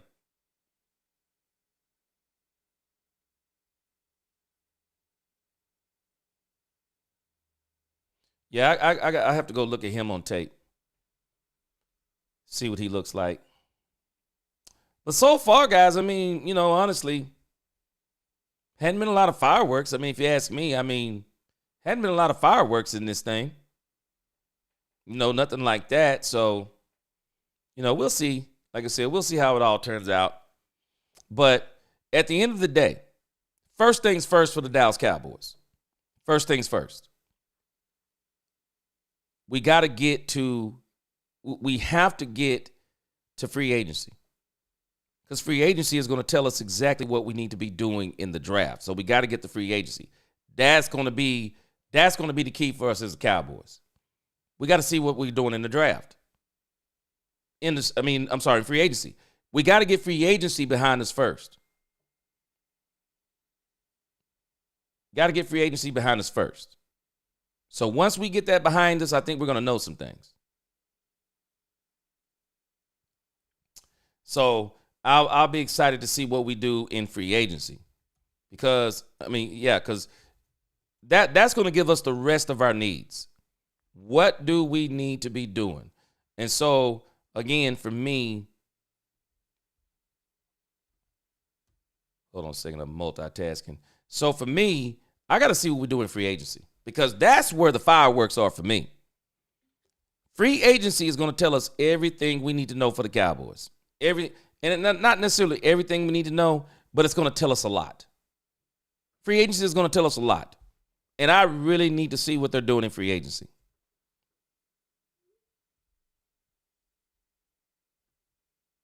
Yeah, I really need to see what they're doing in free agency because they may shock us in free agency.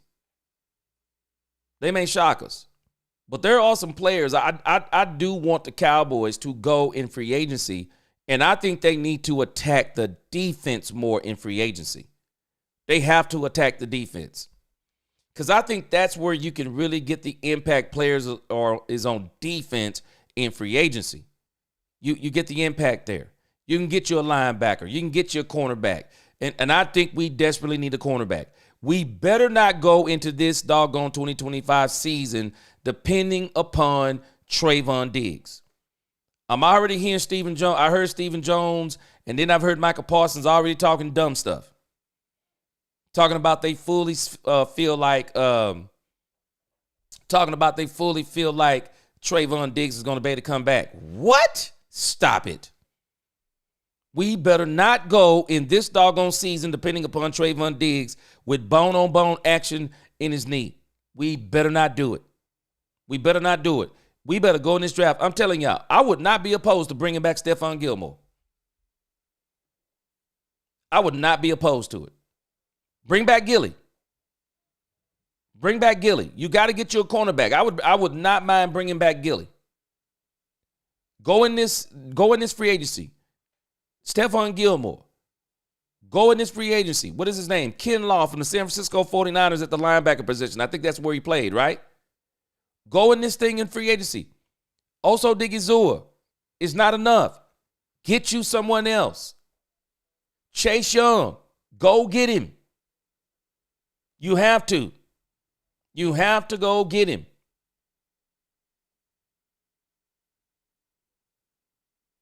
You absolutely do. You have to go get. You have to go get these players in free agency. And I think they need to work on the defense in free agency. In the draft, skill positions, running back, wide receiver, first 2 rounds, Defensive tackle again if you want to in the third round, or if you addressed it in free agency, go get your cornerback in the third round. If you address cornerback, you feel like, go get you a linebacker in the third round. And then when you get to that fifth round, you go to work. Another running back. Another wide receiver if you want him. Watch this. Tight end. Bring in another tight end if you need to. I'm telling you, Ferguson and Schoonmaker. I'm up to here with Ferguson and Schoonmaker right now. We need to see something. Schoonmaker and Ferguson, y'all need to battle it out. One of y'all need to rise to the top and tell me who's going to be the playmaking tight end on this team. We need a playmaking tight end on this team too. I'm going in the draft for the skill positions. Not saying I'm not going to touch defense, because I will. I think they need to address the defense in free agency. Yeah, I'm going to go check Luther Burden out for sure. The cornerback class in free agency is not that great. That's why I would go get Gilly. We have a lot of rookie coaches. That's kind of risky. D-Law wants to come back. I know. I'm shocked. I am. Nisi said, I don't trust anything Jerry Michael says. Man, hey, I would already have a hard time with him, Nisi, because when you start calling the owner your uncle, man, I'd never talk around him in the locker room. I would never talk around him in the locker room. Lewis says, no, I watched the little time he got. He was really good at points, but he didn't get enough time to adjust yet. Can't wait till next year. Todd Church says Greenland. He said Nick Bolton's Chiefs middle linebacker seem really realistic. Man, I'm telling you, go address the defense in free agency. Matthew Golden, go attack the defense in free agency. Freddie Morales says if it is true, the Diggs has nothing left in the knee, man, but bone on bone. I've heard the same thing. And they're going to do some special procedure. I guess they're going to grow some cartilage or something. And they're going to put that on his knee. Can't do it. They got to start making plans for Trayvon Diggs. DJ Mixology J, what's going on? He said, what do you think about this receiver, Matthew Golden Jr., wide receiver, Texas?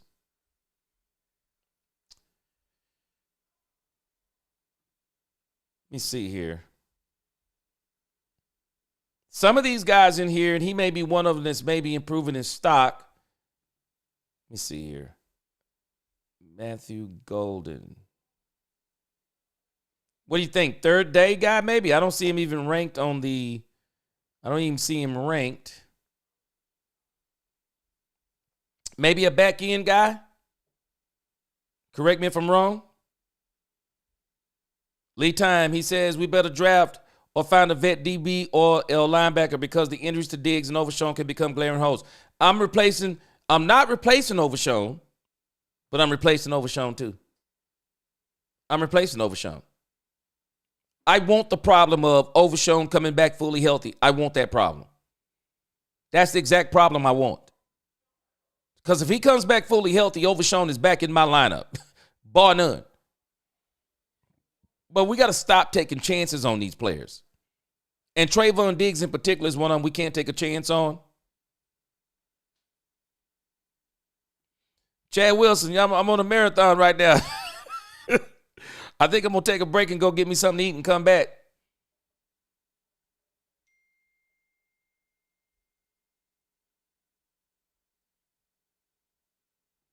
Lewis said, old can teach young, can teach old. Yeah.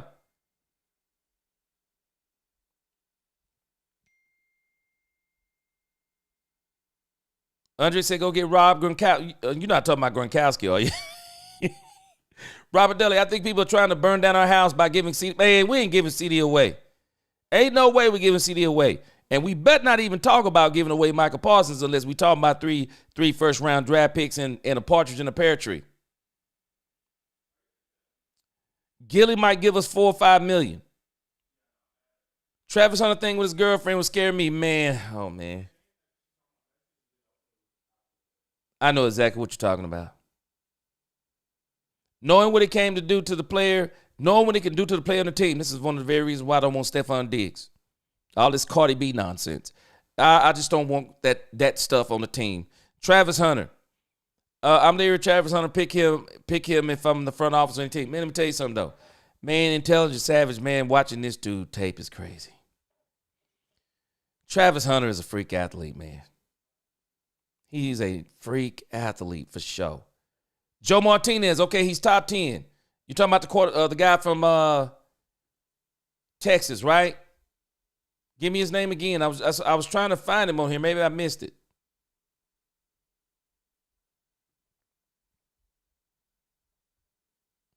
Okay, Golden is a second-round guy. Okay.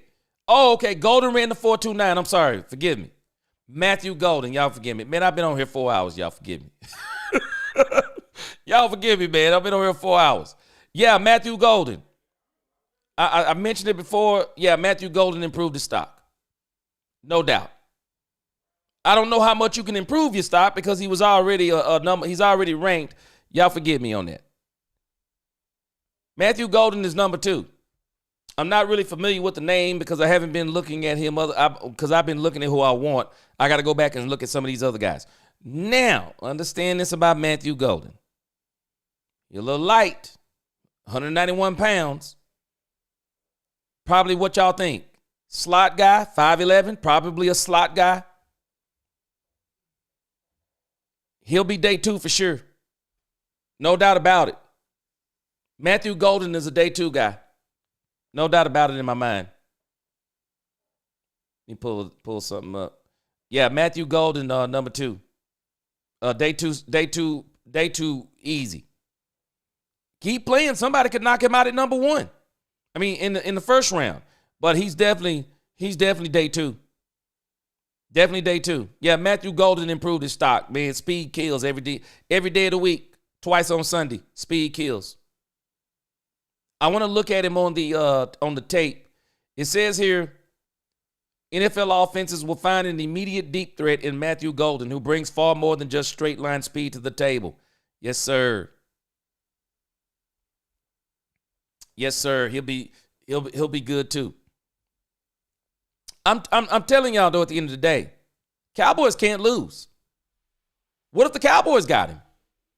Anybody gonna be mad?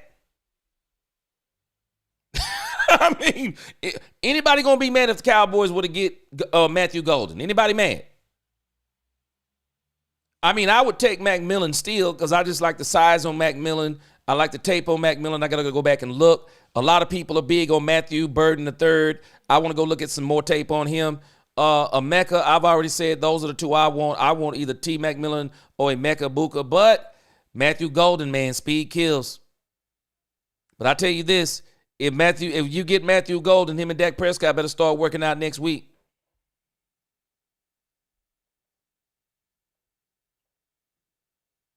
Yeah, day 2. That's what I was thinking too. Definitely day 2. Probably early day 2. Ferguson, both doing good. What you saying? I need more.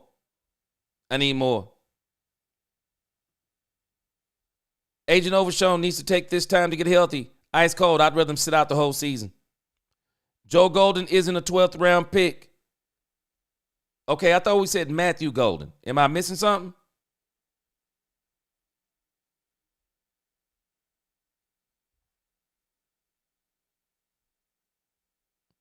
Matthew Golden. Todd Church says he's a first rounder now. Hey, Matthew, I wouldn't be surprised. Speed kills. And people like speed.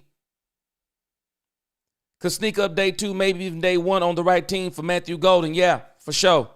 Yeah, he went up the draft boards for sure. No doubt about it. Matthew Golden went up the draft boards, Savage. He went up the draft boards. Chad Wilson, Tet and Hampton would be my dream picks. Tet for sure. Not mad at Hampton. Man, Chad Wilson. Definitely not mad at Hampton. I would jump for joy if they got Hampton, but I also would jump for even more joy if they got Henderson, boy. That dude is fast. Ice Cold said, I can't see it. Everything I looked at on film, the kid catches the ball. Again, anybody mad if the Cowboys take Matthew Golden? Neighbors, Odell and Antonio Brown was light then. Yeah, they were. Yeah, I know what you're talking about. Man, Antonio Brown and man, Odell Beckham Jr. too. Odell Beckham Jr. in his prime was something to be studied. Ty Church, they're drafting wide receiver in the first round. I think so too. Would you be mad if they got Matthew Golden? Taco Beast 83, what's up? Garrett Bowles, Chad Bowles, and Tyreek Hill, Devontae Smith alike. Yeah, you right. Touche. Robert Dudley, excellent in college, average in the NFL. 1988 draft of Peyton Manning and Donovan McNabb are far and few in between. Got you. Ice Cold, I watched all the Longhorns games. Golden is solid as a wide receiver too. I wouldn't be mad with that speed. I'm not going to cry for sure. I'm not going to cry. Hey, Lewis said, I got 5 cornerbacks on the list. Frazier Porter, Mad Max, Parrish, and Ransaw, I think it is. Taco, what's going on? He said, he's faster than Malik Neighbors. I believe you. Ty Church, I'm with you. I'm celebrating. They get Matthew Golden. I'm going nuts. Chad Wilson, if Ted Ogenti isn't there, I'm trading back. That's what a lot of people are saying. Golden Tape will be good. Man. Okay, yeah, I got those two. Okay. Yeah, Golden, man. This dude. Yes, sir, Taco. I said this too. Man, speed kills. But that's not the best part. Elite route running in hands. Oh, I can't wait to check him out. So you say he's got good good route running too, huh? And hands. I like it. Matthew, yeah. Oh, okay, I got you, Ice Cold. Taka said Golden, elite routes, elite hands, leaping ability, and elite speed. Man, I can't wait to do it. Y'all got me excited on this guy now. I got to go do tape. I got to go do a video on him later on. But I'm also going to check out, I'm also going to look at the Luther Burden III tape too. Because if I'm not mistaken, Luther was a little bit faster today. When he got a second time, I think it was faster. I want to check out Luther Burden III too. But yeah, I'm not mad at Matthew Golden. Let me tell you something. Everybody been talking about these players like McMillan and blah, blah, blah. Man, the Cowboys might shock us and go get Matthew Golden. They might shock us. Intelligence said, yes, sir. He gets behind your defense. You have problems with Matthew Golden. Hey, man, let me tell you something. Man, you get 4.3, 40 speed behind anybody, it's a problem. It is a problem, boy, yeah. Yeah, not a bad route runner. CB said he'd take a rookie quarterback, no Lance. I wouldn't be surprised if the Cowboys get Trey Lance back if he don't get picked up, but I think there's going to be a market for Trey Lance. Matthew Golden has now become an option at 12. Woo, don't know. I'm not going to be shocked. Gary said no to Golden at 12. Andre said Carson is going to be great. Taka said best wide receivers: Golden, Ted, Bolden, Higgins, Noah, Felton, Royals, Horton, in this order.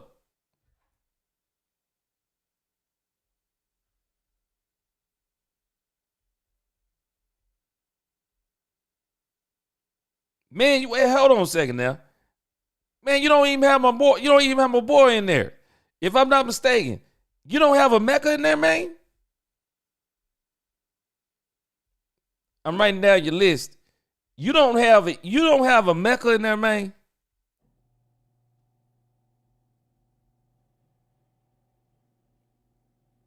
I got a Mecca top 3 for me. Higgins' speed surprised me. I think it might have surprised a lot of people. Draft the receiver in the first, no doubt. T-Mac or Egbuka. That's kind of where I am. Then draft the running back in the second, Henderson. Yeah, I'm with a Mecca in that first round. That's where wide receiver in the first round, T-Mac or Egbuka. That's where I am. I'm not going to cry if it's Matthew Golden. Luther Burden III, yeah. Yeah, Luther Burden III. We'll go check him out. Golden is going to be good.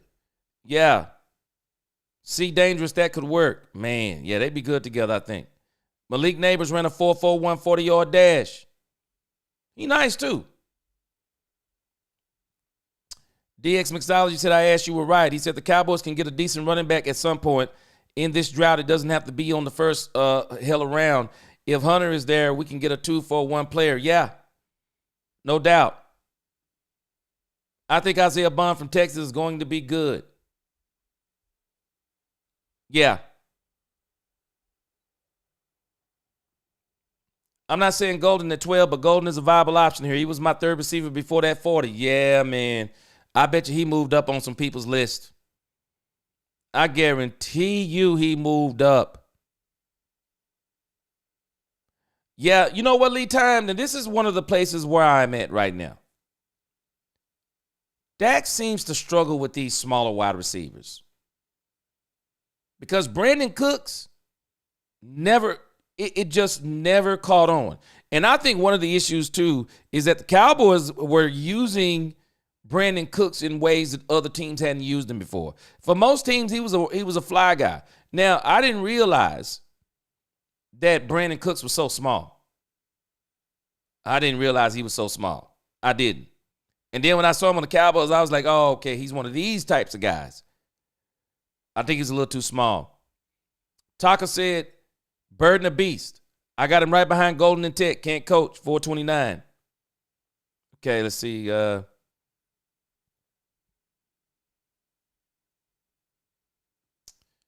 Henderson played high school football. Man, oh man, his high school tape is crazy.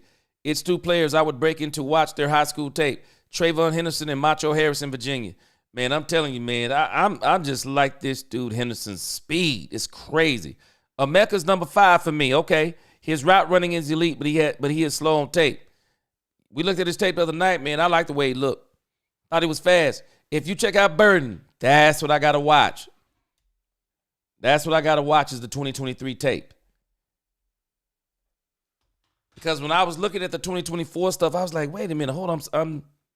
Yeah, Burden ran that 4.42. He improved his stock for sure. Burden ran that 4.42 and improved his stock for sure. No doubt about it.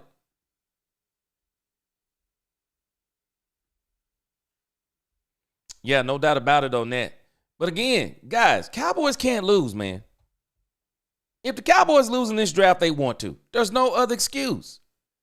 There is no other excuse. The Cowboys would, if they fail because they want to. Taka, Cowboys never used Cooks correctly.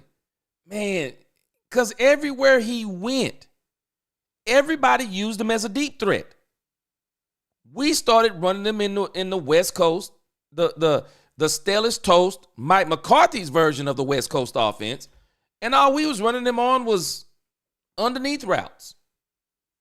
I mean, just little crossing routes and stuff. We never let him get loose let him get loose behind the defense barely.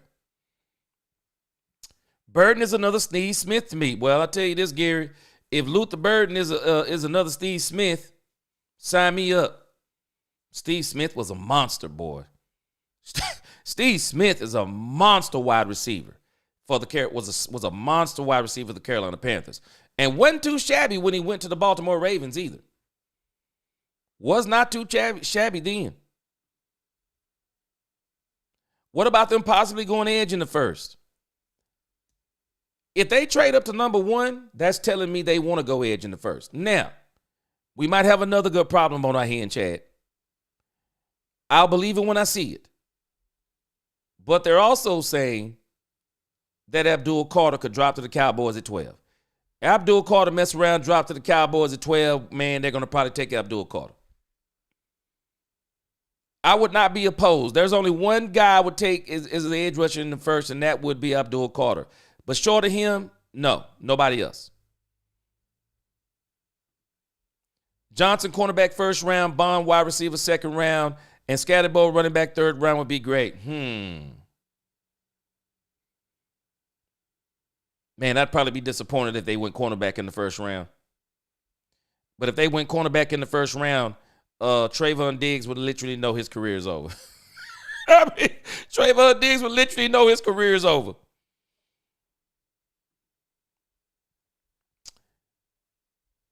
Taco, he says, Taco a beast. He says, I play cornerback and wide receiver. Yes, sir. Appreciate it. He says I'm an expert on wide receivers and cornerbacks. I see you. Who'd you play for? I see you look pretty yoked in them pictures. You like you still getting your workout in. Top Gunner, he said draft the defensive tackle and linebacker in the third and fourth rounds if we get a fourth. Yeah, I think the defensive tackle should come in the third. Linebacker, if you don't get back in the fourth, use one of those fifth round picks to get it. Got to try to do everything we can do to shore up the middle of the D. Get another running back. Now, also, I say go get Kinlaw. If I'm not mistaken, Kinlaw is a linebacker, right? If I'm the Cowboys, I go get Kinlaw. Let me see here. If I'm the Cowboys, I am going to go get Kinlaw. Okay, there's a couple of different options. Hold on, I forgot about this. Now, I'm going to tell you my dream linebackers for the Cowboys to pick up in free agency. My dream linebackers. Y'all tell me what you think. My dream linebackers for the Cowboys, one, Hassan Reddick. I would love for the Cowboys to get Hassan Reddick. I wouldn't be mad if they went and got Khalil Mack. So I'm going to give my number one. My number one is Hassan Reddick. My number two is Dre Greenlaw. As a matter of fact, let me switch it. Dre Greenlaw would be my number one. Hassan Reddick would be my number two. Khalil Mack would be my number three. Those are the linebackers that I want the Cowboys to go get. If they could get one of those, man, I would be ecstatic if the Cowboys would go and get one of them. I really would.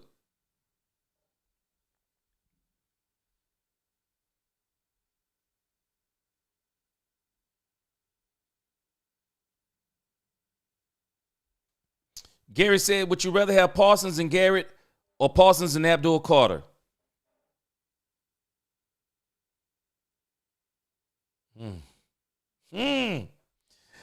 Okay. Depending upon what I have to give up. If I only got to give up one draft pick, it would probably be Parsons and Garrett. But if I'm looking more for the next 3 to 4 years, I would rather see Parsons and Abdul Carter. Intelligent Savage said Trayvon Henderson made a jump cut on his high school tape coming out to go to Ohio State that would make Barry Sanders blush. It was crazy. Trayvon, hey, Intelligent, I'm sold on Trayvon Henderson. I'm sold on Travion Henderson. I don't need to see nothing else. I'm sold on him. I am sold on that dude. What do you think about Jimmy Horn Jr.? I wouldn't be, hey, in the 5th round, shoot, bring him in. I'm not even blinking. Ice Cold Cowboy, Taco High School, probably. Let me see. Emeka should be paired with CD. Would love it. Taco Beast, he said in Virginia, 757. He said in 42. He said I'm 42 and still in the gym. Yes, sir. You putting in that work. Ty Church, he said no Greenlaw linebacker. Kinlaw D. Okay, got it. Kinlaw is the defensive tackle. Okay, got you.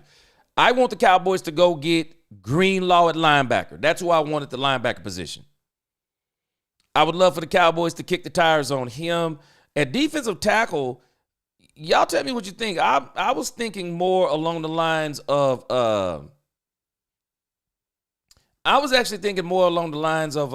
Jonathan, because they're saying Jonathan Allen is going to be out there. But they're talking more of a trade for Jonathan Allen than he's going to be a free agent. So he may not be an option. Top defensive tackles out there is what they're showing right now is Sheldon Rankins, B.J. Hill, D.J. Jones, Sebastian Joseph, and then they got Javon Kinlaw. He is the youngest of the group. I would probably want to kick the tires on Javon Kinlaw for sure. Cowboys going to have options. And this is why I think it would be easier for the Cowboys. I think it would be easier for us to address defense in free agency and get these skill positions in the draft. I'm getting the skill positions in the draft. Nick Bolton is your second option.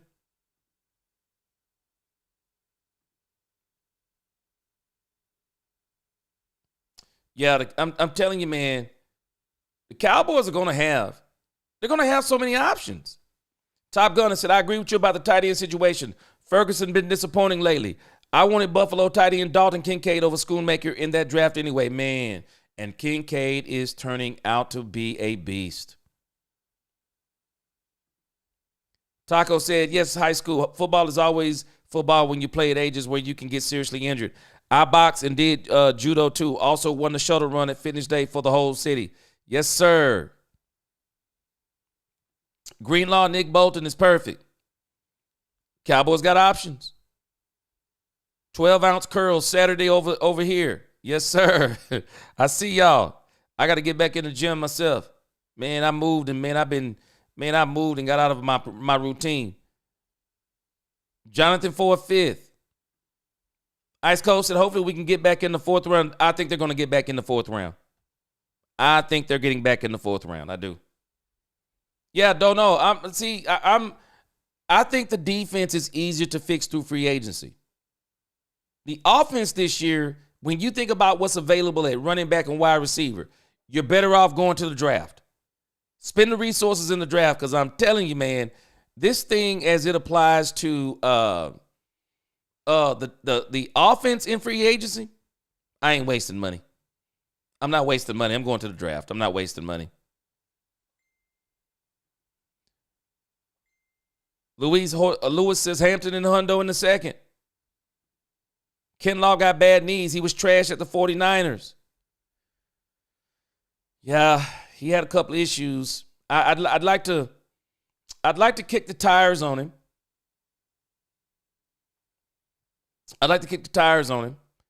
But, like I said, with Osa being signed, they're saying a lot with Osa Odigizua. So Osa's backup or the depth with Osa may come in the draft. But linebacker, I'm telling you, Son Reddick, Dre Greenlaw, they in the game for me. I would definitely, and again, Chase Young. I gotta bring Chase Young in and see what's going on with him. Intelligence said find a way to get Travarius Ward and Dre Greenlaw out of free agency from the Niners. Yeah. Jonathan Allen, the Commanders, and swing a Myles Garrett defense soft through free agency on D. Man, if they did all that, man, we Super Bowl bound. Boy, we be Super Bowl bound. But you know the funny thing is, though, Intelligent Savage, we can do it. I think we're going to be able to do it. It's just a matter of if will we is the question. Showtime, he said, I really feel the trade down from 12 to 16 to 20 and get a third and a fourth. As long as you can get a Mecca Ibuka and Travion Henderson, I'm glad. I say do it. Dak had no trouble with Beasley. Dak can't hit smaller receivers over 35 yards, period. Can't drop a dime on little guys. Man, I wouldn't want to either. I'll be honest with you, Lewis. I wouldn't want to either. I just think that's hard. You can play Morris at either linebacker spot and not rush over Sean back. And I do not want them rushing over Sean back. I want over Sean, if possible, to sit out a whole year. Taco, get you some equipment to put in your home. That's what I did. It's easier that way. I got a pull-up bar that hooks to a door frame, 100-pound punching bag, and you can jog in place in your living room. Yeah, I got to get back on it, though. Yes, sir, I got to get back on it. I got over in this. I moved and got just out of my routine. Ty Church, Kinlaw played well on the white cotton. Ice cold. Last time I kicked the tires, I broke my foot. Showtime said, remember, although the Jones have changed their tone, Steve is still a cheap man, so find them deals. We're going to see. Yeah, Taco, you are a beast. Yeah, Taco putting in work, boy.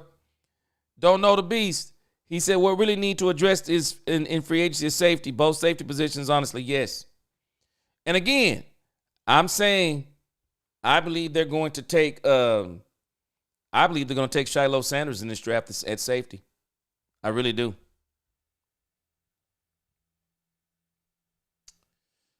All right, so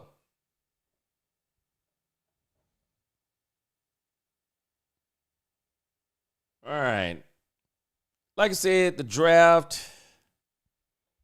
It's like they got another group of guys. Okay, so now we got quarterbacks running 40s. Okay, I thought the quarterbacks had already ran the 40s. Okay. All right, guys. I think I'm going to get out of here. It's been fun with y'all. We'll see if anything develops out of the combine, but, nothing. The combine is different. The combine to me is not something that I don't think it's really showing us something that's blowing us away other than the 40s with the running backs. I mean, the 40s with the wide receivers. I think the 40s with the wide receivers were really good. Good to see them. But now it's time to go and do a little tape watching, probably do some videos. All right, guys. 5-hour marathon today.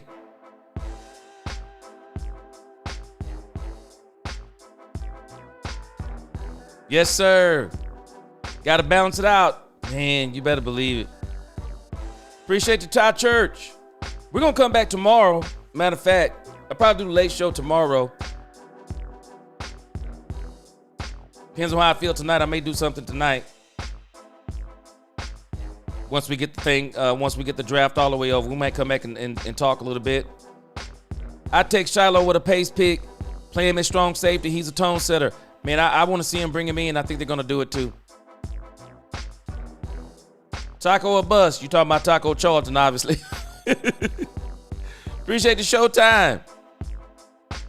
Appreciate you, Ice Cold. Yeah, guys, we're going to get back in here tomorrow. Might even get back in here tonight, but for sure, man, we got some videos to do. Put some of these players out there. Niecy, they showed the Cowboys booth, and Jerry's playing on his phone versus watching the field. Hey, Taco was a bust. That's why I chose my name, to keep me humble. Humble Lewis. Man. Steve Smith. Yeah, he was a powerhouse. He was a monster. For sure. Overall, though, like I said, once you get past a lot of the speed stuff, it's just like track. A lot of the other stuff is pretty rigmarole. I would have loved to have seen Ashton Genty run a 40, though. They got Jalen Milroe throwing. He had 20 rushing TDs.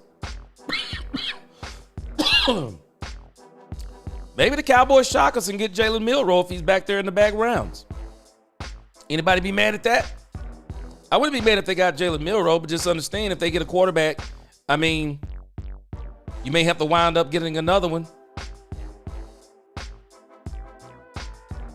Because by time it's time to pay him, you probably hadn't seen enough of him to really justify paying him.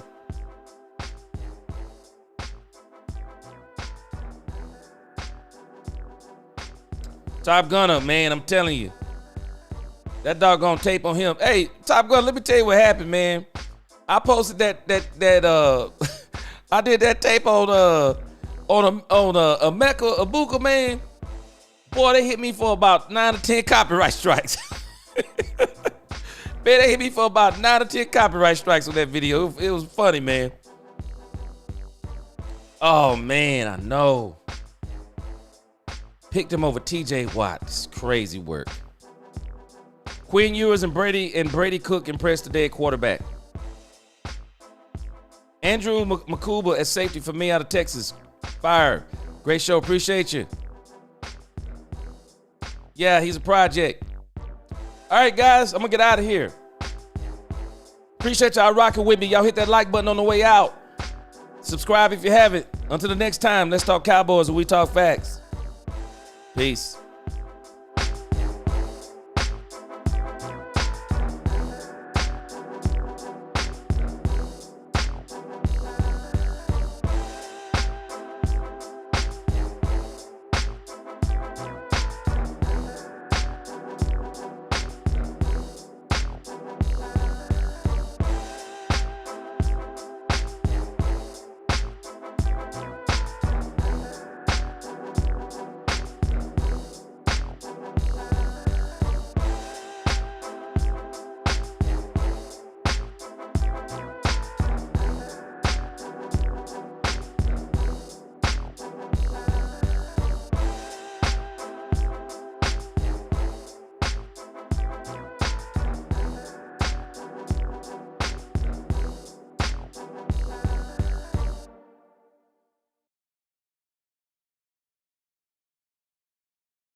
All right, so y'all inform me here. So are they doing like a second round of the combine? Is that what we're looking at?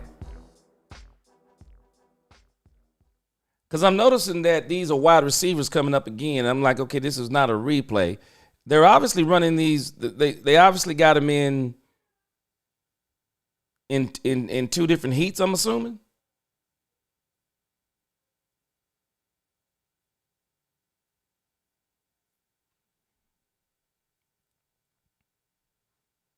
Yeah, I'm with you, Taco Beast. I'm feeling real good about this draft also.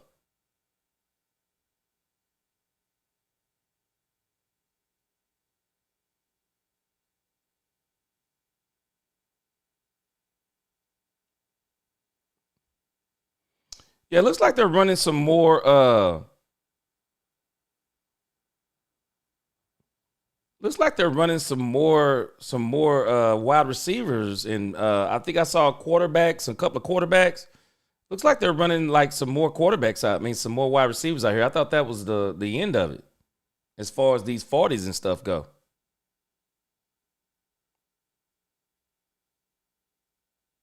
Matthew Golden, 429 is crazy.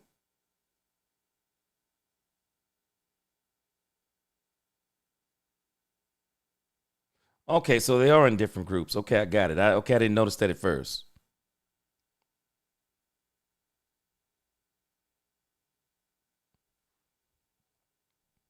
Okay. Let's check out a few of these real quick.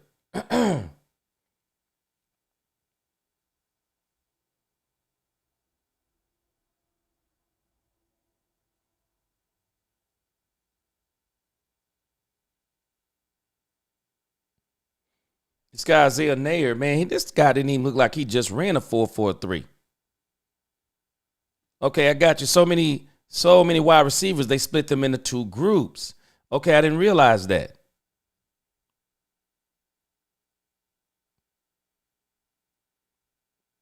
Yeah, that doggone Hassan Reddick, man, I wanted them to get him last year. Hmm.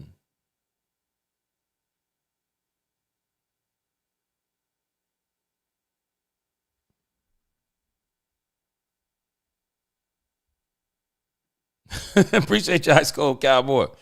Yeah.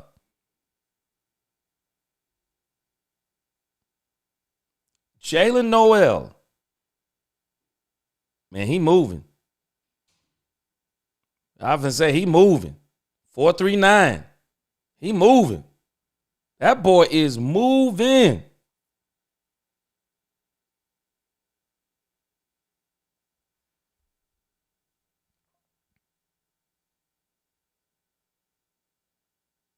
Yeah, he moving.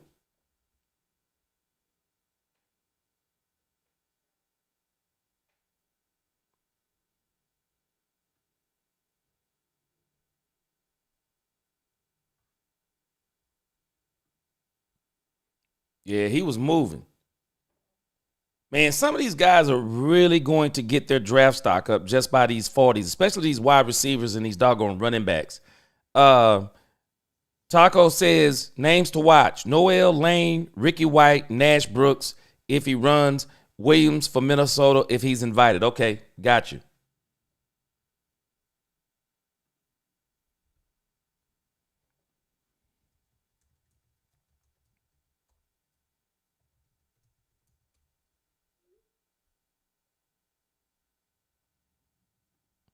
Yes, sir. Yes, sir.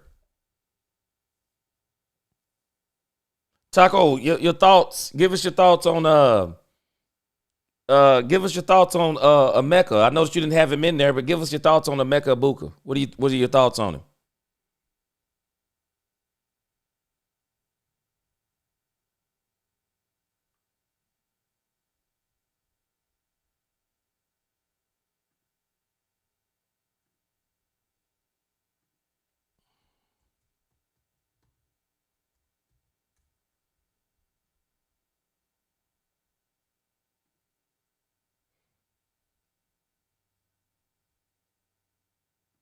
Taco says Arian Smith and Royals too. Okay.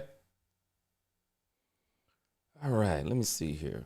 I'm going to watch a couple of more of these 40s, and then I'm going to get off here. I want to check. I didn't know the wide receivers were running in two heats or two groups. Sure did not.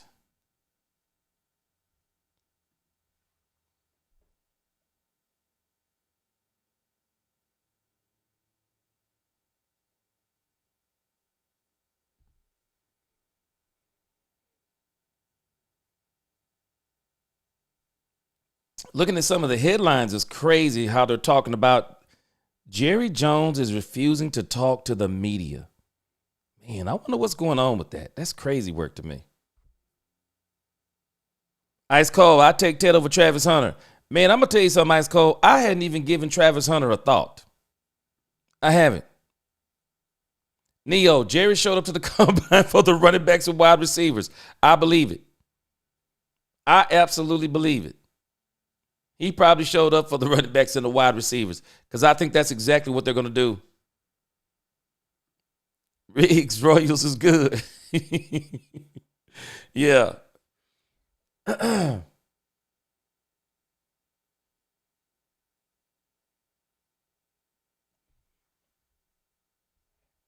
Taco said, let me see here. He said, Emeka is a good wide receiver, but we have an Emeka Buka. His name is CeeDee Lamb.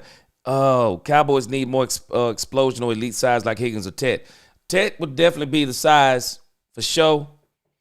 That's one of the reasons why I want them to get Tet. I think Dak Prescott needs bigger receivers. I really do. I think he needs bigger receivers. I don't think he does well with smaller wide receivers. I've never thought he did well with them. He needs guys with the larger catch radiuses. He really does. So for me, Tet would be the move. He said, keep us up to date with we in the wide receiver running back class. Yeah, they got him running again. Okay, we got a guy named Isaac Tesla, wide receiver, Arizona. Wow. I see you. He ran a 4.44. I see you. Isaac. Okay. I probably pronounced his name wrong. Okay, I see you. That boy, he in the top 10 too. All right, I see you. They got Dante Thornton Jr.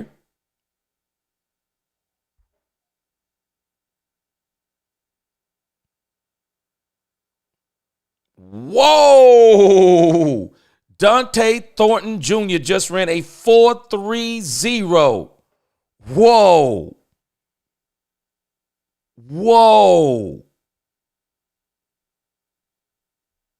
A 4.30. Whoa. Just trying to see where he is. Whoa. 4.30. Wow.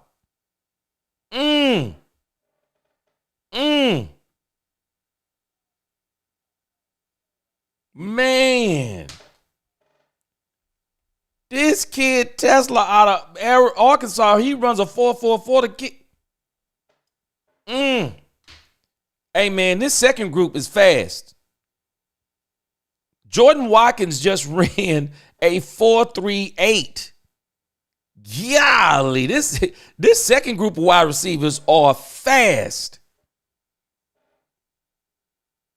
Wow. Man, these dudes ain't playing in this second group, man.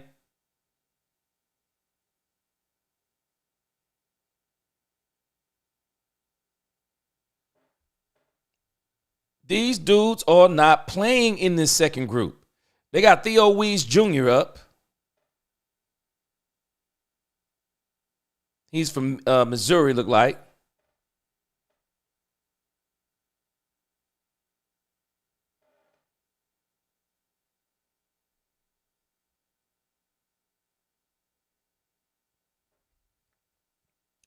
Man, Cowboys may shock us. Cowboys might get 2 running backs and 2 wide receivers in this draft. Wouldn't that be crazy? Might get 2 wide receivers and 2 running backs. I wouldn't be mad at them. They can, hey man, this draft is so loaded at these 2 positions, more so at running back. But some of these wide receivers that people are going to be able to get on the back end is going to be crazy. Going to be crazy. Okay, Theo Wees Jr. just ran a 4.59. Yeah, he can. We've seen it. Yeah, Robert Dudley, JM, Alabama, J Hurt Show. All right, so now we got up Antoine Wells Jr., Ole Miss.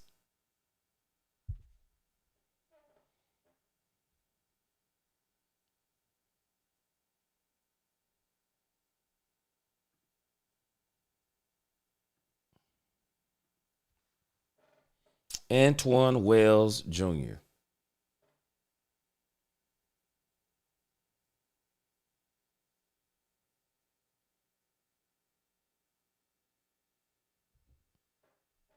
Man, this second heat of guys running.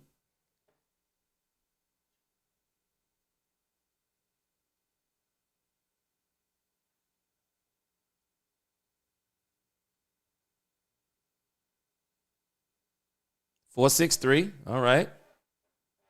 All right. Man, I'm telling you, 2 wide receivers and 2 running backs. Get the popcorn ready. And I really think this is where they need to be addressing those skill positions is in this draft. You can get them in the front end and the back. Wester from Colorado and White III, UNLV, they next. Man. Let's see here. Boy. Let's see. What was this guy's name that ran that 4.3 flat again? 4.30. That is crazy.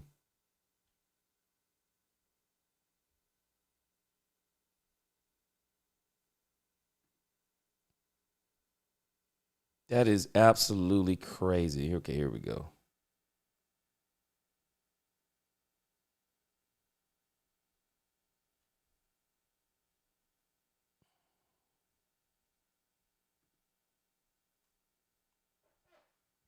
Dante Thornton Jr.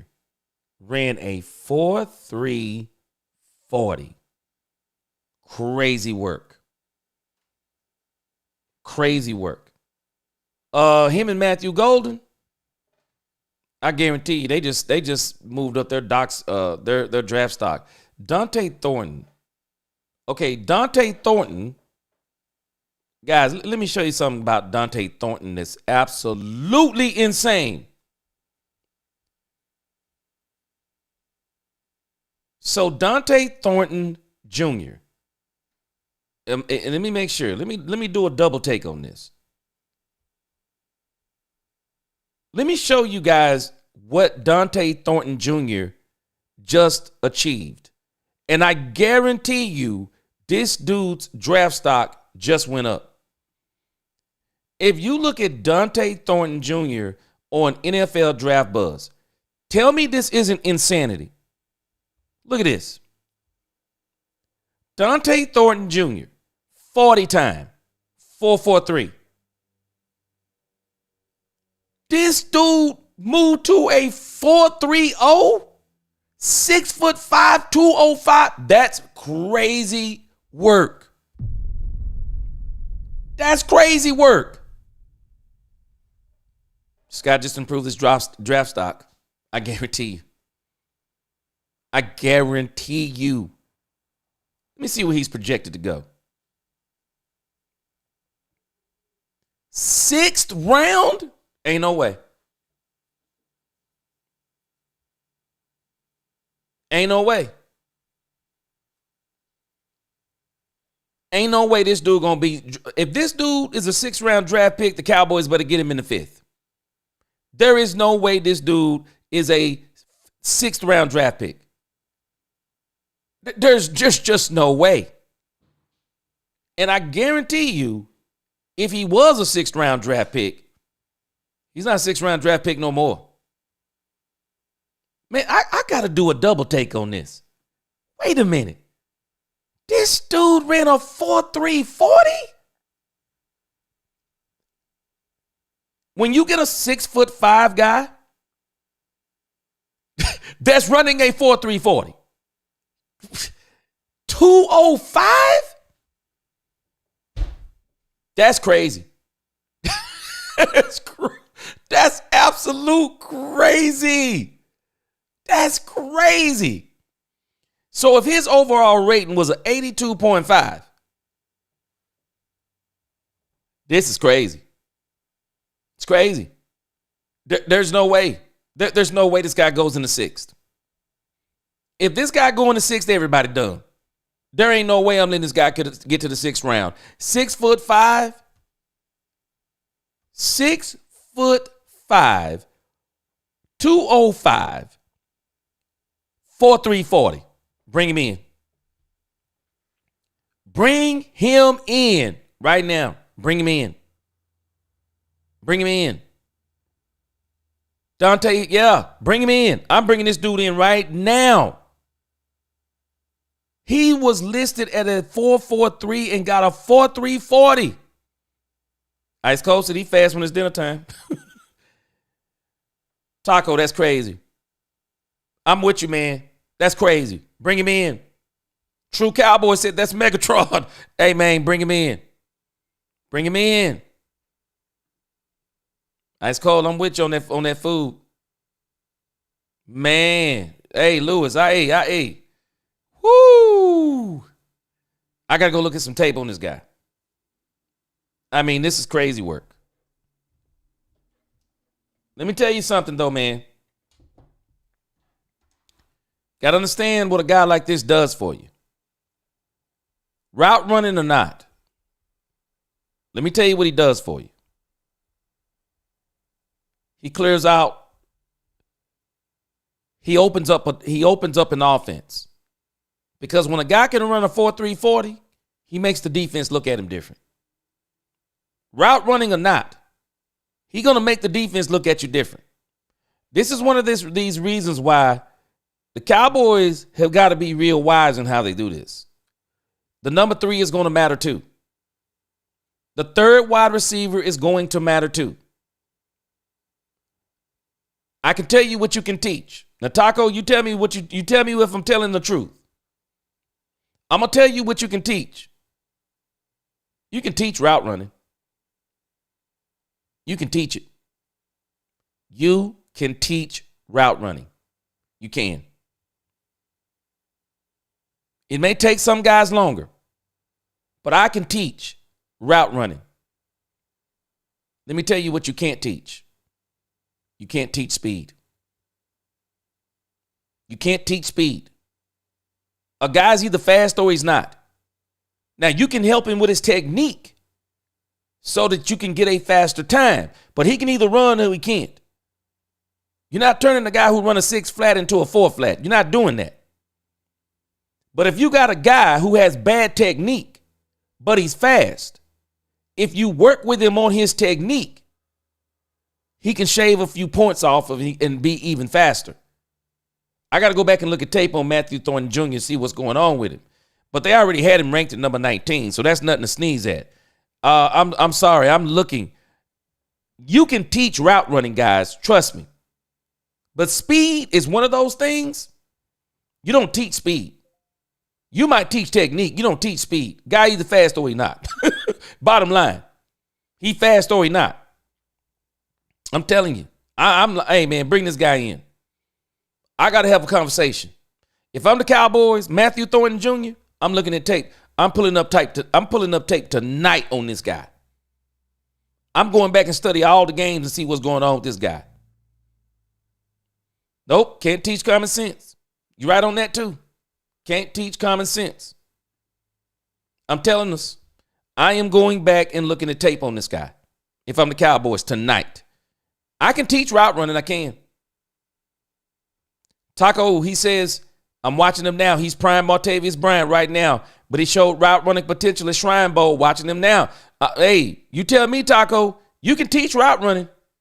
You can't teach speed. Boy, when a person can run, they can run. Bottom line. That's why running back is the easiest position to translate into the NFL. Why? Because that's what they do. Run the ball. Okay, that's what I do. Make guys miss. When guys got natural ability, they come into the NFL and they just do their thing. They can do their thing, but you can't teach speed.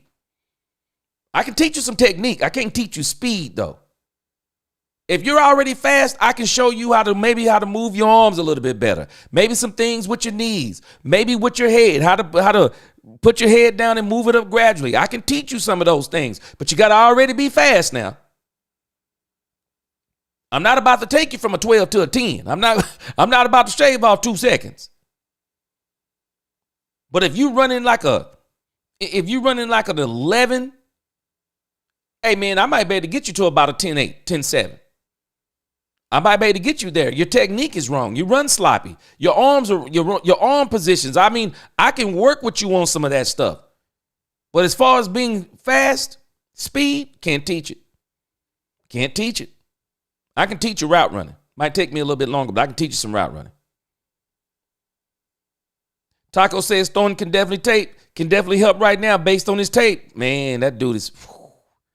Just watched last season, 26 catches, 661 yards, 6 touchdowns, was used slants in 9 routes. Woo! That's crazy. That's crazy. Ice Cold said he was ice quick in track. Taco said he's a mismatched nightmare with upside. My personal prototype wide receiver, Randy Moss. And you think about Taco, I don't know if you was on here when I was talking about Randy Moss. But they asked Darrelle Revis about 3 wide receivers. Randy Moss. Darrelle said he was sloppy. Terrell Owens. Darrelle said he was sloppy. And I think he gave another thing, but he didn't give him much credit. He said, Chad Ochocinco. He said monster. He was talking about the route running, and he was talking about how Ochocinco brought it on every play. Now, a lot of people don't understand Randy Moss and T.O. I don't know so much about T.O., but Randy didn't bring it all the time. People don't understand Randy actually could have been better than he was, and that's saying something. That's crazy to even say, but Randy could have been better than he was. Randy took off plays sometimes. And Randy had a stint, I think it was with the Raiders. He had just he just didn't want to play no more because of them. It is scary to say, but Randy could have been better. T.O. wasn't a technician. T.O. was big, fast, strong, but he wasn't a technician. Darrelle was saying that Ochocinco gave him problems because he was somewhat of a technician. He was a technician. Ocho ran routes. He was a technician of some sort.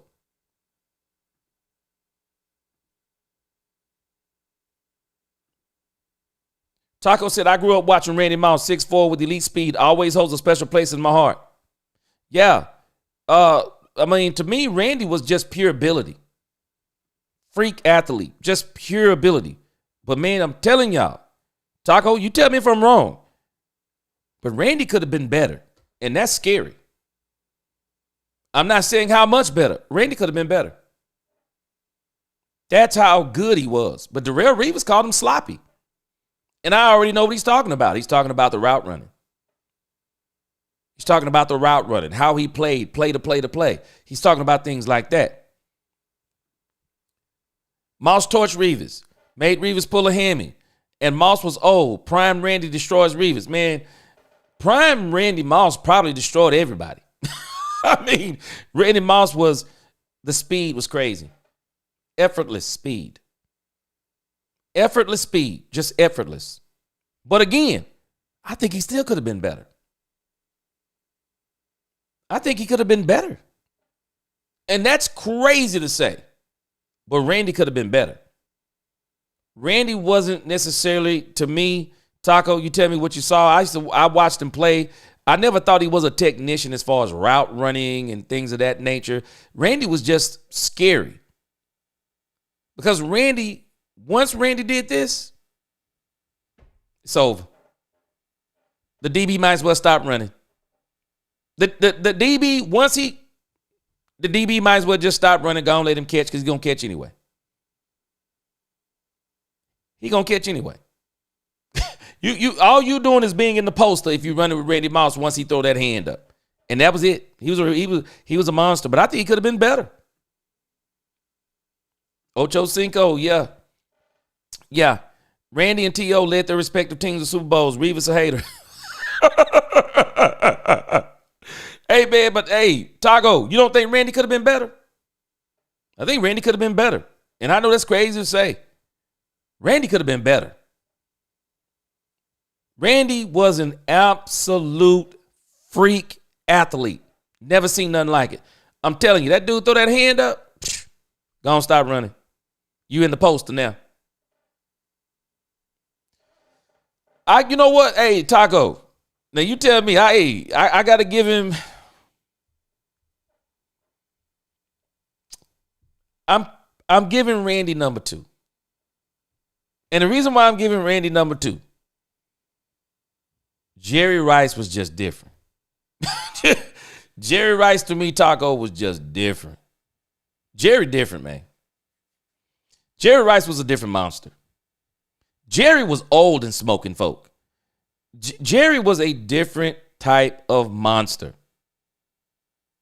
Jerry was a different type of monster.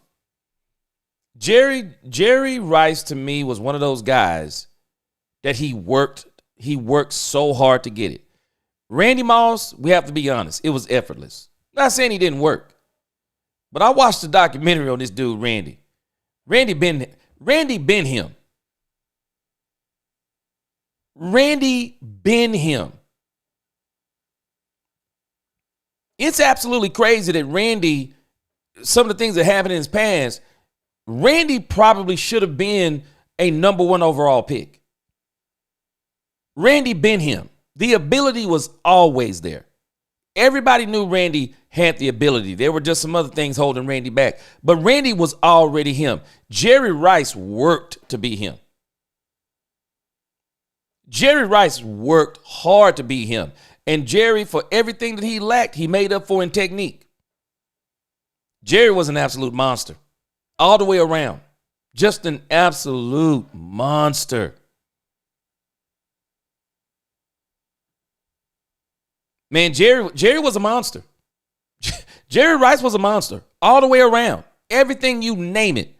Jerry was a monster. Deceptively fast. Oh, 4.6. Didn't like it on the field. Didn't look like it on the field. Jerry looked different than what they said he was on paper. You fight somebody if they told you Jerry ran a 4.6. Nah, ain't no way. Man, I watched Jerry many Sundays run away from people. Many Sundays run away from people. And it's cold. Even when you talk about Sterling Sharp, he been him though. Sterling Sharp been him. Sterling and Shannon. Physical specimens. In particular, Shannon. But both of them been him. Jerry Rice worked so hard to be him. Worked so hard to be him that, man, he's on another level. Randy opens up everything for everybody else. As a former cornerback starter, I would hate to guard Randy. Jerry wouldn't scare me. I tell you what, you must be real. Hey, it ain't knocking you, but I can tell you what, Jerry scared everybody. Jerry scared everybody too. You don't see many guys be able to get in on Deion Sanders. Jerry didn't matter who he faced. And Jerry was a fierce competitor. Fierce competitor. I like Randy, but I'll take Jerry over Randy. I know, Taco, you gonna take Randy. I'm taking Jerry over Randy. Sheldon, I remember, and when he played us, he played us.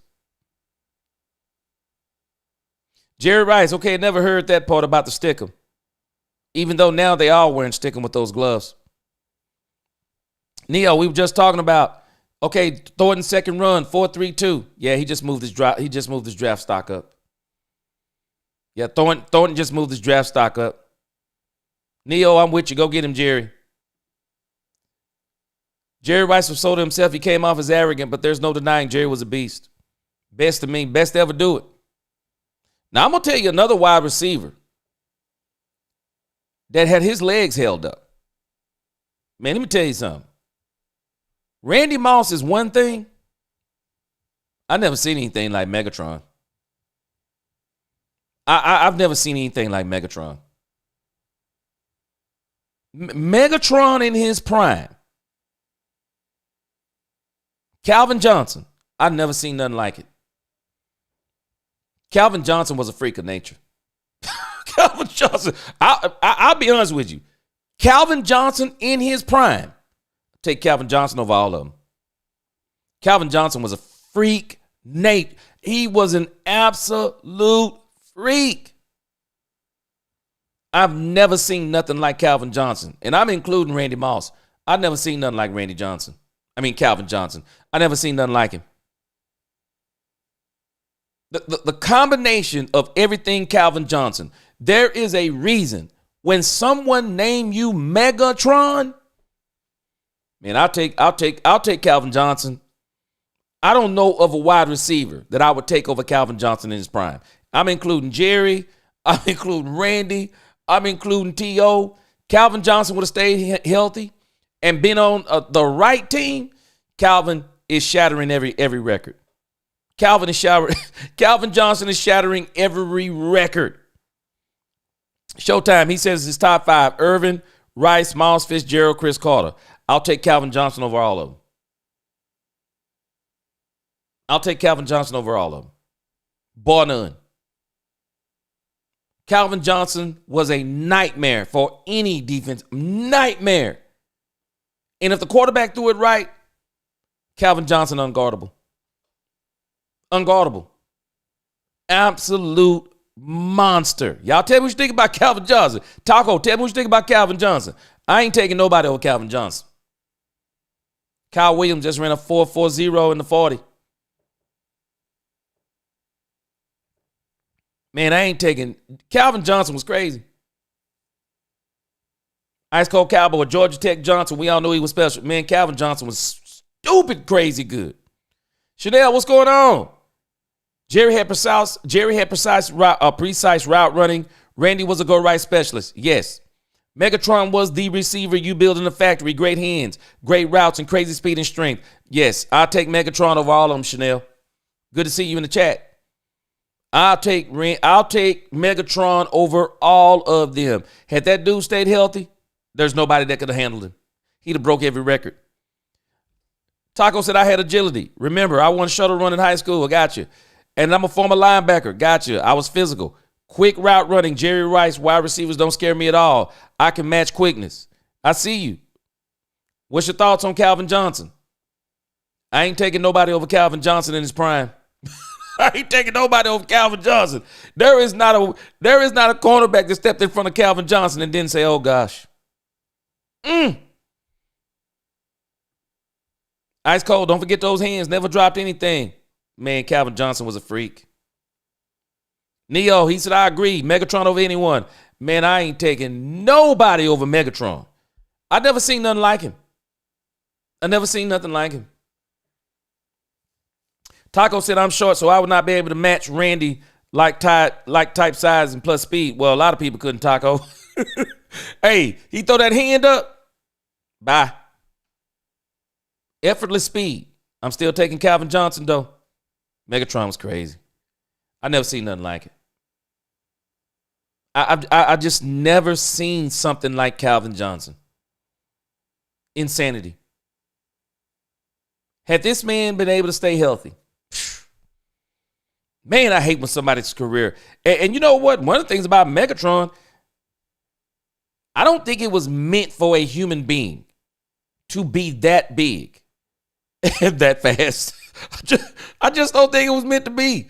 A guy to be that big and that fast.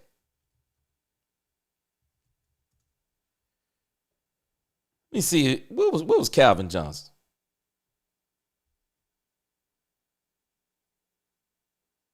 Calvin Johnson was 6'5", 237 pounds. He looked bigger than that. But Calvin Johnson was crazy. Had that dude stayed healthy, I'm telling us, man, I don't think there'd have been anybody who could have ever matched This dude's stats are man. This dude's stats are insanity.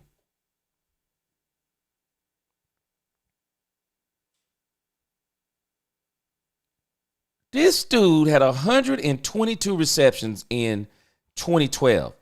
But look at the targets. This is insane work. Megatron was crazy. Megatron in his prime, I'll take him over anybody.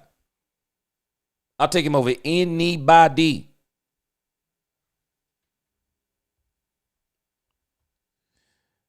Neo says wishful thinking, but imagine Lamb, T-Mac, and Thornton Jr. Neo, you call that wishful thinking. It's a possibility. Why couldn't the Cowboys get, because T-Mac may be there for the Cowboys. T-Mac may be there. Y'all book it. T-Mac may be there. They've been talking mad trash about T-Mac. And I just think it's crazy. They've been talking mad trash about T-Mac. People talking about they're digging into his tape and his hands aren't that good. I mean, and some are saying he was hurt the season before and he never recovered. So there's some crazy stuff about T-Mac. T-Mac may be there. T-Mac may be there. And Thornton Jr. may very well be there in the fifth. There are going to be some great options in front of him. It's a possibility.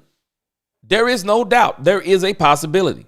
I wouldn't rule it out. Andre Mosley, playmaker, Rice, Owens, Moss, Monk.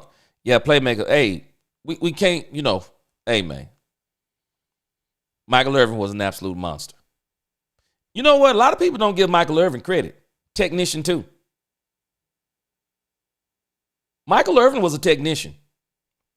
And one of the things that I believe that is underrated about Michael Irvin, absolute great hands. Michael Irvin had absolutely great hands. Great hands. Great hands. Yeah. Yep. Remember Monk, too. Yeah, he was nice. Taco said Randy and T over Calvin for me. Injuries matter to me. Well, they say the best ability is availability. That's why I said in his prime. I'll take Calvin Johnson in his prime when he, if he could endure the injuries. Megatron was ruined by bad quarterback play. Woo! Woo! Yeah. Should have been way better. Ice cold. Rice, Sharp, Megatron, Moss, Evans. Yeah, there's been some good ones out there.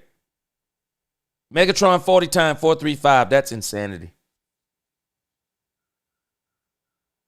Chanel, you're not supposed to be that big running the 40 at 4.35. That's crazy. I'm telling y'all, that's why this Matthew Thornton Jr. Let me tell you something. You guys all know this. Let me tell you something. Sometimes you have to ask yourself about how do guys get ranked being top 10, top 20. Sometimes you have to also be, if you're really evaluating players, who was around them? Who were their coaches? Look at all of this stuff. Because just like, and the reason why I'm using this example, nobody thought Patrick Mahomes was him until he became him under Andy Reid and the Kansas City Chiefs. I watched Patrick Mahomes in college. Never thought he was going to be what he is now. When I saw him at Texas Tech, these were my thoughts when I saw him. This kid, man, can throw the rock. Of course, he's from my area, East Texas. This kid can throw the rock, but a little wild, a little erratic. But he with some coaching, this kid could be good. Never thought anything about Kansas City. Patrick Mahomes, Andy Reid, when he looked at tape. And when Andy Reid figured out that people were not looking at Patrick Mahomes the way he was looking at Patrick Mahomes, traded up and got him.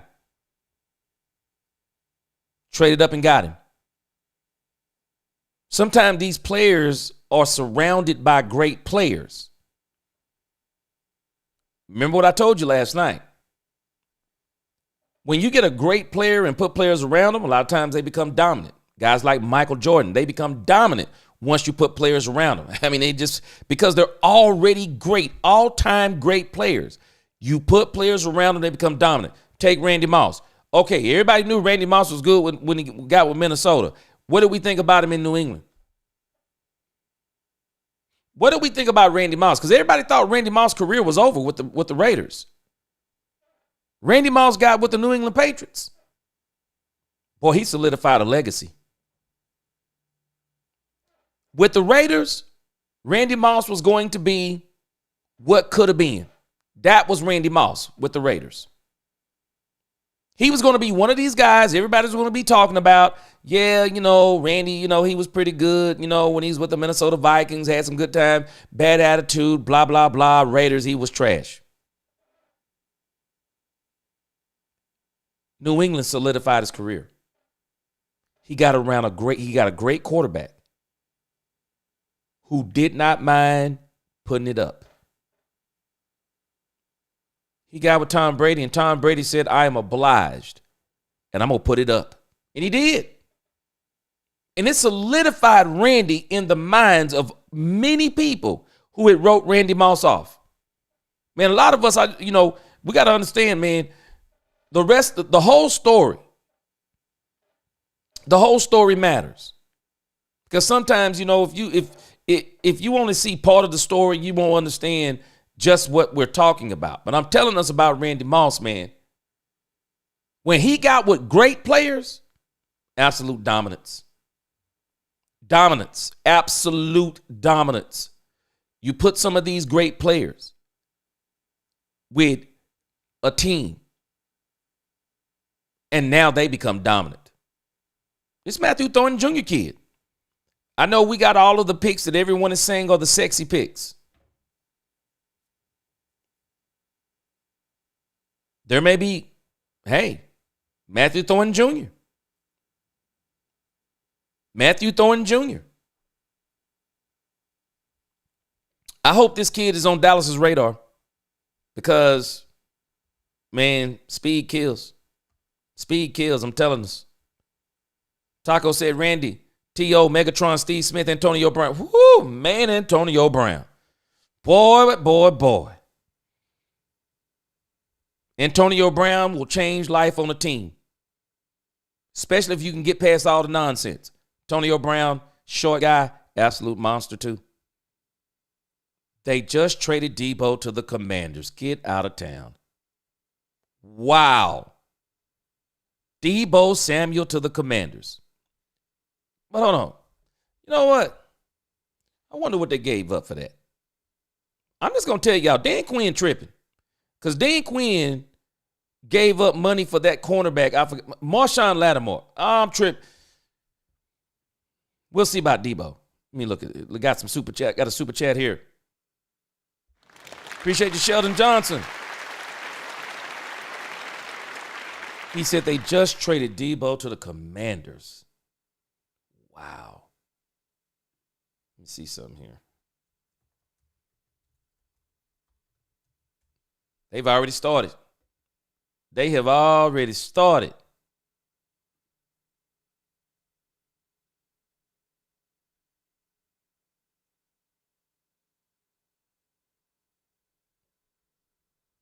Let me go to NFL.com. They probably got it. I was trying to look on. Wow. I'm sure to come down the pike in a moment, but that is crazy. Wow. Hey, man, San Francisco not playing. Look at this crazy headline, which I'm actually not surprised at this one. Okay, so this was at 3:44 p.m., so some things have obviously transpired since then. Appreciate you once again, Sheldon Johnson, on keeping us up on that. Look at this headline. Tell me this isn't crazy. The Niners open to trading wide receiver Brandon Ayuk in addition to Debo Samuel. Wow. Wow. Let me tell you something. I could be totally wrong on this, guys. I could be why? If you're watching this draft right here, and you're a Kyle Shanahan who already thinks you are guru, and I do think he's a guru at calling plays. If you want to get a couple of wide receivers, we've just seen some in the 4-3s. Kyle Shanahan probably thinks he can go in here and get a wide receiver. Maybe even 2. They ain't tripping, y'all. San Francisco is saying, we'll get more draft picks. We'll get more draft picks. I don't think they should have paid Brandon Ayuk last year. Reason being, I don't think they wanted to. I don't think they wanted to pay him, so they shouldn't have paid him. Now you paid him. Now you're talking about you'll trade him. To who? To who? Who taking Brandon Ayuk coming off of a knee injury? I definitely wouldn't want the Cowboys to do it. Heck no. They're talking about they're open to trading Ayuk and Debo. And according to Sheldon, Debo already gone. It says here, he said, I think there's some good that can come out of that. We need to get younger. This is Kyle Shanahan. I think we're the oldest team in football after trying to make a run last year. I think it's good to constantly get younger. Our draft class last year was a great move toward that. We'll have 4 picks in the top 100. If the comp picks happen like we see it, we'll have 10 picks overall. We're excited about adding more youth to the great core players we already have. So, you trade Debo Samuels. Where does that get you?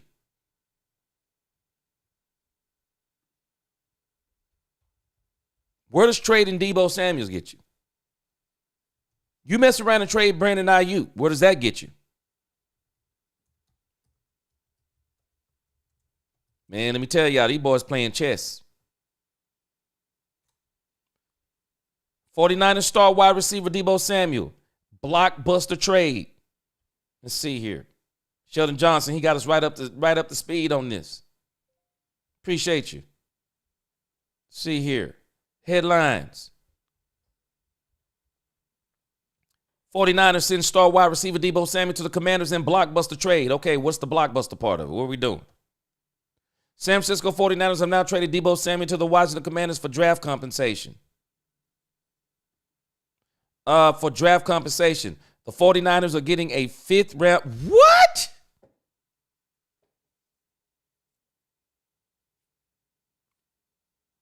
Gave up Debo Samuel for a 5th round draft pick. Now, we know why they're giving him up for a 5th round draft pick, or at least since we've been watching this combine.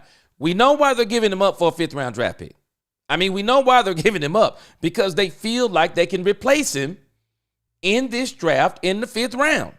And I would agree. There are going to be some wide receivers in this 4th and 5th round that you're going to be able to get some value for. Traded him for a 5th round pick. Wow. Absolutely wow. Samuel now joins Terry McLaurin and Jaden Daniels in what could make the Commanders' offense so much more dangerous in 2025. Not necessarily buying that part.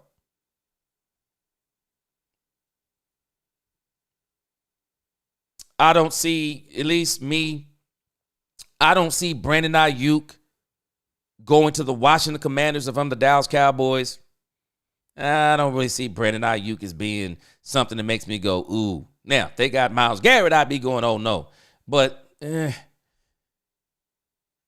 not really tripping on that part. I think this is a great move. Great move by the San Francisco 49ers. Part of it is, too, probably getting ready to pay Brock Purdy. Brock Purdy is going to benefit from the fact that the quarterback draft this year is not that good. Matthew Stafford is re-signed with the Rams. So Kyle Shanahan won't be able to go that route. So they're going to pay Brock Purdy. He's not going to get paid the Dak Prescott deal, I don't believe. I don't think he'll get that kind of money. Man, it's a great move for the 49ers, though. Great move for them. Washington Commanders, though, I'm a little bit disappointed in some of the moves they've been making. And y'all tell me what you think. I'm not disappointed from the standpoint of it's good for us. But you got Jaden Daniels. Why are you bringing in these older guys? You got Jaden Daniels. Go in the draft. Go in the draft and get one of these doggone wide receivers. Not only that, if I'm talking about Jaden Daniels, he's going to need more help than these two wide receivers. That duo don't scare me. The Cowboys almost handled up on the Washington Commanders with a hurt team. They don't scare me. I know they got to the NFC Championship game. The Washington Commanders do not scare me as the Dallas Cowboys. We beat them the first time with Cooper Rush, and we almost beat them the second time with Trey Lance. They don't scare me at all. Getting Deebo Samuel to me, I just don't it's the same thing with the Marshawn Lattimore thing. I didn't understand Marshawn Lattimore. Now they're going to get rid of him. But if I'm not mistaken, they gave up a 3-5-7 for Marshawn Lattimore. Who gives up a third, a fifth, and a seventh for Marshawn Lattimore? Man, somebody need to be drug tested. Somebody need to be drug tested. Now, Deebo Samuel, I'm not tripping. It's a 5th-round draft pick. But you really didn't give Jaden Daniels. Now, we'll see what they do in the draft. But this pick right here, I wouldn't even trade it. Rumor had it is that Deebo Samuel was going to hit the streets. San Francisco was going to cut him anyway. I'd have waited and saw what it was going to be on the streets. Taco said he can't put Jerry in the top 5 because he had Hall of Fame quarterbacks. Most of them do. Randy had a Hall of Fame quarterback in the end. Freddie says Roy Williams was a pass-catching nightmare while in Detroit, but once traded to Dallas, man, this dude couldn't catch a cold. I exactly agree with you. He been dipped into North Pole, he been dropped to the North Pole of the bikini. Boy, one of the worst trades we ever made.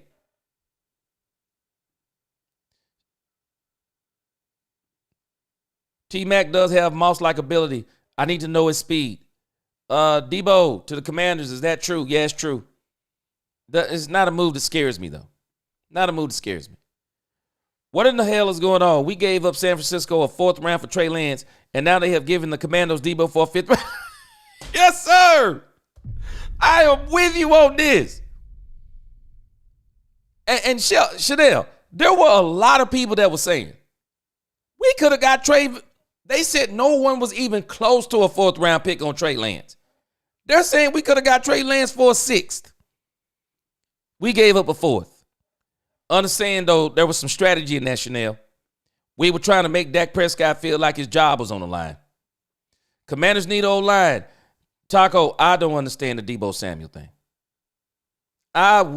Man, please. I'd have waited this man got cut. Yep, Commanders don't scare me. Michael Parsons got mind control over Jaden Daniels. I'm with you. This move is nothing for me. It means absolutely nothing for me. I don't even care. I don't even move the needle for me. Cowboys could have got him. Yeah, I'm glad we didn't get him. I don't want Deebo Samuel. Yeah, I don't want Deebo Samuels. Deebo to the Commanders for a 5th round pick. That's crazy work, D-Block. I'm telling y'all, hey, man, it's good for us. But I'm starting to question some of these moves, man, you watch the Commanders be making. I mean, what they gave up for Marshawn Lattimore, now this for Deebo Samuel. This draft got these wide receivers in a headlock, man. I'm going to the draft on this thing. Deebo is due $21.7 million this year, which can be reworked if he chooses to want to stay on that team, or is he looking for more money? I tell you this, he wouldn't get it from me. He would not get it from me. He ain't getting that from me. That's crazy. Ken Armstrong. Nah, man, you gotta love being a Cowboys fan. We didn't want him if that's what you're talking about. Matthew Golden, Jaden Higgins, Jalen Noel are all 3 wide receivers who moved up big time today. Yes, sir. And they ought to be on our radar. They ought to be on our radar. Yeah, man, Antonio Brown was a monster in his prime. Even when he went to Tampa Bay. I mean, he helped them win the Super Bowl. Went to the Patriots. Helped them win a Super Bowl. Hey, man, Antonio was with it. He was nice. Deebo run routes. No. Deebo is a running back. And it comes from Taco the Beast. wide receiver specialist for us now. He said Debo cannot run routes. I'm in total agreement. Lewis says if Dak gets any speeds, he's looking at 16 picks. Nah, he'll be fine with some speed. Debo for a fifth. Crazy. I wouldn't have gave that for him. Pure Gaming, they would be dumb after paying him. Why trade Ayuk? They're trying to get money. They should have never paid Brandon Ayuk. Everyone know they didn't want to pay him. They did not want to pay Brandon Ayuk. Should have never paid him. A lot of NFL teams going to get better this season. Taco, you're right. If you got a quarterback, most teams already got the quarterback now. This is the draft for you because there is a lot of good skill positions. Debo injury prone. They can have him. Yes, sir. I didn't want him. I did not want him, Pete. Welcome to the channel. Welcome to the show. Better get speedy cornerbacks in the draft. Probably won't get cornerbacks. We may get a cornerback. Yeah, get right or get left. Yeah, he's a running back playing. He's one of them guys. He's a running back for sure. Taco, Matthew making these teams stress. Yes. Hey, this running back class and this wide receiver class, they're going to put a chokehold on these wide receivers. These teams, man, they might be cutting people left and right. Calvin says still would rather have seen Debo go anywhere else but the NFCs. I'm not sweating him. Calvin. We'll be fine on him. Matthew Golden 429 is crazy. Yeah. Man, that's visions of sugar plums dancing in your head right there, Pete. And they just signed Ayuk? Yep. And they're going to try to shake him, but I don't think they're going to be able to shake him. Who want Ayuk? He's coming off a knee injury. Nobody's taking on Ayuk's contract. San Francisco selling out for new wide receivers? Yep. Dank said he's going to flip when he finds out they only gave up a fifth. Yeah, Ayuk isn't worth the money. I'm not doing nothing with him. Ken Armstrong, Dallas always takes discount players that are injury prone. Well, I'm glad they didn't take on Debo, for sure. Debo must get in shape ASAP. Fifth round pick is crazy. That rookie San Francisco drafted last year, the one that got shot, kind of balled out. Yeah, he looked real good. And now these ones coming up in the draft, they look real good. Hey, man, I'm just going in the draft. This is me. I would even say this. If I'm San Francisco, I would go with these guys in the draft and get Cooper Kupp. See if Cooper Kupp will take some kind of deal. Get right to get left. I was thinking the same thing. I'm like, blockbuster? Where's the blockbuster? A fifth round pick? Man, come on. I don't see nothing blockbuster about that. Taco said, honestly, a lot of weapons about to come into the league. Yep. Cowboys better tighten up that D for sure. This is why the trenches are going to be important for the Cowboys. I think Matt Eberflus is going to try to run the rush 4, drop 7. I think that's what he's going to try to run. Man, that's a rich contract. Who making these deals for the Commanders? That's crazy, but it don't bother me. I love it. I'm just glad we didn't do it. Calvin, he said we thought Saquon wasn't going to do anything. You know what? I didn't think that about Saquon. Only thing about Saquon I said is if Saquon stay healthy, watch out. Saquon been a beast. Saquon just couldn't stay healthy. But if Saquon healthy, he a beast. Debo barely had a better year receiving than Jalen Tolbert. Yeah, I couldn't, like I said, the fifth, but the money is the problem for me. The money is the problem. And I'm with you, Pete. The cap, the money is the problem for me. And I'm watching, man, who is their doggone GM? Because this is the second one of these. Let me see something here. Because I thought this trade was crazy. The Marshawn Lattimore trade to me was crazy work.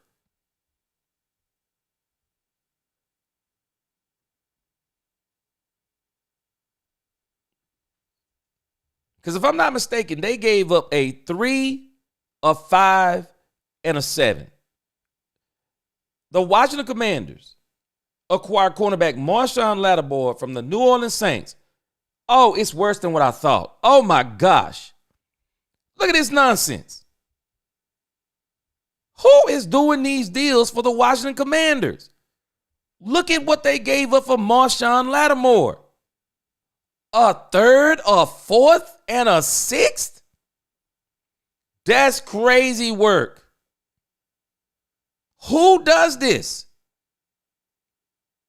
I got to start wondering who their GM is. This is crazy. I'm not giving up for Marshawn. Injury-prone Marshawn Lattimore.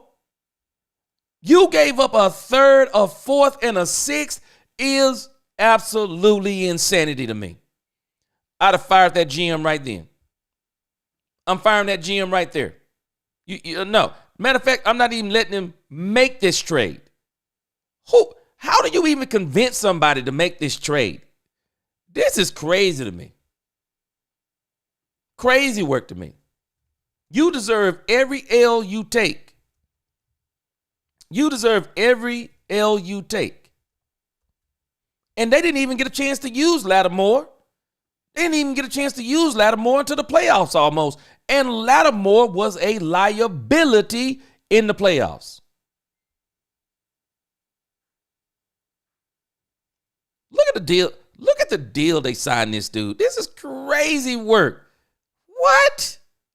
This is crazy. I'm cutting this dude. I'm cutting Marshawn Lattimore. I can't do this. I can't. This is crazy for me. I just don't understand who made this deal. It's dumb. It's dumb. Absolute dumb. That's all I can tell you. And now they're already ready to shake Marshawn Lattimore. They're already ready to shake Marshawn Lattimore. And then they're going to take on Deebo Samuels. Man, sometimes people got money. They just don't know what to do with it. Just don't know what to do with it.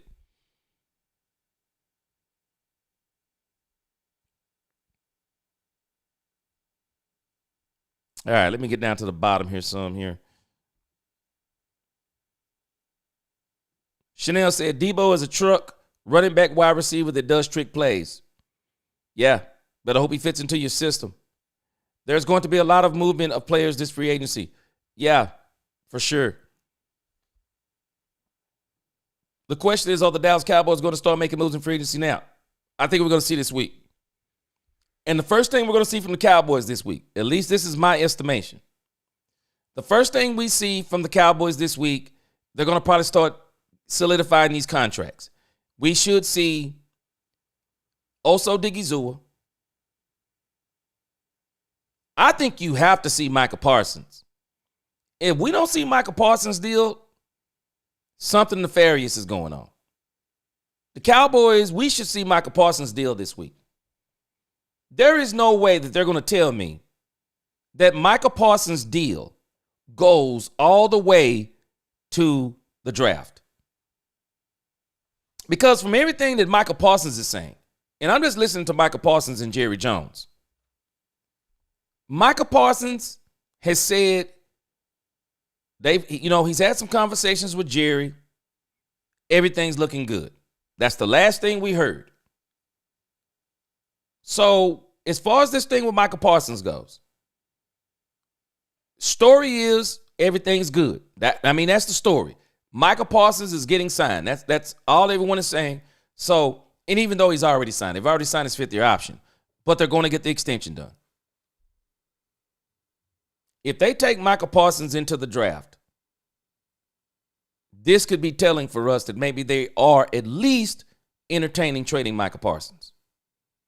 I'll believe it when I see it, but something is not right about the Micah Parsons thing. It's just something's not right about it. Tootin is the guy I wanted that we don't get Genty or Hampton. Kid is lightning in a bottle, for sure.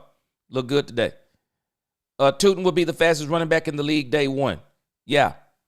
Hey, I'm telling you, man, the Cowboys could literally trade back and shock everybody and go in here and get some of these type of guys rather than getting these names that we've been thinking. Andre Mosley, would you trade Cooper Rush for a fifth? Money too much for me. Cooper Kupp contract too much for me.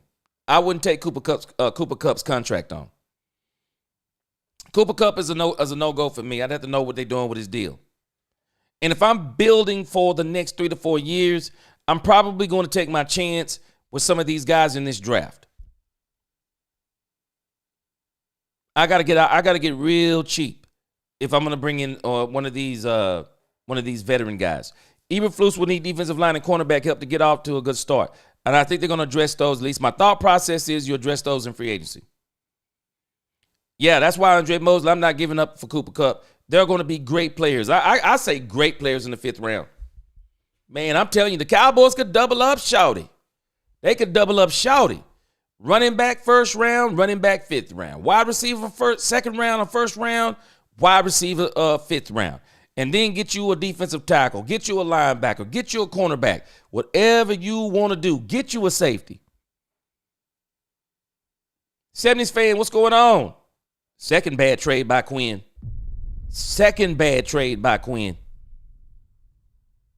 Magic Johnson is involved in the front office for the Skins. Boy, he doing a terrible job. Notable free agent receivers: Kupp, Darius Slayton, Mac Hollins, Marquise Brown.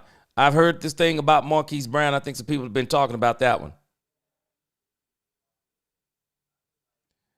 Louise said, Chad, biggest 2 formalities is running back and wide receiver. Yes, sir. What do you need to work on to even odds? Yeah. The wide receiver and the running back thing for me, we cannot lose in this. I'm like my man Savage 69. Boy, if we fail at running back and wide receiver in this draft, it's sabotage. It's sabotage. Wilson Santiago, what's going on? Yeah, we saw it. Debo was traded to Washington. Crazy work. Crazy. They taking on that contract is crazy. Pete said I would take Kupp. He's supposedly going to take a pay cut to make a trade easier. Now, if Kupp going to make a trade easier, I would bring in Cooper Kupp, but I'm still drafting wide receivers. Cooper Kupp. And one thing for me the Cowboys cannot do. The Cowboys cannot let bringing in a wide receiver stop them from getting a top wide receiver in the draft. They can't do it. They have to stick to this plan. They must get wide receiver. They must get top flight wide receivers in the draft. A wide receiver or wide receivers.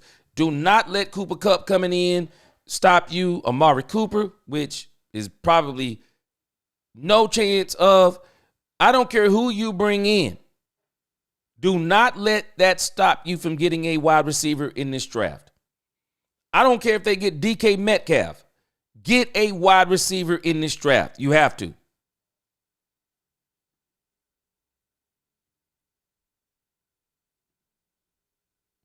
True Cowboy, that's why I said, he said, I hope they keep making dumb trades. I mean, I'm with you. Hey, I like it. Hey, I love it. Keep doing dumb stuff. Because Debo Samuel do not scare me. Debo do not scare me. This move right here is one of those moves that make me just yawn. Debo Samuel is not a big deal. Not to me. Now, if you'd been talking about Debo Samuel 3-4 years ago in his prime, okay, maybe I'd be thinking, but nah, this ain't nothing. Debo Samuel got to work on staying healthy. Andre Mosley, we about to see fireworks. March the 10th, I've been on now about 5 or 6 hours. 6 hours. March 10th, 11th, and 12th, I may have to take a vacation. We're gonna be on watch on March 10th, 11th, and 12th, man. We're gonna have some big things going on that day. I'm gonna make sure I'm going to pull out all the stops on March the 10th. We're gonna have some fun that day. I ain't gonna tell y'all what we're gonna be doing, but we're gonna be having some fun. I already been discussing it with a brother of mine. Man, we're gonna have some fun on 10th, 11th, and 12th. They got Jalen Milroe throwing. Nice side route, nice sideline route there. Sideline throw there. Tyler Shaw. Nice one too. Ryder Leonard from Notre Dame. Nice throw. Threw that before he even came out the break. Almost. That's nice. Nice. Andre, we're going to see. I'm telling you, we're going to see what we need to see. Omarion, yeah, man. Yeah. You know what? I'll say this too, CBD 92. What's going on? You know what? As crazy as this may sound, I think Amarion Hampton raised his draft stock too. I think Amarion Hampton, and I applaud him for showing up and showing out. Like I said, man, I'm not digging these guys. This maybe it's just the older guy in me. Some of y'all younger than me, y'all probably don't mind this. So I'm not how you feel about this. I'm not tripping either. But let me tell you where I am on this. I don't feel right about people coming to the combine to walk around like, yeah, look at me, man. I ain't got to work out. I ain't got to run. I don't have to do anything, man. I'm just here for the press. I'm here for the interview. I don't want to see you. I don't want to see you. And if I'm the people over the combine, my first question is this: are you working out? What you mean, am I working out? Are you working out today? Are you going to do all the drills? No. Okay, thanks. Appreciate you. I'm not bringing you in for you just to parade around and no. You're gonna interview. Now you're gonna catch your interview. You're gonna catch your interview whenever the team start their interviews, however they're gonna do that part. But as far as the combine go, the combine is the opportunity. It is the opportunity for guys to raise their draft stock or to showcase what they can do, who want to participate in the drills and they want the interviews. I'm not bringing you in here. I'm not bringing you in here just to walk around. I'm not doing it. I can't get with that. To me, you already showing signs of ego tripping to me. I ain't got time for that stuff. I just don't have time for it. Y'all tell me what you think. That's just where I am on it. Maybe I'm just too old school for this, but I can't get with that, man. Commanders get Debo solely based on his name. His rep is not the same. That's what I was saying, Freddie. He ain't the same guy. I mean, if we talking 3 years ago, shoot, hey, they get Debo Samuel. I'm like, he a problem. Now, Debo ain't been the same for a while now. Pete, I'm with you. I like the fact that Jerry's being quiet at the combine, too. I think Jerry Jones is going to spend this year because he's sick of being questioned. And watch this. Jerry Jones got the Netflix thing coming up. Hey, y'all continue to watch. We're going to have a very interesting year with the Cowboys. The wide receiver at the Cowboys who run a 4.29 40 is crazy. Yeah. We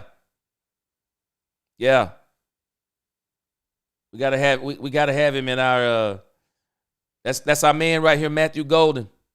This is crazy work. Let's put it up on the screen again. This is crazy work, bro. But y'all look at this right here. All of this is crazy what we're looking at. Matthew Golden, wide receiver, 4.29. Dante Thornton, 4.30, wide receiver, Tennessee. Kamir Dyke, 4.34, wide receiver. Jalen Lane, 4.34. Arian Smith, 4.36. Ty Felton, 4.37. Keandre, man, look at these dudes hitting these 4.3s, man. Look at these dudes, 4.3s. So many of them. And the crazy part is, they're going to probably be great contributors in this league. You know why? These are probably day 3 guys. These are probably day 3 guys. Easy. Minus Thornton. Thornton going to be a day 2 guy. I wouldn't be shocked if he goes number 1 on somebody late in the draft. Look at these guys. 4.4. 4.40, 4.41. Luther Burden III to me moved his draft stock up even more. Bro, this is crazy. There is some speed when you're talking about these 4.3 guys especially. These are your third round, 4th round, 5th round pick wide receivers. They're going to be able to come right to your team and do damage. Speed kills. They're going to be able to come in and do damage. And when you think about what we had at the running back position today, let me tell you something. This kid right here, Tutton, however you pronounce his name. I'll find it out when I watch video. Dude just moved up his draft stock. He did. Jaden Blue, 4.38. Hey, Brashard Smith, everybody already knew he was fast. 439. Yes, I like it. RJ Harvey, 440. Montreal Johnson, 441. Trevor Etienne, 442. DJ Giddens, 443. My man Travion Henderson, 443. Donovan Edwards. And I think another one, let me tell you, Marcus Yarns. I've already done a video on Marcus Yarns. He going to be on the radar for somebody. Marcus Yarns, I hope it's ours. Marion Hampton. For me, Amarion Hampton moved his draft stock up. He moved it up for me. He moved it absolutely up for me. The Ashton Genty stuff, I'm not going to be mad if the Cowboys get him, but I'm going to tell you right now, I've already been saying it before. I'm over the Ashton Genty drunkenness. I've never been drunk over Ashton Genty.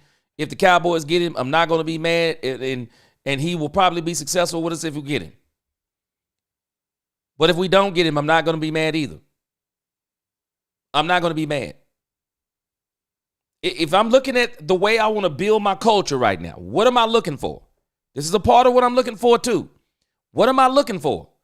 I can tell y'all right now, you got to be a special kind of team to take on Shedeur Sanders and everything that's going to come with Shedeur Sanders. He's already up in there with 2 necklaces on that probably cost 10 years of salary for some of these kids' parents. And I ain't mad at him for having it. Don't get me wrong. But you showing up to the combine. They're giving you a combine spot. You ain't throwing. I know I'm using double negatives here. You ain't throwing. You ain't running. What are you here for? The interviews? Do that on your own time. I'm sure these teams got other times where they can actually take time to interview players. You're going to be on that time. But the combine guys are for the guys who are going to put in all the work. It's crazy to me, man. Maybe I'm just too old school for that part of the game. It's crazy to me. I don't like it at all. Y'all tell me what you think. Louise said, I hope they cut Lattimore. He can come to Dallas for $2 million. Man, I don't want no part of Lattimore. Man, I didn't even get a chance to play him, Louis. Wilson Santiago. Now this is now Wilson. Now I'm mad. You said they're going after Chubb. I hope not. I want Chubb to come to Dallas. Get right or get left. Says I say keep our young safeties belt. Now the one I want to keep is Marquise Bell. I want to keep Bell. Thomas too. The other two, I'd let Hooker and Dono walk. Facts. I'm letting both of them walk. I'm letting both of them walk. Saving that cap money. Jaden Higgins from Iowa State, 6'4", 217, running 4.47, 39-inch vertical. He's similar to Michael Evans, but a better athlete. Pete, let me tell you something. The options in this draft is crazy. Sammy's fans, I will admit I don't want to see Debo twice a season. He ain't, man, trust me. He ain't gonna hurt us. NFC will be the best division in football this year. We used to always be. The beast, the NFC East used to be a beast. We need a solid second. Get him in the draft. CD is more of a slot receiver. That's where he shines. Yeah, we'll get him in the draft, though. If we could get both Iowa State kids, that would be sweet. They know how to play together and complement each other. Okay? Defense wins championships every single time. That was the first thing out of Jalen Hurts' mouth. That's how the Eagles did it. Defensive tackle, cornerback, linebacker should be sufficient. Offensive side, one running back, wide receiver, and I dare say another offensive lineman. Cowboys' laundry list is long. But you know what's so good about a Showtime? If you're going to do it this year. Do it this year. Lewis said, I'll go right in the next. We'll give Dak some toys. Yeah. Cowboys should go get Hanson. True Cowboy says, if you're not working out, don't show up. They couldn't need me. They couldn't be here today for me. I don't want those players on my team. And I don't even know if I say I don't want them on my team. Let me tell you the first question I'm gonna ask. If they sit down in front of me, first question I ask, True Cowboy, explain the logic to me. Is there a reason why you took the combine invitation and chose not to work out? Explain the logic that goes into that. I'm dropping a bomb, my first question. First question. I'm dropping a megaton bomb. Please tell me why you took the invitation with no intention on throwing or running. And then I'm going to do the follow-up. So how does that help you? How does that help you to do that? I'm dropping megaton bomb questions. I am. Megaton bombs. Carl, what's going on? Hey, G, how do you like that Debo trade? I love it. Because I'm glad we didn't do it. I'm not giving up a 5th round for Debo Samuels with these guys. Man, I just showed 10 wide receivers running below 440. Running below 4.4. Man, I'm not taking Debo Samuels. Man, no. I ain't taking nothing from, nah. Pete said that Landon Jackson defensive end kid from Arkansas is a beast. They got options. Jerry Jones may have told Ashton Jeanty not to show his.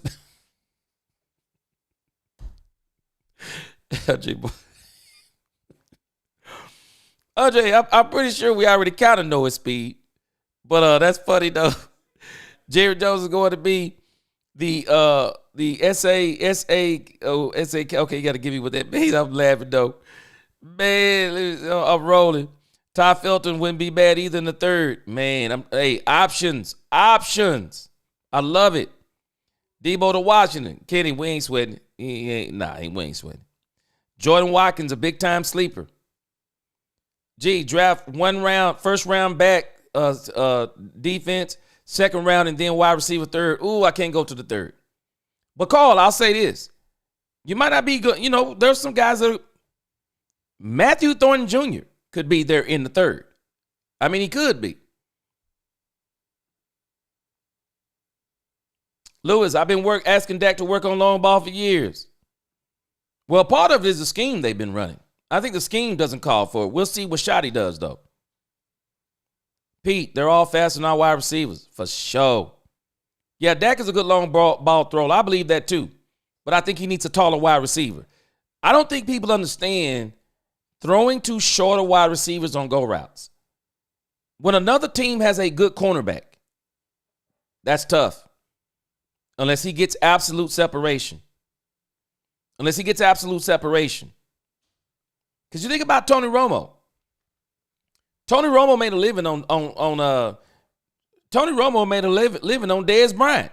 What did he throw to Dez Bryant? Jump balls.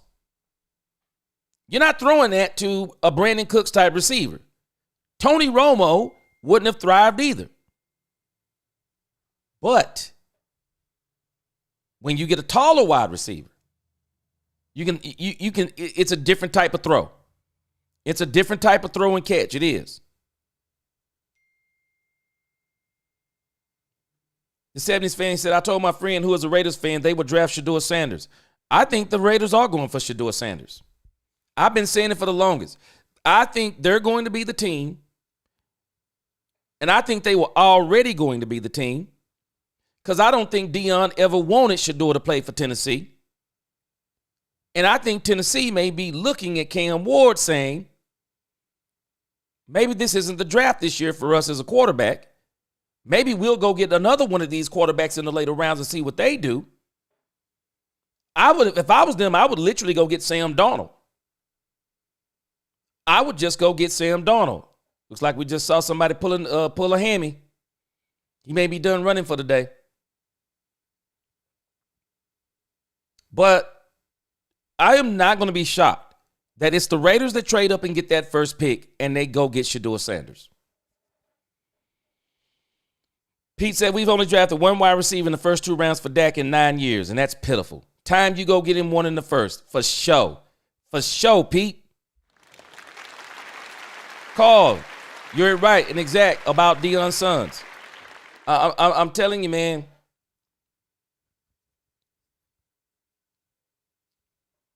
This whole thing with the Raiders, I'm just not going to be surprised if the Raiders get Deion. Get Shedeur, and then they'll probably go and get Shiloh and Pete Carroll signed a 2-year, 3rd-year option. You're on the clock. They're going to let Deion finish out of Colorado, and then they're going to bring him into Las Vegas. That's what I think. Deion has already been putting it out there. The only way I'm coming to the NFL is I coach my sons. He said he will not coach against one of his sons.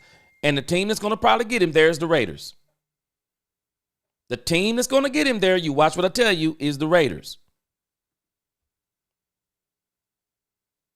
Showtime said, I understand why you feel this way, but first thing he is going to say, my dad walked into his combine, ran a 4.29 and left. He learned from his pops. Yeah, he didn't even do that. Shador didn't even do that part. Now, I like what you said here, Showtime. Let me say something that I'm sure Shador Sanders understands too. He's not his dad. Shador still has things to prove to people. Deion Sanders didn't have nothing to prove. Deion literally had nothing to prove. Everybody knew what Deion was. There was at Florida State, Deion was insane. Deion was insane. Legacy stuff. Deion was legacy already. And if you mess around and go and look at him in high school, Deion was a freak athlete. Played basketball too and was a terror in basketball. Deion was a freak athlete. Nothing to prove. Absolutely nothing to prove. They wanted Deion to come run a 40. Shador Sanders has a lot to prove in reality. There are a lot of people that are not really up on Shador Sanders. He's got a lot to prove. I'm telling you, and this is why for me, Shador Sanders, if you draft Shador Sanders, you better put weapons around him. This is every quarterback. But Shador Sanders has always played with weapons. People got to understand, man, college is different. They can put weapons around most of these quarterbacks at the good schools. They can put weapons around them. And we're watching guys be in a habitat that they're probably not going to be in the pros. Man, you mess around and come in the pros and you're drafted number 1, 2, or 3, well, get ready. You're going to be on the worst team in the league. You're going to be on the worst team in the league. And you got to stay healthy until they get the players around you. Pete said Tober wasn't bad for a first-year starter. That was supposed to be wide receiver 3. They tried to make him wide receiver 2. Jalen Brooks isn't even an NFL wide receiver. Yeah, Jalen Brooks got to go. I want to see what Ryan Flanoy is, but I'm still bringing in a number 2 wide receiver. Jalen Tolbert has already proven he can't be more than a number 3. I'm wondering if that's even too much for him.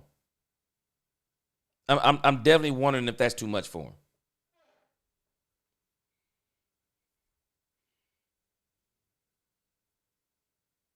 You know, and two, you know, we're looking at some of these quarterbacks.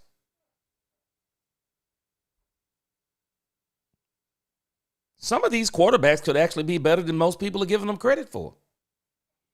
That could be an issue too.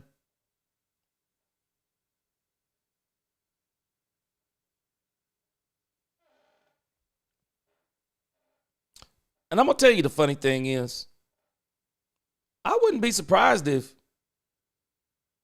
Cowboys got Jalen Milroe. I mean, if you're looking for the Trey Lance type of quarterback, because it seemed like that's what Jerry was looking for, and Steven, that's kind of what they're looking for, somebody that can run, Milroe might be your man.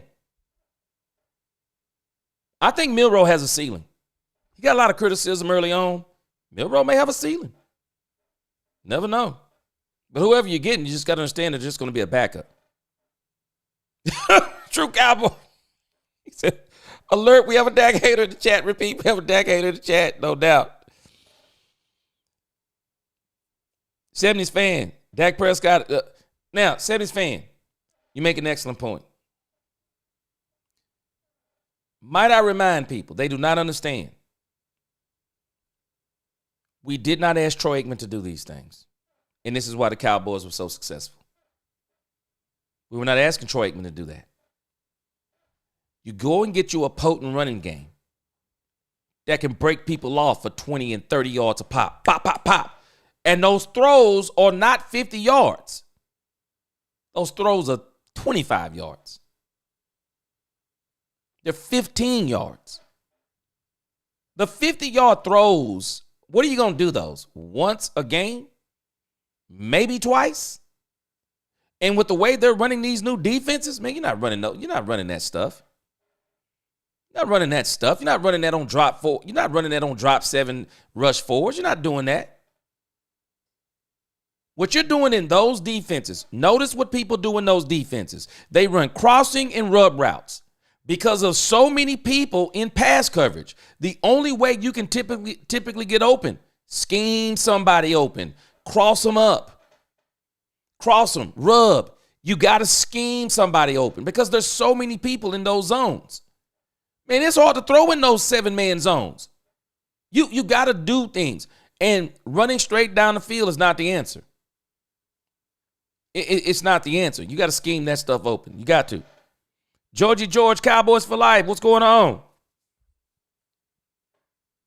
Yeah, we're not worried about that stuff. Dak's going to be fine. Dak's throwing is not the problem. Dak's got to stay healthy. Dak stays healthy, we're winning. When Dak stays healthy, we're in the playoffs, we're winning. The thing they're going to solve this year, the thing they're going to solve over the next 4 years, you watch what I tell you. They're going to solve the playoff runs. That's the next place they got to solve, and they're going to solve it. I am fully confident that Brian Schottenheimer is going to solve that problem. I'm fully confident. The Cowboys cannot lose in this draft. Can't lose. Absolutely can't lose. So I'm fine with it.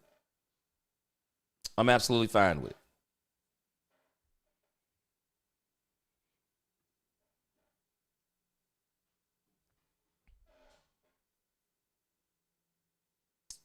So looks like we're away from all of the runs and stuff like that. We're at the quarterback drills, and I'm thinking they're going to probably end it on the quarterback drills.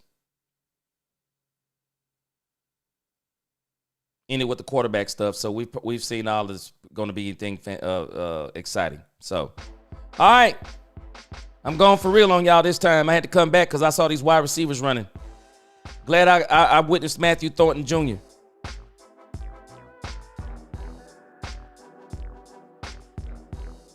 Calvin. McCarthy made Kellen Moore the fall guy. And he turns around and does the same thing. Verts and curls. Calvin, watch this. And now Kellen Moore got the last laugh. Ran him out of town to a Super Bowl. That's all he did. Ran him out of town to a Super Bowl, and now, isn't it ironic? Success is the best revenge. Success is the best revenge. You ran Kellen Moore to a Super Bowl. He interviewed for the same job you interviewed for and retired you. They picked Kellen Moore over Mike McCarthy. Mike McCarthy let that sink in. It's amazing, boy. Success is the greatest revenge.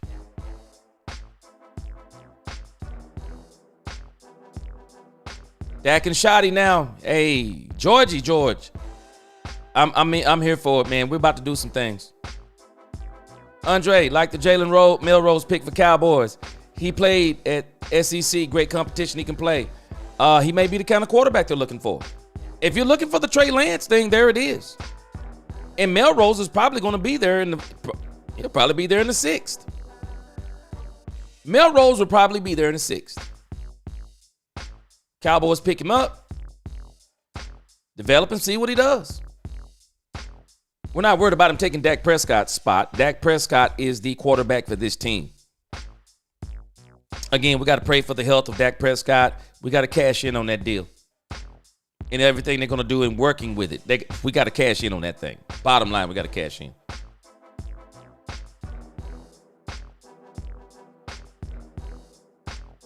All right, guys, I appreciate y'all rocking with me again. Y'all hit that like button on the way out. Subscribe if you haven't. I'm about to go get me some water and get me something to eat and get prepared to do some videos tonight and get ready and hopefully do a live stream tomorrow night, depending upon how tired I am. But again, I appreciate y'all rocking with me. Let's talk Cowboys, where we talk facts. Peace.